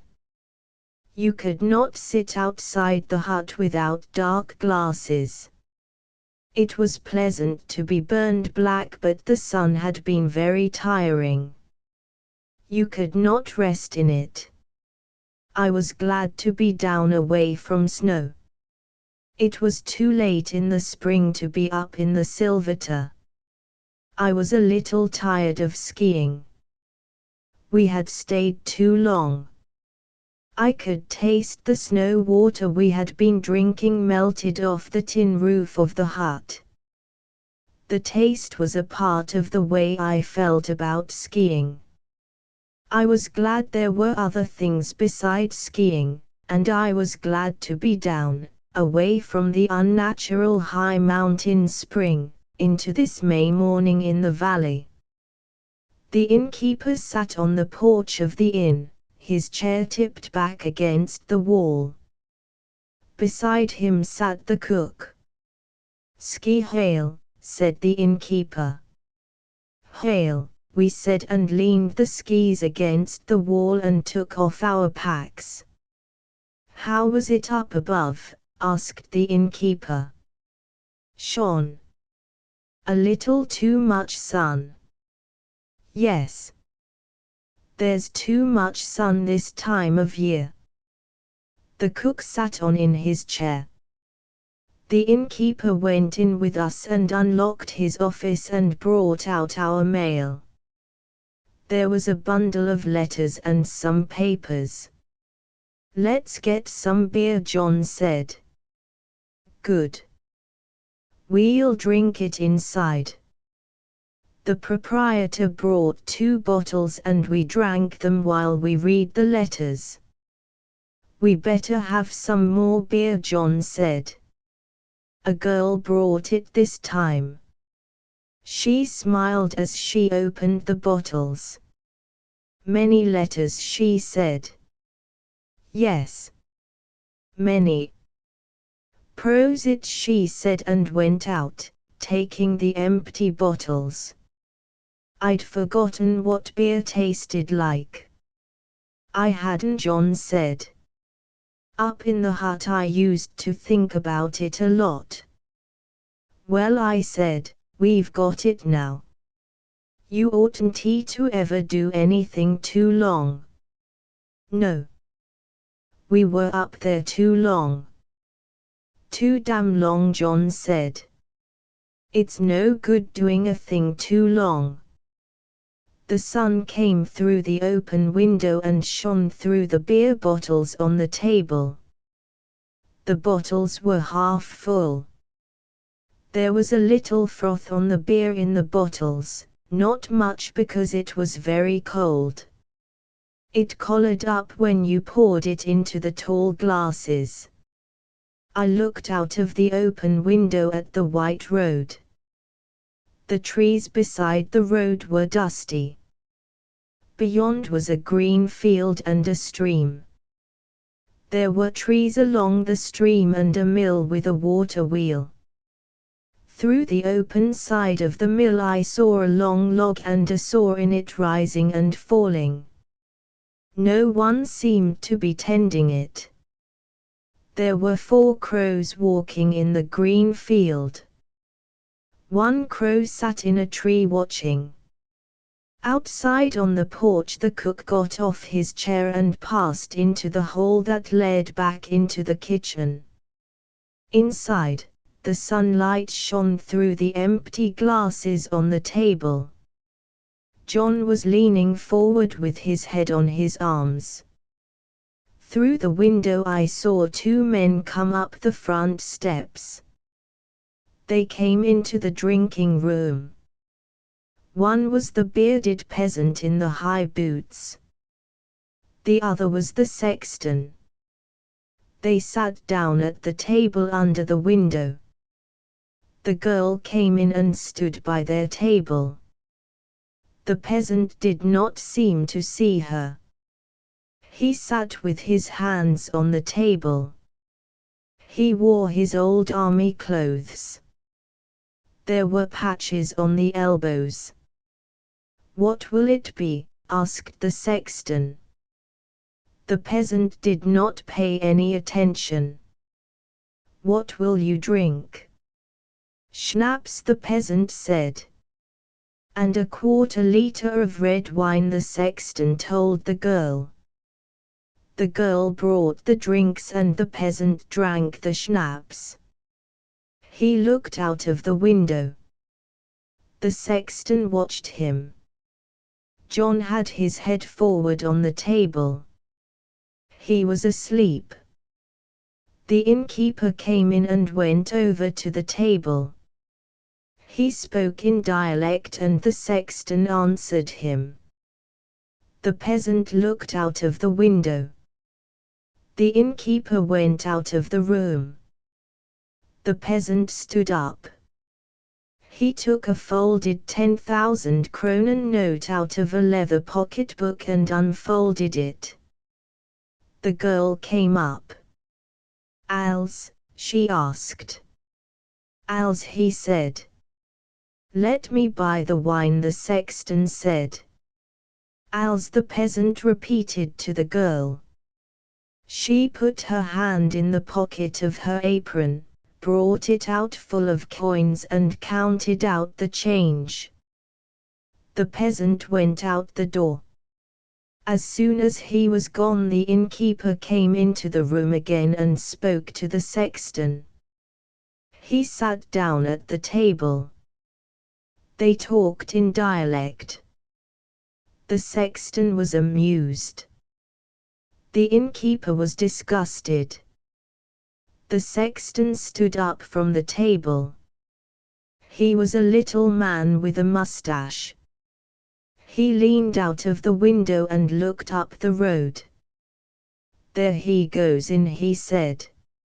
"In the Loan. J." They talked again, and then the innkeeper came over to our table. The innkeeper was a tall man and old. He looked at John asleep. "He's pretty tired." "Yes, we were up early." "Will you want to eat soon?" "Any time," I said. "What is there to eat?" "Anything you want." "The girl will bring the eating card." The girl brought the menu. John woke up. The menu was written in ink on a card, and the card slipped into a wooden paddle. "There's the spiz cart," I said to John. He looked at it. He was still sleepy. "Won't you have a drink with us?" I asked the innkeeper. He sat down. "Those peasants are beasts," said the innkeeper. "We saw that one at a funeral coming into town. That was his wife." "Oh. He's a beast." "All these peasants are beasts." "How do you mean?" "You wouldn't believe it. You wouldn't believe what just happened about that one." "Tell me." "You wouldn't believe it." The innkeeper spoke to the sexton. "Franz, come over here." The sexton came, bringing his little bottle of wine and his glass. "The gentlemen are just come down from the Wiesbadener hut," the innkeeper said. We shook hands. "What will you drink?" I asked. "Nothing." Franz shook his finger. "Another quarter-liter." "All right." "Do you understand dialect?" the innkeeper asked. "No, what's it all about?" John asked. "He's going to tell us about the peasant we saw filling the grave, coming into town." "I can't understand it, anyway," John said. "It goes too fast for me." "That peasant," the innkeeper said, "today he brought his wife in to be buried. She died last November." "December," said the sexton. "That makes nothing. She died last December then, and he notified the commune." "December 18th," said the sexton. "Anyway, he couldn't bring her over to be buried until the snow was gone." "He lives on the other side of the Pasnorn," said the sexton. "But he belongs to this parish." "He couldn't bring her out at all?" I asked. "No. He can only come, from where he lives, on skis until the snow melts. So today he brought her in to be buried, and the priest, when he looked at her face, didn't want to bury her." "You go on and tell it," he said to the sexton. "Speak German, not dialect."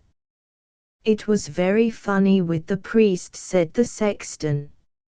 "In the report to the commune she died of heart trouble.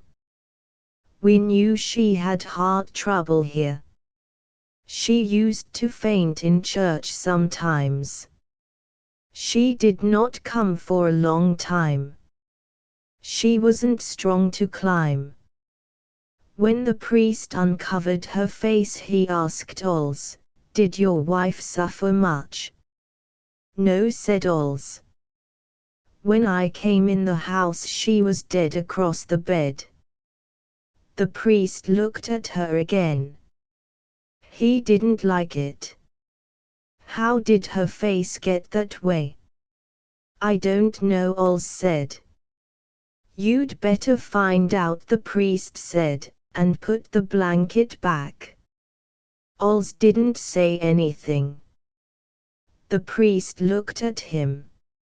Oz looked back at the priest. You want to know? I must know, the priest said. This is where it's good, the innkeeper said. Listen to this. Go on, Franz. Well, said Oz, when she died I made the report to the commune and I put her in the shed across the top of the big wood. When I started to use the big wood she was stiff and I put her up against the wall. Her mouth was open and when I came into the shed at night to cut up the big wood, I hung the lantern from it. Why did you do that? Asked the priest. I don't know, said Oz. Did you do that many times? Every time I went to work in the shed at night. It was very wrong, said the priest. Did you love your wife? I loved her, Oz said. I loved her fine. Did you understand it all? Asked the innkeeper. You understand it all about his wife? I heard it. How about eating? John asked. You order, I said. Do you think it's true? I asked the innkeeper. Sure, it's true, he said. These peasants are beasts. Where did he go now? He's gone to drink at my colleague's, the Lowen. He didn't want to drink with me, said the sexton. He didn't want to drink with me, after he knew about his wife, said the innkeeper. Say, said John. How about eating? All right, I said. A pursuit race. William Campbell had been in a pursuit race with a burlesque show ever since Pittsburgh. In a pursuit race, in bicycle racing, riders start at equal intervals to ride after one another. They ride very fast because the race is usually limited to a short distance, and if they slow their riding, another rider who maintains his pace will make up the space that separated them equally at the start. As soon as a rider is caught and passed, he is out of the race and must get down from his bicycle and leave the track. If none of the riders are caught, the winner of the race is the one who has gained the most distance. In most pursuit races, if there are only 2 riders, one of the riders is caught inside of 6 miles. The burlesque show caught William Campbell at Kansas City. William Campbell had hoped to hold a slight lead over the burlesque show until they reached the Pacific coast. As long as he preceded the burlesque show as advance man, he was being paid. When the burlesque show caught up with him, he was in bed. He was in bed when the manager of the burlesque troupe came into his room, and after the manager had gone out, he decided that he might as well stay in bed. It was very cold in Kansas City and he was in no hurry to go out. He did not like Kansas City. He reached under the bed for a bottle and drank. It made his stomach feel better. Mr. Turner, the manager of the burlesque show, had refused a drink. William Campbell's interview with Mr. Turner had been a little strange. Mr. Turner had knocked on the door. Campbell had said, "Come in." When Mr. Turner came into the room he saw clothing on a chair, an open suitcase, the bottle on a chair beside the bed, and someone lying in the bed completely covered by the bedclothes. "Mr. Campbell," Mr. Turner said. "You can't fire me," William Campbell said from underneath the covers. It was warm and white and close under the covers. "You can't fire me because I've got down off my bicycle." "You're drunk," Mr. Turner said. "Oh, yes," William Campbell said, speaking directly against the sheet and feeling the texture with his lips. "You're a fool," Mr. Turner said. He turned off the electric light. The electric light had been burning all night. It was now 10 o'clock in the morning. "You're a drunken fool. When did you get into this town?" "I got into this town last night," William Campbell said, speaking against the sheet. He found he liked to talk through a sheet. "Did you ever talk through a sheet?" "Don't try to be funny. You aren't funny." "I'm not being funny. I'm just talking through a sheet." "You're talking through a sheet all right. You can go now," Mr. Turner Campbell said.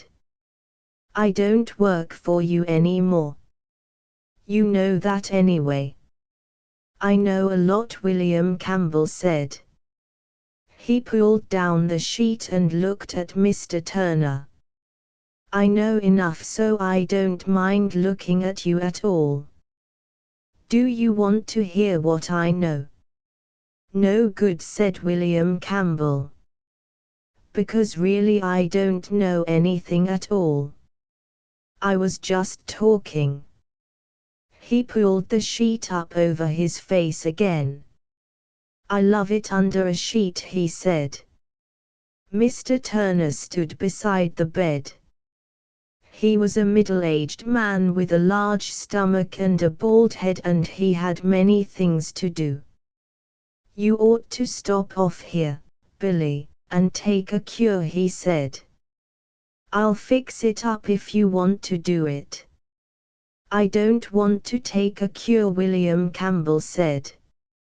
"I don't want to take a cure at all. I am perfectly happy. All my life I have been perfectly happy." "How long have you been this way?" "What a question." William Campbell breathed in and out through the sheet. "How long have you been stewed, Billy?" "Haven't I done my work?" "Sure. I just asked you how long you've been stewed, Billy." "I don't know. But I've got my wolf back." He touched the sheet with his tongue. "I've had him for a week." "The hell you have." "Oh, yes. My dear wolf. Every time I take a drink he goes outside the room. He can't stand alcohol. The poor little fellow."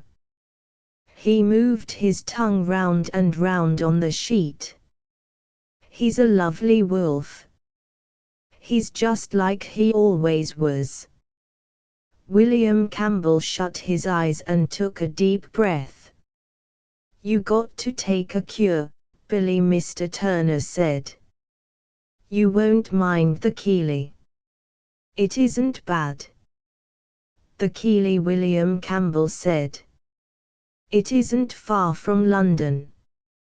He shut his eyes and opened them, moving the eyelashes against the sheet.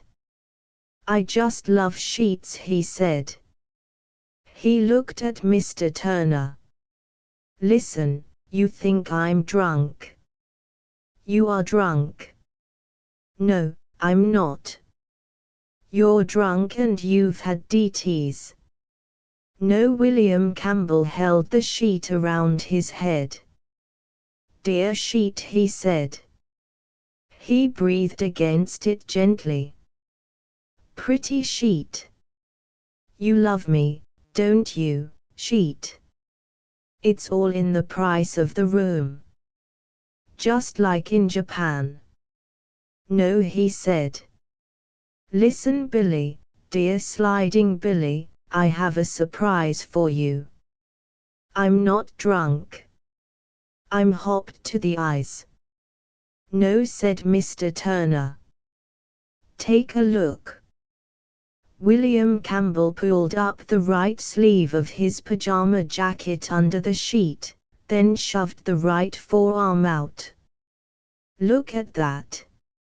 On the forearm, from just above the wrist to the elbow, were small blue circles around tiny dark blue punctures. The circles almost touched one another. "That's the new development," William Campbell said. "I drink a little now once in a while, just to drive the wolf out of the room." "They got a cure for that," Sliding Billy Turner said. "No," William Campbell said. "They haven't got a cure for anything. You can't just quit like that," Billy Turner said. He sat on the bed. "Be careful of my sheet," William Campbell said. "You can't just quit at your age and take to pumping yourself full of that stuff just because you got in a jam. There's a law against it. If that's what you mean." "No, I mean you got to fight it out." Billy Campbell caressed the sheet with his lips and his tongue. "Dear sheet," he said. "I can kiss this sheet and see right through it at the same time. Cut it out about the sheet. You can't just take to that stuff, Billy." William Campbell shut his eyes. He was beginning to feel a slight nausea. He knew that this nausea would increase steadily, without there ever being the relief of sickness, until something were done against it. It was at this point that he suggested that Mr. Turner have a drink. Mr. Turner declined. William Campbell took a drink from the bottle. It was a temporary measure. Mr. Turner watched him. Mr. Turner had been in this room much longer than he should have been. He had many things to do, although living in daily association with people who used drugs. He had a horror of drugs, and he was very fond of William Campbell. He did not wish to leave him. He was very sorry for him and he felt a cure might help. He knew there were good cures in Kansas City. But he had to go. He stood up. "Listen, Billy," William Campbell said, "I want to tell you something. You're called Sliding Billy. That's because you can slide. I'm called just Billy. That's because I never could slide at all. I can't slide, Billy. I can't slide.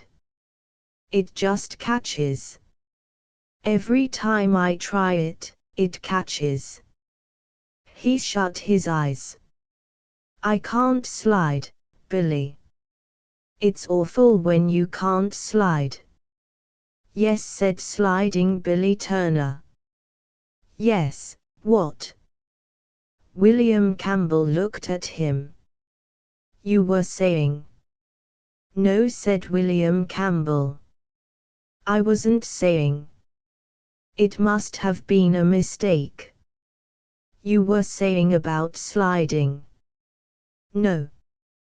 It couldn't have been about sliding. But listen, Billy, and I'll tell you a secret. Stick to sheets, Billy. Keep away from women and horses and," he stopped, "eagles, Billy.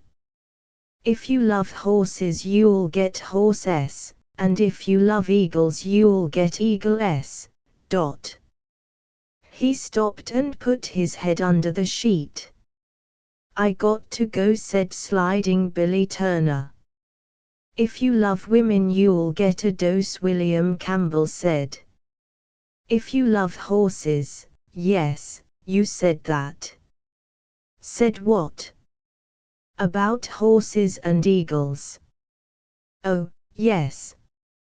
And if you love sheets? He breathed on the sheet and stroked his nose against it. I don't know about sheets, he said. I just started to love this sheet. I have to go, Mr. Turner said. I got a lot to do. That's all right, William Campbell said. Everybody's got to go. I better go. All right, you go. Are you all right, Billy? I was never so happy in my life. And you're all right. I'm fine. You go along. I'll just lie here for a little while. Around noon I'll get up. But when Mr. Turner came up to William Campbell's room at noon, William Campbell was sleeping, and as Mr. Turner was a man who knew what things in life were very valuable, he did not wake him. Today is Friday. 3 Roman soldiers are in a drinking place at 11 o'clock at night. There are barrels around the wall. Behind the wooden counter is a Hebrew wine cellar. The 3 Roman soldiers are a little cockeyed. First Roman soldier, you tried the red. 2D soldier, no, I ain't tried it. First soldier, you better try it. 2D soldier, all right, George, we'll have a round of the red. Hebrew wine cellar, here you are, gentlemen. You'll like that. He sets down an earthenware pitcher that he has filled from one of the casks. That's a nice little wine. First soldier, have a drink of it yourself.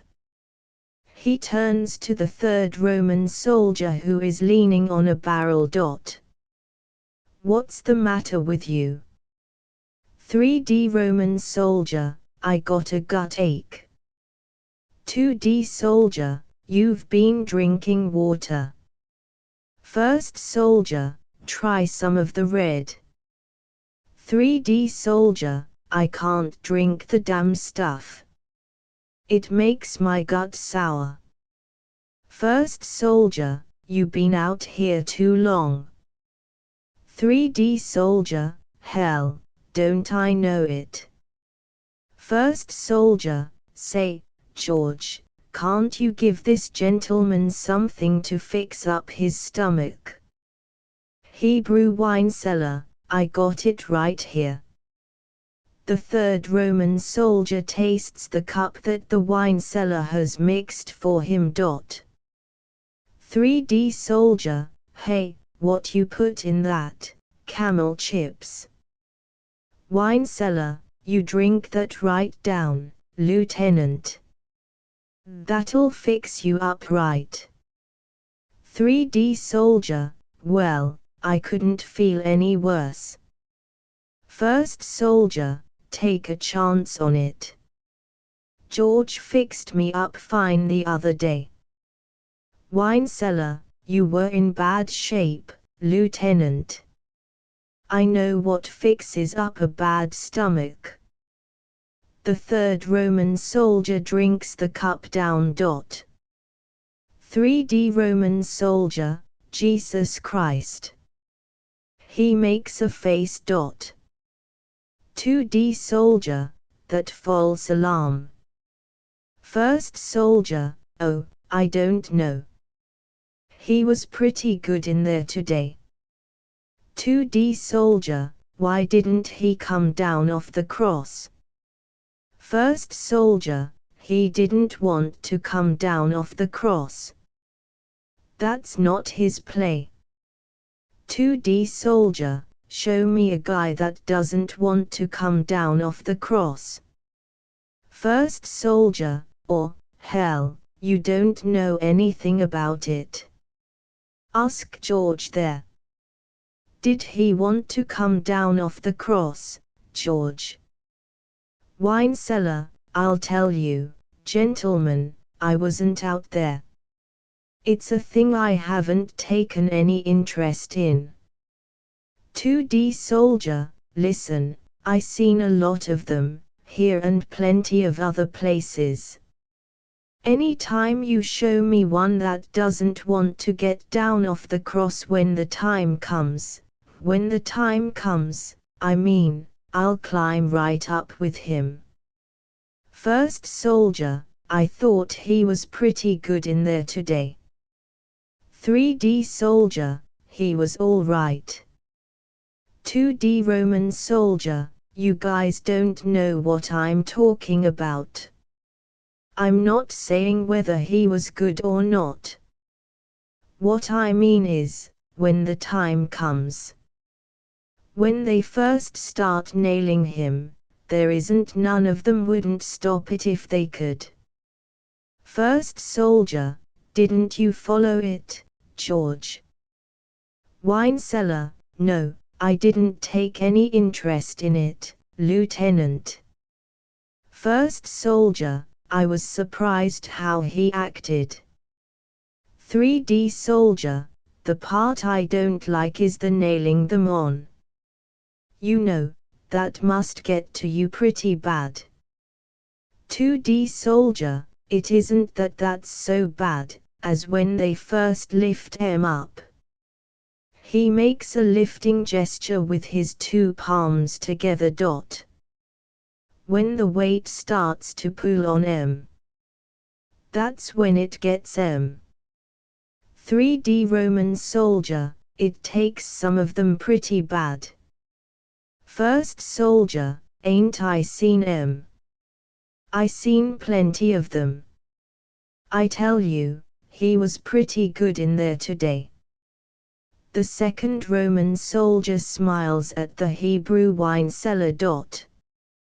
2D soldier, you're a regular Christer, big boy. First soldier, sure, go on and kid him. But listen while I tell you something. He was pretty good in there today. 2D soldier, what about some more wine? The wine cellar looks up expectantly. The third Roman soldier is sitting with his head down. He does not look well. 3D soldier, I don't want any more. 2D soldier, just for two, George. The wine seller puts out a pitcher of wine, a size smaller than the last one. He leans forward on the wooden counter. First Roman soldier, you see his girl. 2D soldier, wasn't I standing right by her? First soldier, she's a nice looker. 2D soldier, I knew her before he did. He winks at the wine cellar. First soldier, I used to see her around the town. 2D soldier, she used to have a lot of stuff. He never brought her no good luck. First soldier, oh, he ain't lucky. But he looked pretty good to me in there today. 2D soldier, what become of his gang? First soldier, oh, they faded out. Just the women stuck by him. 2D Roman soldier, they were a pretty yellow crowd. When they seen him go up there they didn't want any of it. First soldier, the women stuck all right. 2D soldier, sure, they stuck all right. First Roman soldier, you see me slip the old spear into him. 2D Roman soldier, you'll get into trouble doing that someday. First soldier, it was the least I could do for him. I'll tell you, he looked pretty good to me in there today. Hebrew wine cellar, gentlemen, you know I got to close. First Roman soldier, we'll have one more round. 2D Roman soldier, what's the use? This stuff don't get you anywhere. Come on, let's go. First soldier, just another round. 3D Roman soldier, getting up from the barrel. No, come on. Let's go. I feel like hell tonight. First soldier, just one more. 2D soldier, no, come on. We're going to go. Good night, George.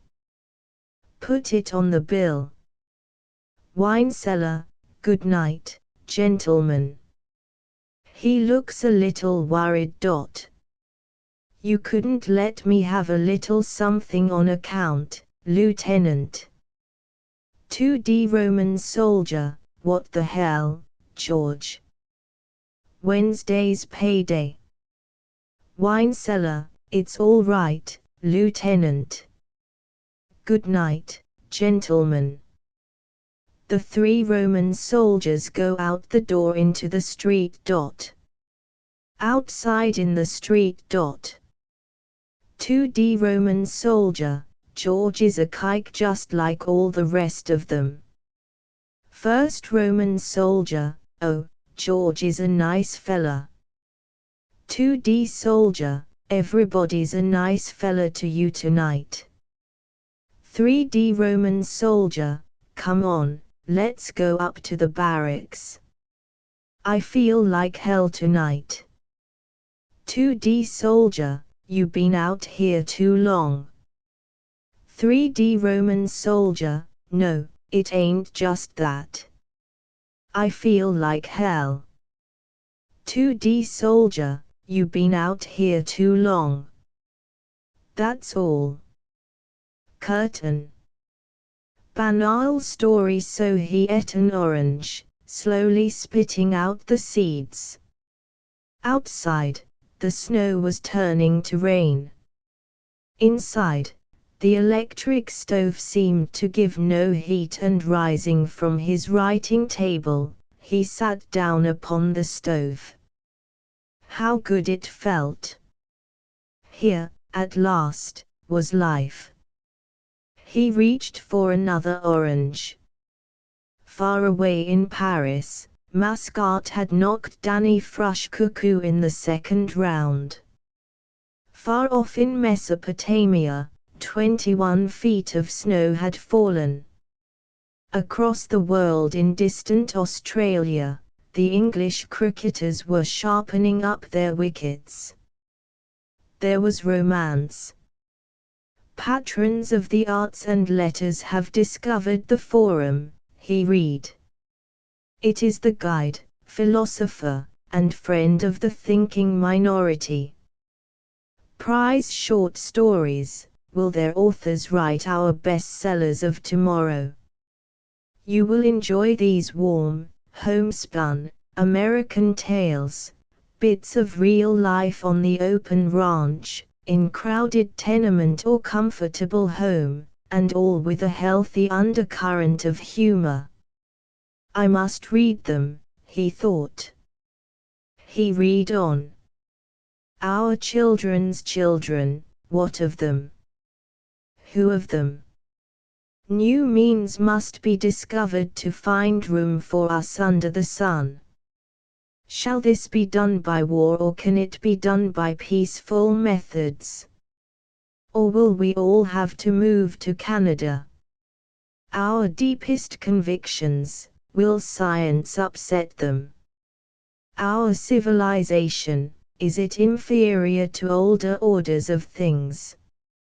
And meanwhile, in the far-off dripping jungles of Yucatan, sounded the chopping of the axes of the gum choppers. Do we want big men, or do we want them cultured?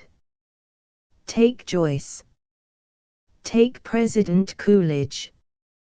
What star must our college students aim at? There is Jack Britton. There is Dr. Henry Van Dyke. Can we reconcile the two? Take the case of young Stribling. And what of our daughters who must make their own soundings? Nancy Hawthorne is obliged to make her own soundings in the sea of life. Bravely and sensibly she faces the problems which come to every girl of 18. It was a splendid booklet.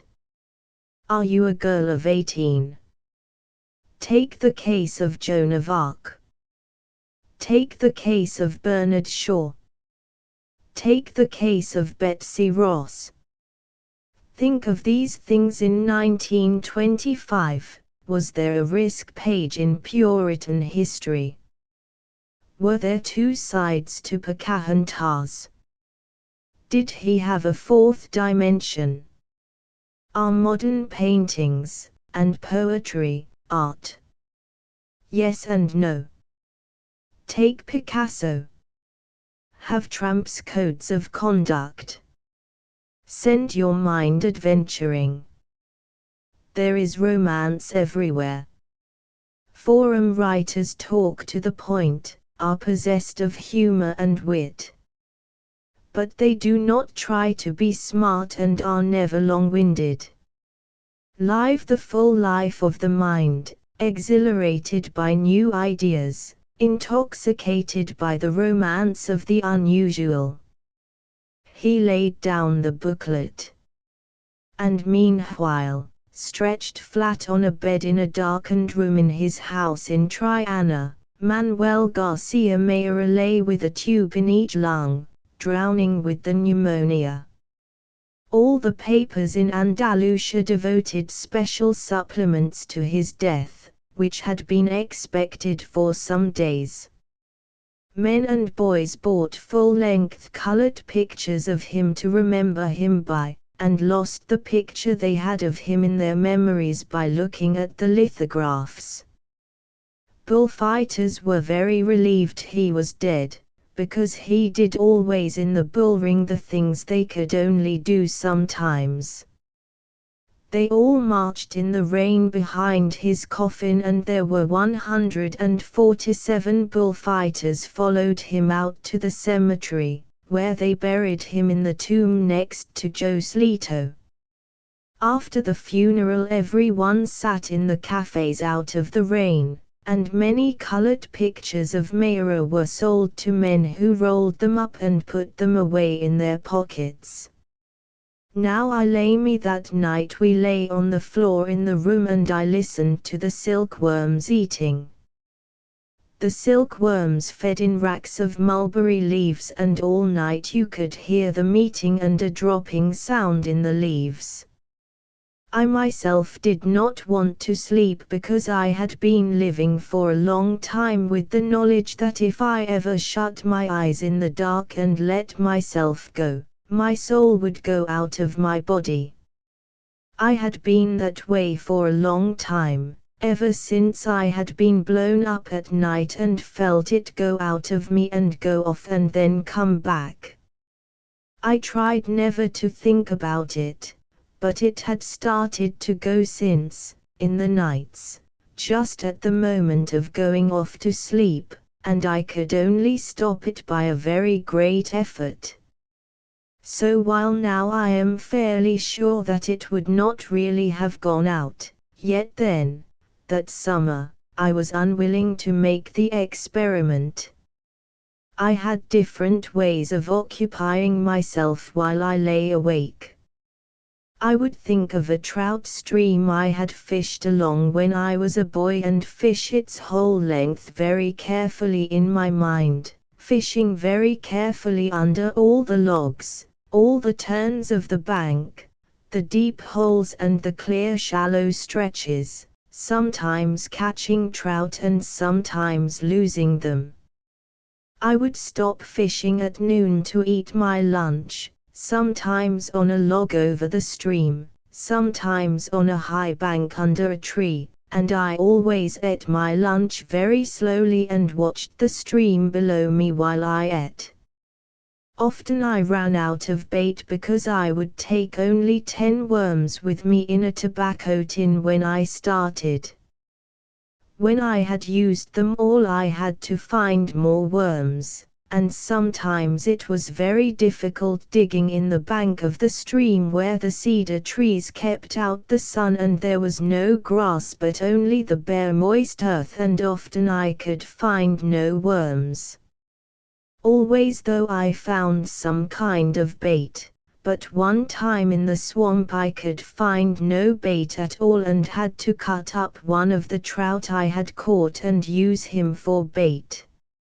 Sometimes I found insects in the swamp meadows, in the grass or under ferns, and used them. There were beetles and insects with legs like grass stems, and grubs in old rotten logs, white grubs with brown pinching heads that would not stay on the hook and emptied into nothing in the cold water, and wood ticks under logs where sometimes I found angleworms that slipped into the ground as soon as the log was raised. Once I used a salamander from under an old log. The salamander was very small and neat and agile and a lovely color. He had tiny feet that tried to hold on to the hook, and after that one time I never used a salamander, although I found them very often. Nor did I use crickets, because of the way they acted about the hook. Sometimes the stream ran through an open meadow, and in the dry grass I would catch grasshoppers and use them for bait, and sometimes I would catch grasshoppers and toss them into the stream and watch them float along swimming on the stream and circling on the surface as the current took them and then disappear as a trout rose. Sometimes I would fish 4 or 5 different streams in the night, starting as near as I could get to their source and fishing them downstream. When I had finished too quickly and the time did not go, I would fish the stream over again, starting where it emptied into the lake and fishing back upstream, trying for all the trout I had missed coming down. Some nights too I made up streams, and some of them were very exciting, and it was like being awake and dreaming. Some of those streams I still remember and think that I have fished in them, and they are confused with streams I really know. I gave them all names and went to them on the train and sometimes walked 4 miles to get to them. But some nights I could not fish, and on those nights I was cold awake and said my prayers over and over and tried to pray for all the people I had ever known.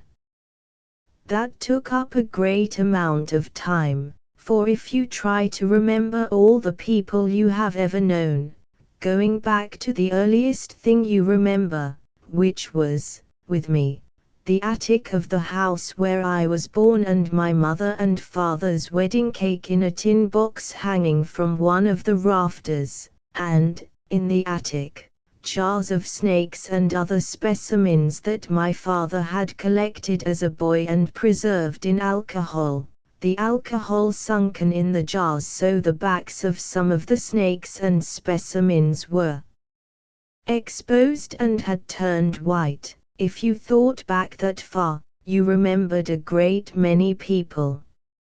If you prayed for all of them, saying a Hail Mary and an Our Father for each one, it took a long time and finally it would be light, and then you could go to sleep, if you were in a place where you could sleep in the daylight. On those nights I tried to remember everything that had ever happened to me, starting with just before I went to the war and remembering back from one thing to another. I found I could only remember back to that attic in my grandfather's house. Then I would start there and remember this way again, until I reached the war. I remembered, after my grandfather died we moved away from that house and to a new house designed and built by my mother. Many things that were not to be moved were burned in the backyard, and I remember those jars from the attic being thrown in the fire, and how they popped in the heat and the fire flamed up from the alcohol. I remember the snakes burning in the fire in the backyard. But there were no people in that, only things. I could not remember who burned the things even, and I would go on until I came to people and then stop and pray for them. About the new house I remembered how my mother was always cleaning things out and making a good clearance. One time when my father was away on a hunting trip she made a good thorough cleaning out in the basement and burned everything that should not have been there. When my father came home and got down from his buggy and hitched the horse, the fire was still burning in the road beside the house. I went out to meet him. He handed me his shotgun and looked at the fire. "What's this?" he asked. "I've been cleaning out the basement, dear," my mother said from the porch. She was standing there smiling, to meet him. My father looked at the fire and kicked at something. Then he leaned over and picked something out of the ashes. "Get a rake, Nick," he said to me. I went to the basement and brought a rake, and my father raked very carefully in the ashes. He raked out stone axes and stone skinning knives and tools for making arrowheads and pieces of pottery and many arrowheads. They had all been blackened and chipped by the fire. My father raked them all out very carefully and spread them on the grass by the road. His shotgun in its leather case and his game bags were on the grass where he had left them when he stepped down from the buggy. "Take the gun and the bags in the house, Nick, and bring me a paper," he said. My mother had gone inside the house. I took the shotgun, which was heavy to carry and banged against my legs, and the 2 game bags and started toward the house. "Take them one at a time," my father said. "Don't try and carry too much at once." I put down the game bags and took in the shotgun and brought out a newspaper from the pile in my father's office. My father spread all the blackened, chipped stone implements on the paper and then wrapped them up. "The best arrowheads went all to pieces," he said. He walked into the house with the paper package and I stayed outside on the grass with the 2 game bags. After a while I took them in. In remembering that, there were only 2 people, so I would pray for them both. Some nights, though, I could not remember my prayers even. I could only get as far as on earth as it is in heaven and then have to start all over and be absolutely unable to get past that. Then I would have to recognize that I could not remember and give up saying my prayers that night and try something else. So on some nights I would try to remember all the animals in the world by name, and then the birds, and then fishes, and then countries and cities, and then kinds of food, and the names of all the streets I could remember in Chicago. And when I could not remember anything at all anymore I would just listen. and I do not remember a night on which you could not hear things. If I could have a light, I was not afraid to sleep, because I knew my soul would only go out of me if it were dark. So, of course, many nights I was where I could have a light, and then I slept because I was nearly always tired and often very sleepy. And I am sure many times too that I slept without knowing it, but I never slept knowing it, and on this night I listened to the silkworms. You can hear silkworms eating very clearly in the night, and I lay with my eyes open and listened to them. There was only one other person in the room, and he was awake too. I listened to him being awake for a long time. He could not lie as quietly as I could because, perhaps, he had not had as much practice being awake. We were lying on blankets spread over straw, and when he moved the straw was noisy, but the silkworms were not frightened by any noise we made and ate on steadily. There were the noises of night 7 kilometers behind the lines outside, but they were different from the small noises inside the room in the dark. The other man in the room tried lying quietly. Then he moved again. I moved too, so he would know I was awake. He had lived 10 years in Chicago. They had taken him for a soldier in 1914 when he had come back to visit his family, and they had given him to me for an orderly because he spoke English. I heard him listening, so I moved again in the blankets. "Can't you sleep, Signor Tenente?" he asked. "No, I can't sleep, either." "What's the matter?" "I don't know. I can't sleep." "You feel all right?" "Sure. I feel good. I just can't sleep." "You want to talk a while?" I asked. "Sure. What can you talk about in this damn place?" "This place is pretty good," I said. "Sure," he said. "It's all right." "Tell me about out in Chicago," I said. "Oh," he said, "I told you all that once." "Tell me about how you got married." "I told you that." "Was the letter you got Monday from her?" "Sure. She writes me all the time. She's making good money with the place." "You'll have a nice place when you go back." "Sure. She runs it fine. She's making a lot of money." "Don't you think we'll wake them up, talking?" I asked. "No. They can't hear. Anyway, they sleep like pigs." "I'm different," he said. "I'm nervous." "Talk quiet," I said. "Want a smoke?" We smoked skillfully in the dark. "You don't smoke much, Signor Tenente." "No. I've just about cut it out." "Well," he said, "it don't do you any good, and I suppose you get so you don't miss it." Did you ever hear a blind man won't smoke because he can't see the smoke come out?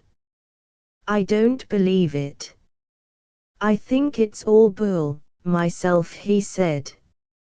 "I just heard it somewhere. You know how you hear things." We were both quiet and I listened to the silkworms. "You hear those damn silkworms?" he asked. "You can hear them chew." "It's funny," I said. "Say, Signor Tenente, Is there something really the matter that you can't sleep? I never see you sleep. You haven't slept nights ever since I been with you. I don't know, John, I said. I got in pretty bad shape along early last spring and at night it bothers me. Just like I am, he said. I shouldn't have ever got in this war. I'm too nervous. Maybe it will get better. Say, Senior Tenant, what did you get in this war for, anyway? I don't know, John. I wanted to, then. Wanted to, he said. That's a hell of a reason. We oughtn't to talk out loud, I said. They sleep just like pigs, he said. They can't understand the English language, anyway. They don't know a damn thing. What are you going to do when it's over and we go back to the States? I'll get a job on a paper. In Chicago. Maybe. Do you ever read what this fellow Brisbane writes? My wife cuts it out for me and sends it to me. Sure. Did you ever meet him? No, but I've seen him. I'd like to meet that fellow. He's a fine writer. My wife don't read English, but she takes the paper just like when I was home and she cuts out the editorials and the sport page and sends them to me. How are your kids? They're fine. One of the girls is in the 4th grade now. You know, Senior Tenant, if I didn't have the kids I wouldn't be your orderly now. They'd have made me stay in the line all the time. I'm glad you've got them. So am I. They're fine kids, but I want a boy. 3 girls and no boy. That's a hell of a note. Why don't you try and go to sleep? No, I can't sleep now. I'm wide awake now, Senior Tenant. Say, I'm worried about you not sleeping though. It'll be all right, John. Imagine a young fellow like you not to sleep. I'll get all right. It just takes a while. You got to get all right.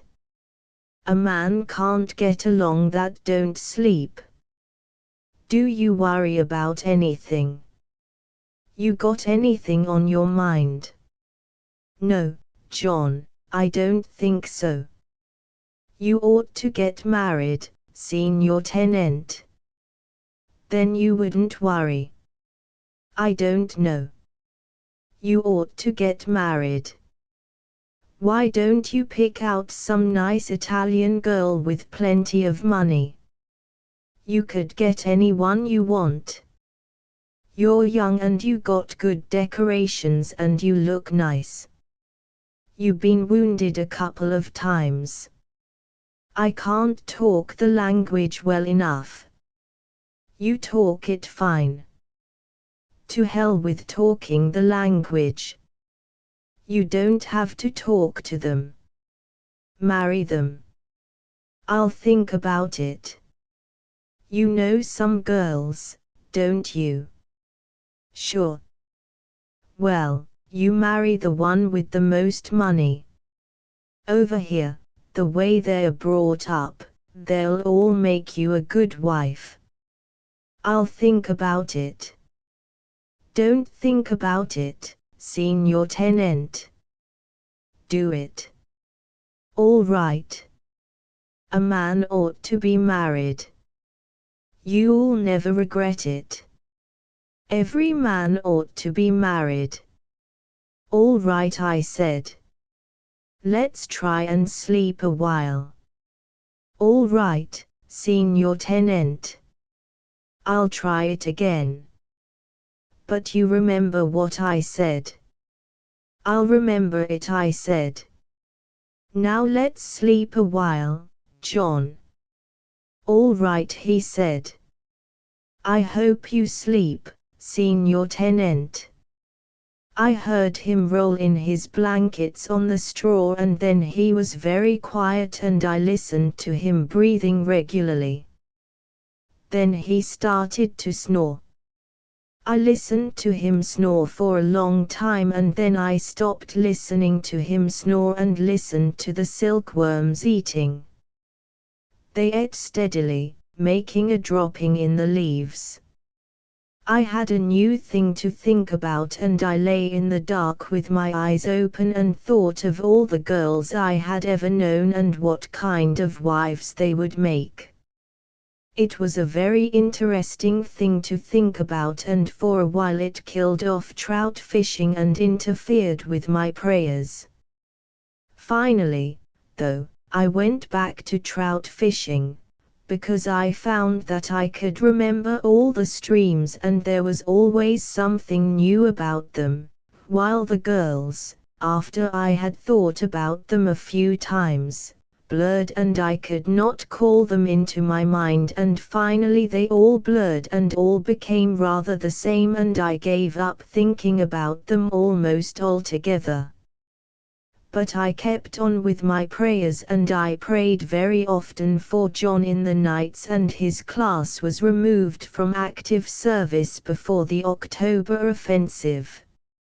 I was glad he was not there, because he would have been a great worry to me. He came to the hospital in Milan to see me several months after and was very disappointed that I had not yet married, and I know he would feel very badly if he knew that, so far, I have never married. He was going back to America and he was very certain about marriage and knew it would fix up everything. Transcriber notes: misspelled words and printer errors have been corrected. Where multiple spellings occur, majority use has been employed. Punctuation has been maintained except where obvious printer errors occur. A cover was created for this ebook. Asterisk asterisk asterisk end of the Project Gutenberg ebook Men Without Women asterisk asterisk asterisk updated editions will replace the previous one, the old editions will be renamed. Creating the works from print editions not protected by U.S. copyright law means that no one owns a United States copyright in these works, so the Foundation, and you, can copy and distribute it in the United States without permission and without paying copyright royalties. Special rules, set forth in the general terms of use part of this license, apply to copying and distributing Project Gutenberg trademark symbol electronic works to protect the Project Gutenberg trademark symbol concept and trademark. Project Gutenberg is a registered trademark, and may not be used if you charge for an ebook, except by following the terms of the trademark license, including paying royalties for use of the Project Gutenberg trademark. If you do not charge anything for copies of this ebook, complying with the trademark license is very easy. You may use this ebook for nearly any purpose, such as creation of derivative works, reports, performances and research. Project Gutenberg ebooks may be modified and printed and given away. You may do practically anything in the United States with ebooks not protected by U.S. copyright law. Redistribution is subject to the trademark license, especially commercial redistribution. Start. Full license. The full Project Gutenberg license. Please read this before you distribute or use this work to protect the Project Gutenberg trademark symbol mission of promoting the free distribution of electronic works. By using or distributing this work, or any other work associated in any way with the phrase Project Gutenberg, you agree to comply with all the terms of the full Project Gutenberg trademark symbol license available with this file or online at www.gutenberg.org/license. Section 1.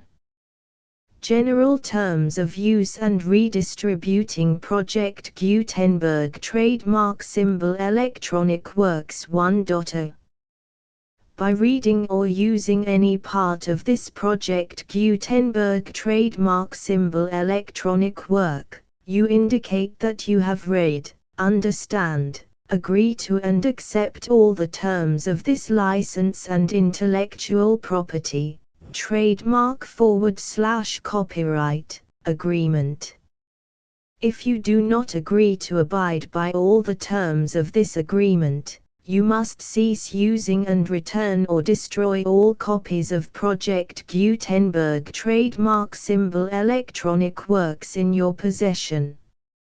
If you paid a fee for obtaining a copy of or access to a Project Gutenberg trademark symbol electronic work and you do not agree to be bound by the terms of this agreement, you may obtain a refund from the person or entity to whom you paid the fee as set forth in paragraph 1.e.8. 1.b. Project Gutenberg is a registered trademark. It may only be used on or associated in any way with an electronic work by people who agree to be bound by the terms of this agreement. There are a few things that you can do with most Project Gutenberg trademark symbol electronic works even without complying with the full terms of this agreement. See paragraph 1.c below. There are a lot of things you can do with Project Gutenberg trademark symbol electronic works if you follow the terms of this agreement and help preserve free future access to Project Gutenberg trademark symbol electronic works. See paragraph 1.e below. 1.c. The Project Gutenberg Literary Archive Foundation, the Foundation or PGLAF, owns a compilation copyright in the collection of Project Gutenberg trademark symbol electronic works. Nearly all the individual works in the collection are in the public domain in the United States. If an individual work is unprotected by copyright law in the United States and you are located in the United States, we do not claim a right to prevent you from copying, distributing, performing, displaying or creating derivative works based on the work as long as all references to Project Gutenberg are removed. Of course, we hope that you will support the Project Gutenberg trademark symbol mission of promoting free access to electronic works by freely sharing Project Gutenberg trademark symbol works in compliance with the terms of this agreement for keeping the Project Gutenberg trademark symbol name associated with the work. You can easily comply with the terms of this agreement by keeping this work in the same format with its attached full Project Gutenberg trademark symbol license when you share it without charge with others. 1.d. The copyright laws of the place where you are located also govern what you can do with this work. Copyright laws in most countries are in a constant state of change. If you are outside the United States, Check the laws of your country in addition to the terms of this agreement before downloading, copying, displaying, performing, distributing or creating derivative works based on this work or any other Project Gutenberg trademark symbol work. The Foundation makes no representations concerning the copyright status of any work in any country other than the United States. 1.e Unless you have removed all references to Project Gutenberg, 1.e.1. The following sentence, with active links to, or other immediate access to, the full Project Gutenberg trademark symbol license must appear prominently whenever any copy of a Project Gutenberg trademark symbol work, any work on which the phrase Project Gutenberg appears, or with which the phrase Project Gutenberg is associated, is accessed, displayed, performed, viewed, copied or distributed. This ebook is for the use of anyone anywhere in the United States and most other parts of the world at no cost and with almost no restrictions whatsoever.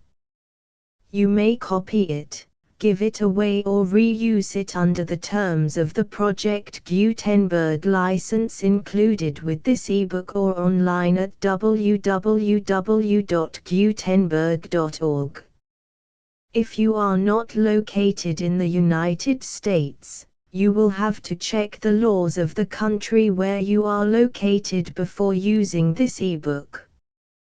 1.e.2. If an individual Project Gutenberg trademark symbol electronic work is derived from texts not protected by U.S. copyright law, does not contain a notice indicating that it is posted with permission of the copyright holder, the work can be copied and distributed to anyone in the United States without paying any fees or charges. If you are redistributing or providing access to a work with the phrase Project Gutenberg associated with or appearing on the work, you must comply either with the requirements of paragraphs 1.e.1 through 1.e.7 or obtain permission for the use of the work and the Project Gutenberg trademark symbol trademark as set forth in paragraphs 1.e.8 or 1.e.9. 1.e.3.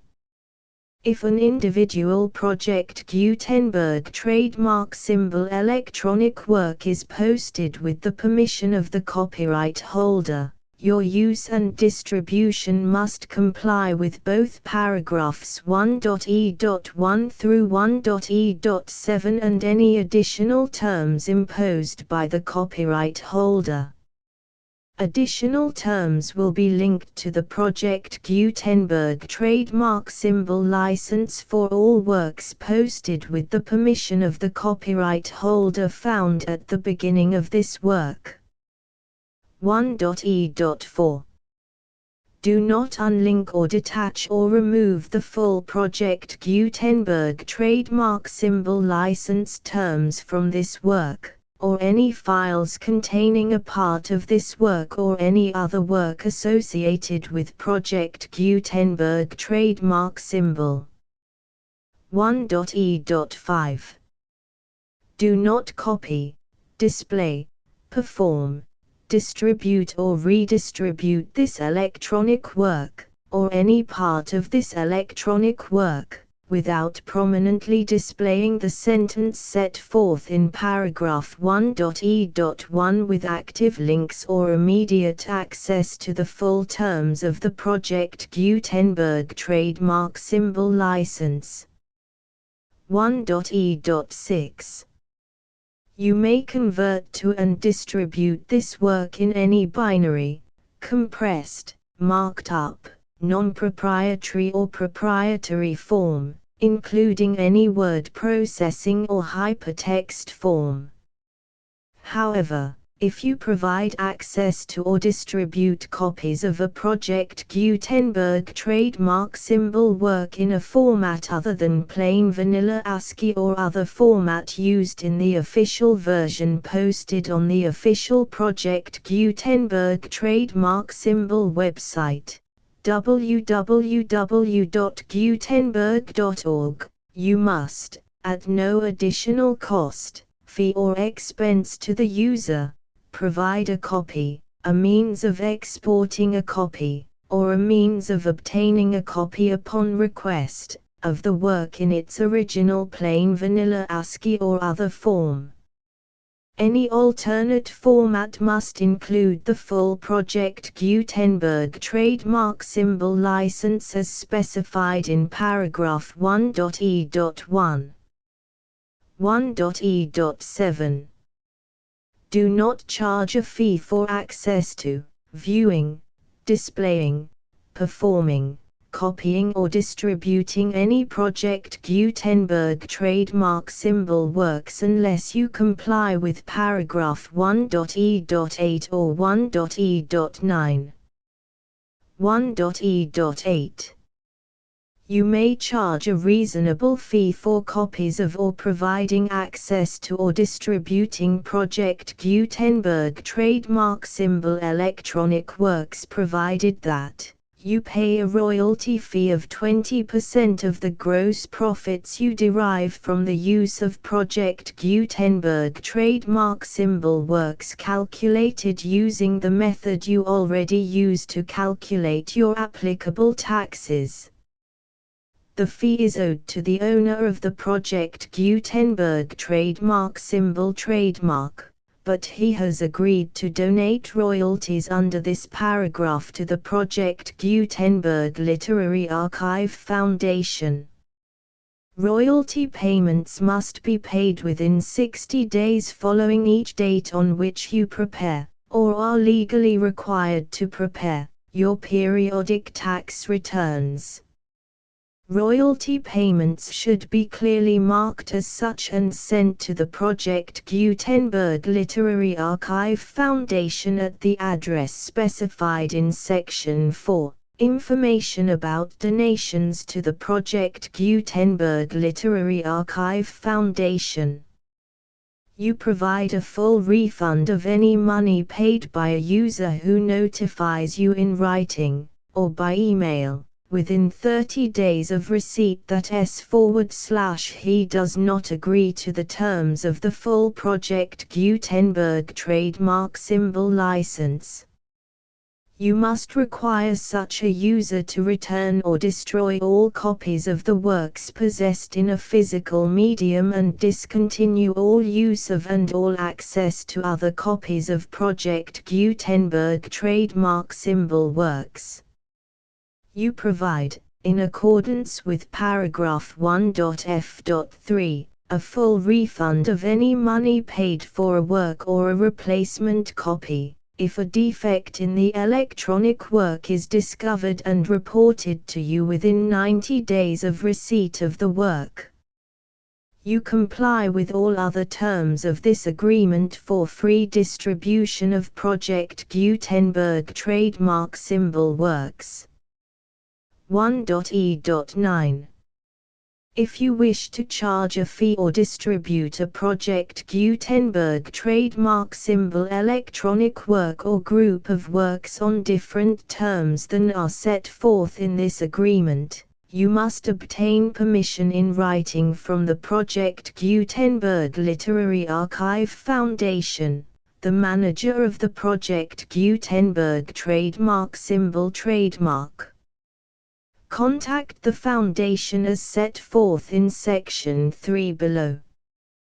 1.f1.f.1.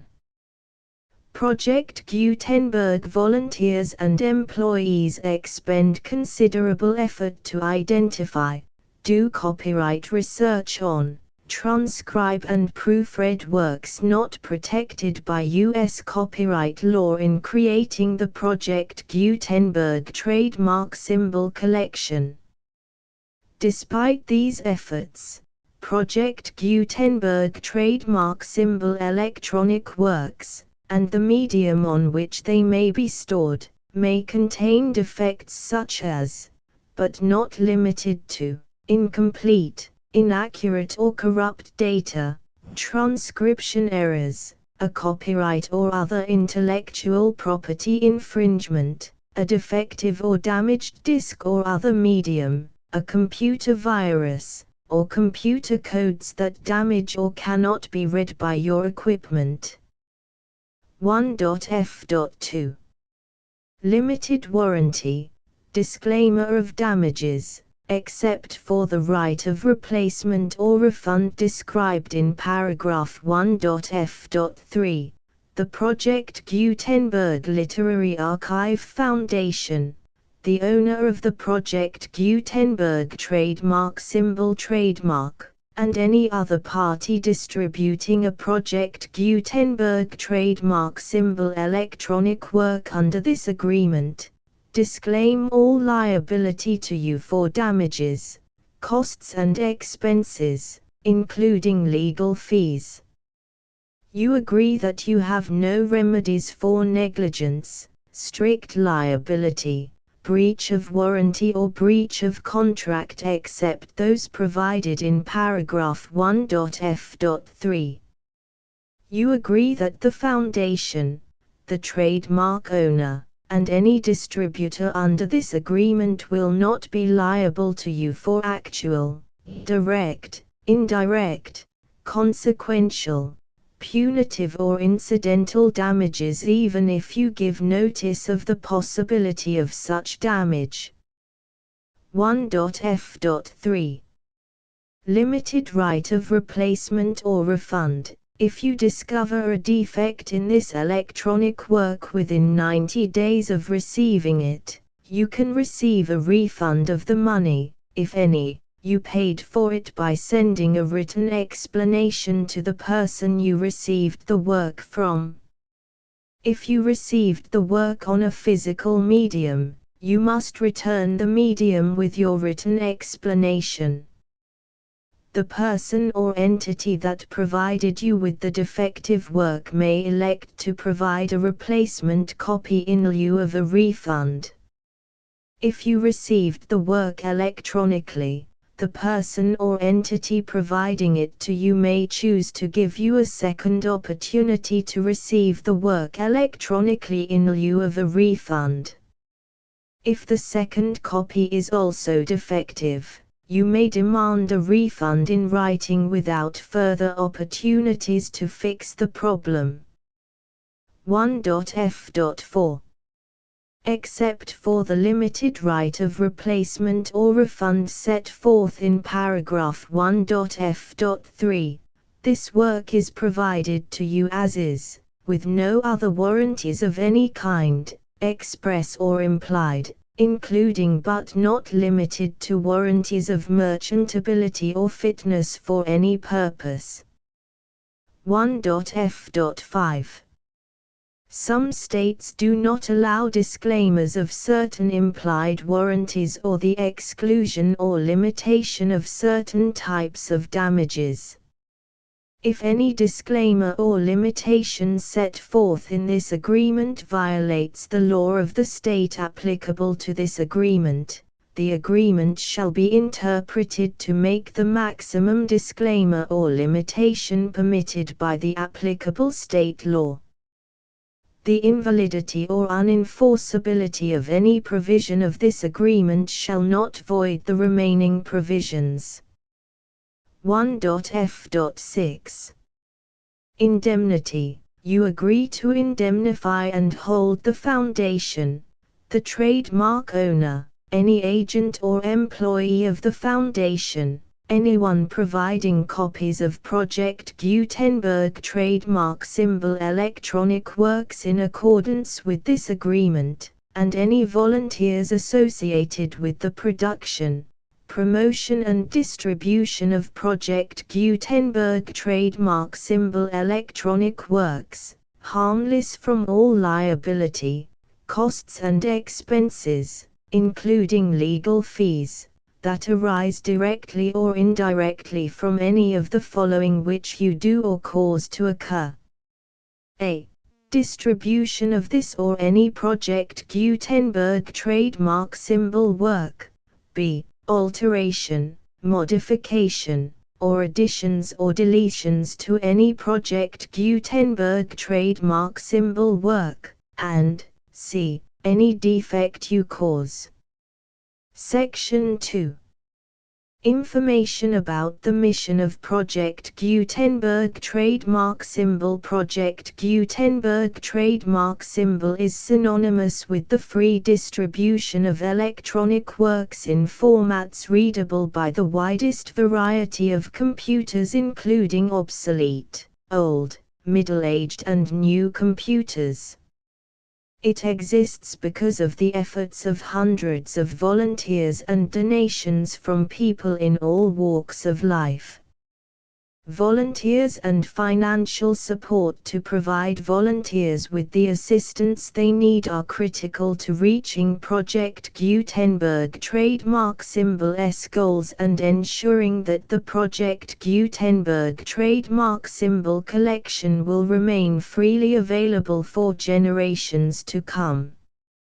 In 2001, the Project Gutenberg Literary Archive Foundation was created to provide a secure and permanent future for Project Gutenberg trademark symbol and future generations. To learn more about the Project Gutenberg Literary Archive Foundation and how your efforts and donations can help, see sections 3 and 4 and the Foundation information page at www.gutenberg.org. Section 3. Information about the Project Gutenberg Literary Archive Foundation. The Project Gutenberg Literary Archive Foundation is a non-profit 501(c)(3) educational corporation organized under the laws of the state of Mississippi and granted tax-exempt status by the Internal Revenue Service. The Foundation's IN or Federal Tax Identification Number is 64-6221541. Contributions to the Project Gutenberg Literary Archive Foundation are tax-deductible to the full extent permitted by U.S. federal laws and your state's laws. The Foundation's business office is located at 809 North 1500 West, Salt Lake City, UT 84116. 801-596-1887. Email contact links and up-to-date contact information can be found at the Foundation's website and official page at www.gutenberg.org/contact section 4. Information about donations to the Project Gutenberg Literary Archive Foundation. Project Gutenberg trademark symbol depends upon and cannot survive without widespread public support and donations to carry out its mission of increasing the number of public domain and licensed works that can be freely distributed in machine-readable form accessible by the widest array of equipment, including outdated equipment. Many small donations, $1 to $5,000, are particularly important to maintaining tax-exempt status with the IRS. The Foundation is committed to complying with the laws regulating charities and charitable donations in all 50 states of the United States. Compliance requirements are not uniform and it takes a considerable effort, much paperwork and many fees to meet and keep up with these requirements. We do not solicit donations in locations where we have not received written confirmation of compliance. To send donations or determine the status of compliance for any particular state, visit www.gutenberg.org/donate. While we cannot and do not solicit contributions from states where we have not met the solicitation requirements, we know of no prohibition against accepting unsolicited donations from donors in such states who approach us with offers to donate. International donations are gratefully accepted, but we cannot make any statements concerning tax treatment of donations received from outside the United States. U.S. laws alone swamp our small staff. Please check the Project Gutenberg web pages for current donation methods and addresses. Donations are accepted in a number of other ways, including checks, online payments and credit card donations. To donate, please visit www.gutenberg.org/donate. Section 5. General information about Project Gutenberg trademark symbol electronic works. Professor Michael S. Hart was the originator of the Project Gutenberg trademark symbol concept of a library of electronic works that could be freely shared with anyone. For 40 years, he produced and distributed Project Gutenberg trademark symbol ebooks with only a loose network of volunteer support. Project Gutenberg trademark symbol ebooks are often created from several printed editions, all of which are confirmed as not protected by copyright in the US unless a copyright notice is included. Thus, we do not necessarily keep ebooks in compliance with any particular paper edition. Most people start at our website, which has the main PG search facility, www.gutenberg.org.